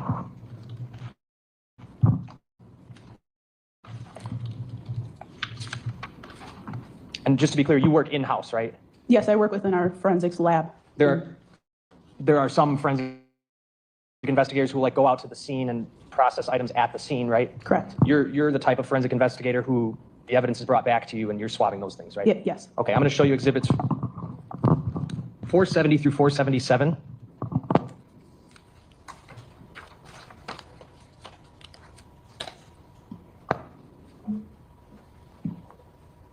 What are those? These are my DNA swabs. And what did you take those DNA swabs from? So there's 8 total DNA swabs. They were collected from a Swiss Army knife, a Bic lighter. There was a small pocket keychain light, and then 3 boxes of matches. 401 is on the screen now. That's the big lighter. Yes.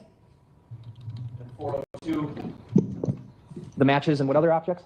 So this is not my photo because I did not have the sweatshirt, but yes, those are the 3 boxes of matches along with the knife. I would move 470 through 477 in. Any objection? No. They're received.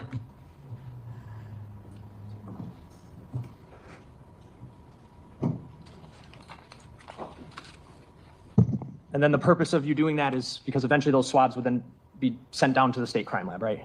Eventually, yes. Okay. You're not the one doing any DNA testing on those. That's done by somebody else. I do not analyze the swabs, no. I have no other questions. Cross. No. Thank you. Thank you. Okay, how are you all doing right now? Anybody need a break? Oh, we need a break at this point. Okay, we'll take a quick afternoon break and then we'll come back and continue.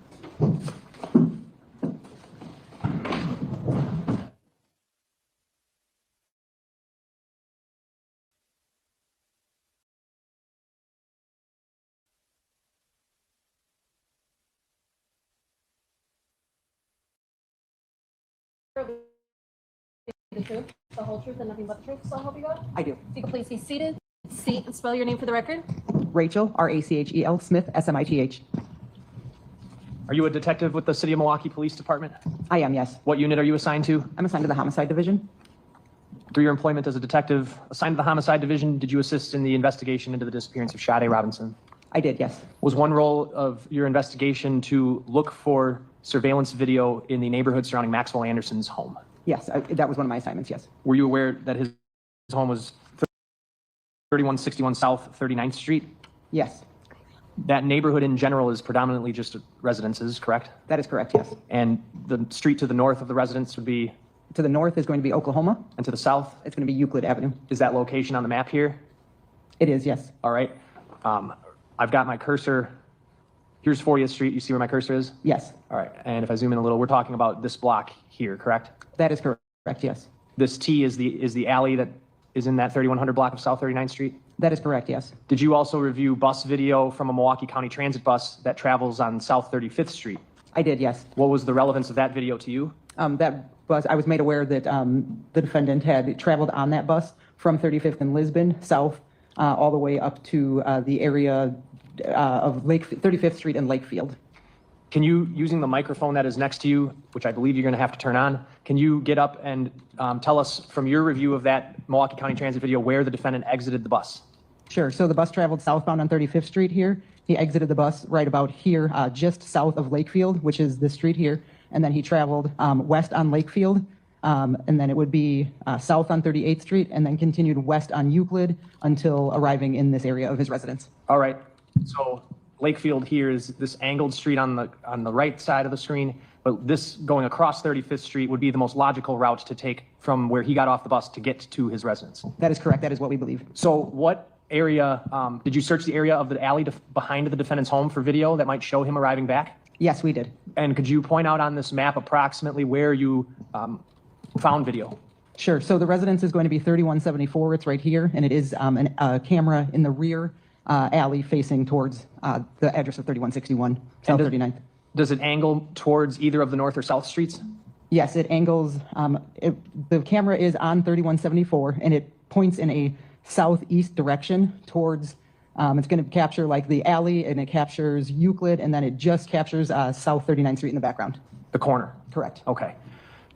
The T part not depicted, right? Correct. Did you also become aware when you were reviewing the footage from that camera of an approximate time that Sade Robinson's car arrived in that location? Yes. This would have been obviously hours before the bus.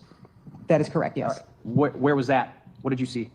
So on that camera, from the front, we observe the, 39th Street is here. We observe the vehicle arrive at approximately 9:20 in the evening, traveling northbound on 39th Street.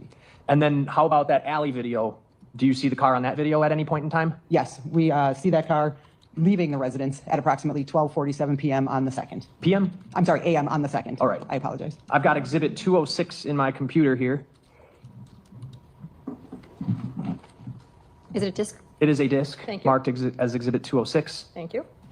I'm going to bring up the first clip, which these are titled for purposes of court presentation. I'm going to call this, well, let's actually go off the timestamp. So what are we looking at here, Detective? Can you just explain everything for us? Sure. So this is kind of how I described. So the camera is on the residence here, and it is pointing in a southeast direction. This is going to be the alley here. This is Euclid Avenue here, and then this is South 39th Street in the background. So what we are observing is just the vehicle is going to be traveling in the alley here. And tell us about the date and the time, because I don't think it's readily visible on the screen here. Yes, so this is a cloud-based camera system, and it does not depict a date and time on there. However, if you look at the file name, the date and the timestamp, is the starting time of the video is depicted in that. What time does this video start? So it starts at 12:47 and 21 seconds. AM? AM, yes. On what date? On the 2nd, and it's the clip is approximately 31 seconds long. And that's consistent with how all the files that you originally obtained were titled? That is correct, yes. All right, I'm going to move exhibit 206 into evidence. Bless you. Any objection? No. 206 is received. I'm going to play this 31-second clip, and you said it starts at 12:47 and 21 seconds? That is correct, yes. What do we see? We're seeing a vehicle traveling from the north, south, in the alley, and then at the end of the alley, the vehicle is going to turn and travel west onto Euclid. All right, and I'm going to back it up to the beginning. Are there any distinctive features on the vehicle which lead you to believe this is Sade's vehicle? Yes, we were made, or I was shown pictures of the vehicle, and the most distinct thing in this photo is you do observe the distinct taillights. C-shaped? Correct. I'm going to zoom in slightly. Can you point out what you're talking about? Yes. So right here you can see it, and I believe when the vehicle gets closer to the end of the alley, you can see it a little bit better. All right, I'm going to go frame by frame. Like right there, before the brake lights illuminate. All right. And then the vehicle turns which way on Euclid? It turns westbound on Euclid, and you can't see it actually, but you can see the lights through the fence line there. The next thoroughfare, I'm pulling back up 443 here. If you exited that alley to the south here, and you made that westbound turn on Euclid, what would be the next main thoroughfare that you would reach? South 43rd Street. All right, and South 43rd Street, if you go far enough north, that becomes Miller Parkway? It does, yes. Did you watch this same camera or obtain footage of the subject from the bus arriving back?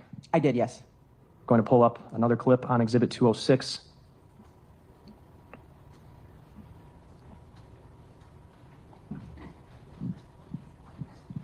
And can you tell us what date and time we're looking at for this clip? Sure. On this one, it's going to be April 2nd, 2024, and this clip starts at 8:42 and 8 seconds a.m.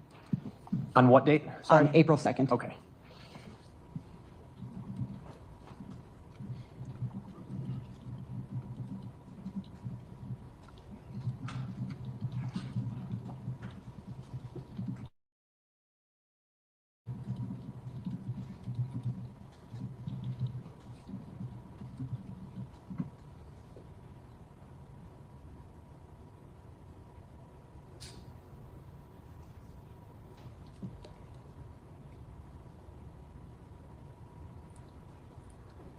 I have it paused at 25 seconds. Are you able to see the clothing that the subject is wearing?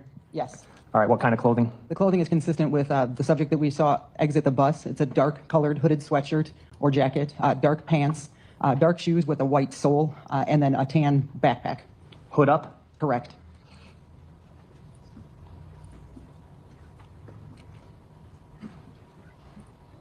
I'm gonna disengage the Zoom and play it again from the beginning. While that's playing, are you aware of what time that subject gets off the county transit bus? Let me restart the clip. I was gonna say, I think it froze there.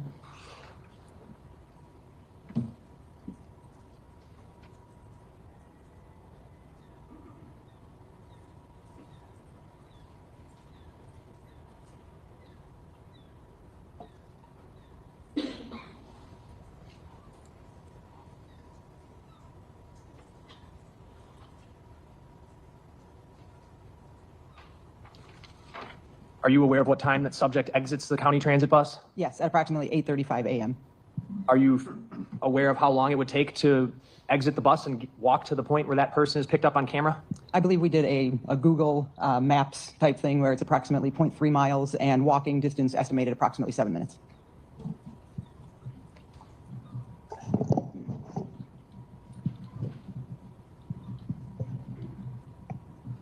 So the clip of that person walking in the alley, that was about 8 hours after the car had left the alley and turned onto Euclid. That is correct, yes.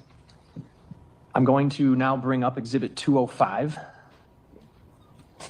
Did you go to the address of 3166 South 39th Street to obtain video, any video of relevance? I did, yes. What is 3166 South 39th Street? So it's a private residence that is across the street from the target address. I observed that it had cameras on the exterior of the residence that could potentially have video. And that would be, can you orient us again, just off of this map? Yep, so this is South 39th Street here. So it's going to be, there were several cameras on the residence that pointed in a west direction. Did you meet with that resident owner? I did, yes. What was her name? Lydia Flores. Did she allow you access to her video system? She did, yes. Was she well versed in how the system worked? She was not. Okay, so instead of accessing it for you, you just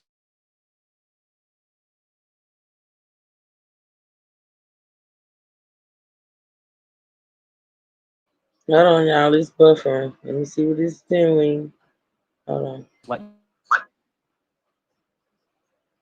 I'm gonna pause it. Stop it and bring it back. Give me a second.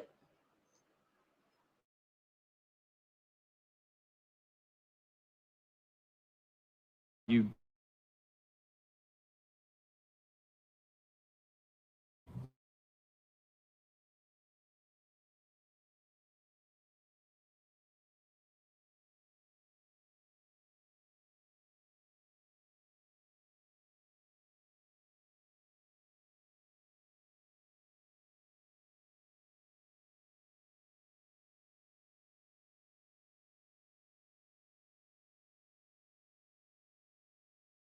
Okay, y'all. I'm dropping it and bringing it back.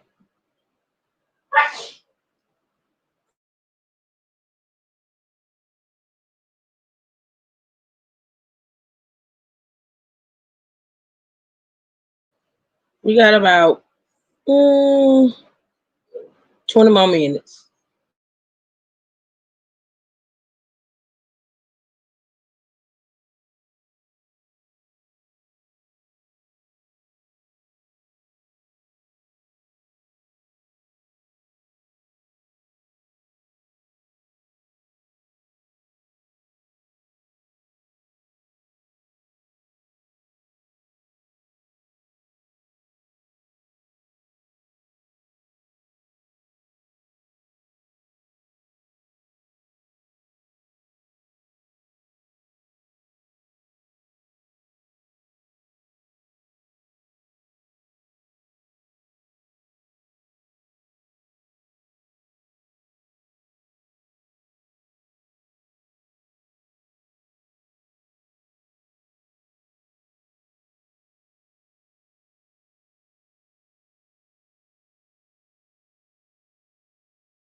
Thank y'all for the likes. I appreciate it.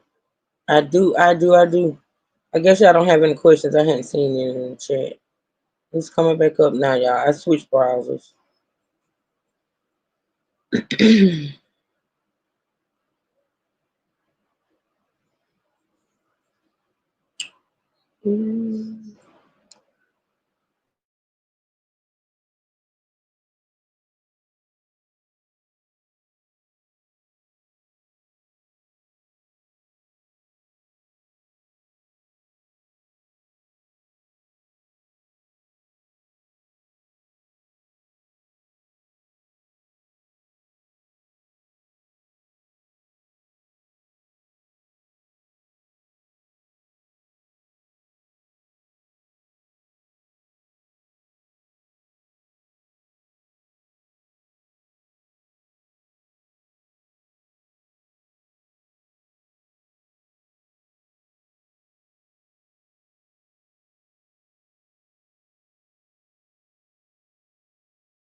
Don't want to come back up. Okay, I think it's coming. Be good all day.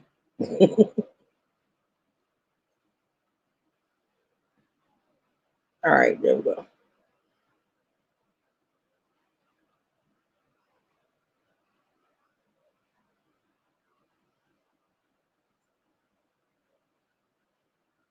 Let's see.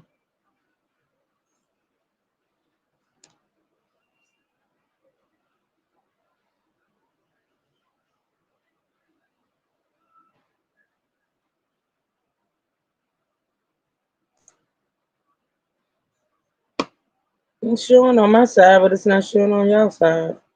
Damn. Hold on.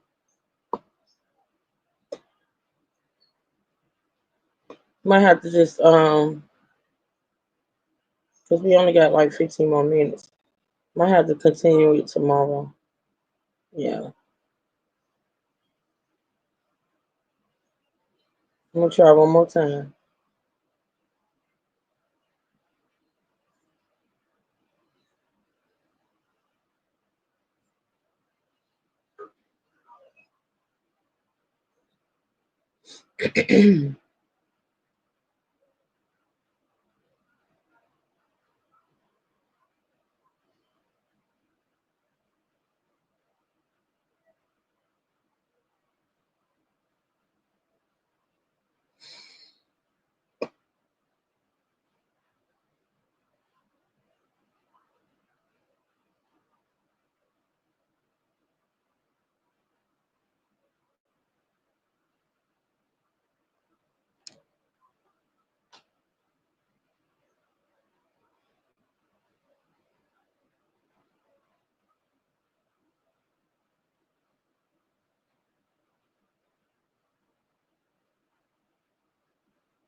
You will not come back up on your side. Okay, wait a minute. All right. Let's see.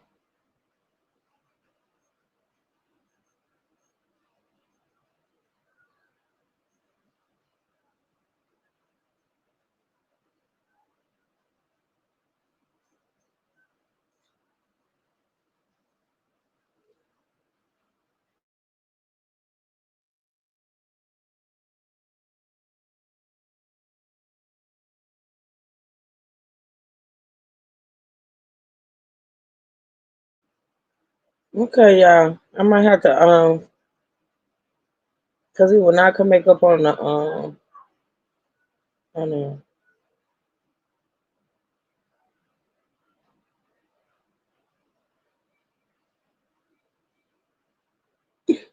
Mm, mm, mm, mm.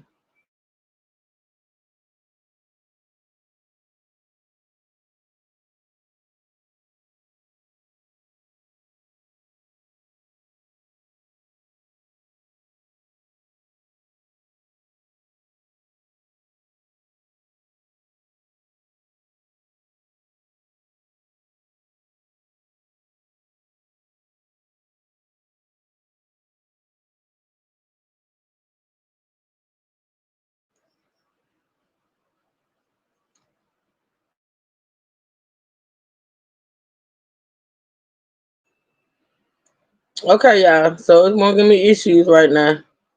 So I'm probably gonna finish this last little bit of day 5 on tomorrow morning. While I'm speaking to y'all, I'm still trying to get it to come up, but um, we're gonna come back tomorrow morning and finish this because it wasn't that much left. I was trying to get through all of it. I rescheduled the time for my other live, but it did good most of the time. It did good. Um, we're gonna finish up day 5 and then we're gonna start on day 6. I'm also gonna play for those that's interested. They did a press conference after the guilty verdict this morning. So I'm probably gonna start off with that tomorrow. And then we're gonna start day 5. We're gonna finish day 5 and start day 6. And then Sunday we'll do day 7 and we'll be caught up. Because Monday I'm starting on something. I already know what I'm gonna talk about on Monday. Starting Monday. Let me see. Still trying to get it to come up.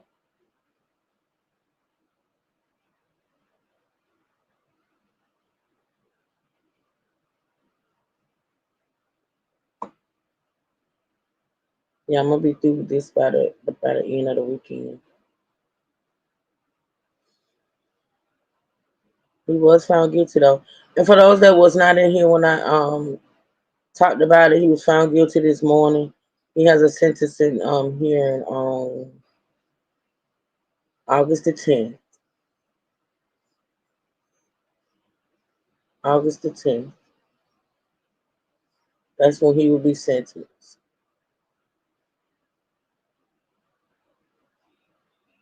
Still trying to pull it up.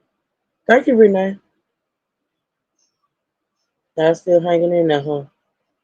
I just been sitting up here watching, like I've been watching a damn movie. What is this? Did I bring back up StreamYard? Nope. Okay.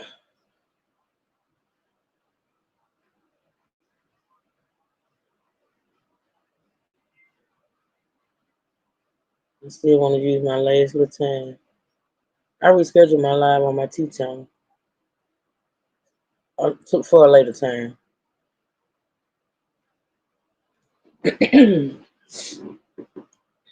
Last time, last attempt. What time? It's gonna be early, Brandy. Hell. Shit, I want to start at like 8 in the morning. I always want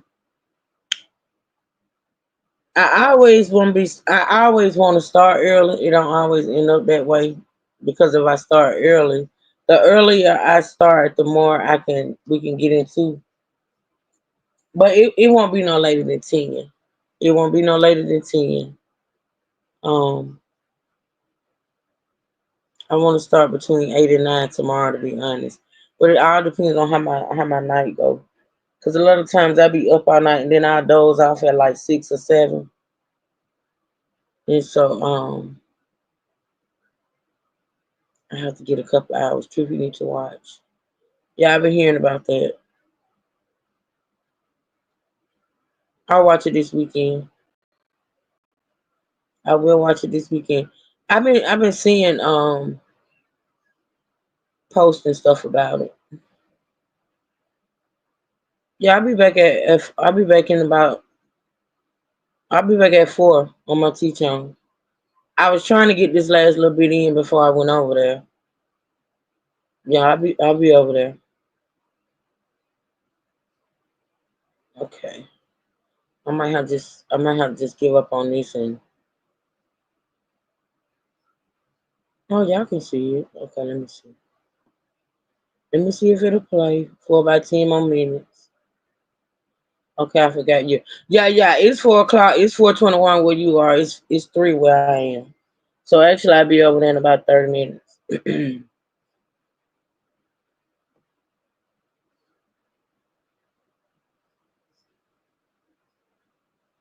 Recording.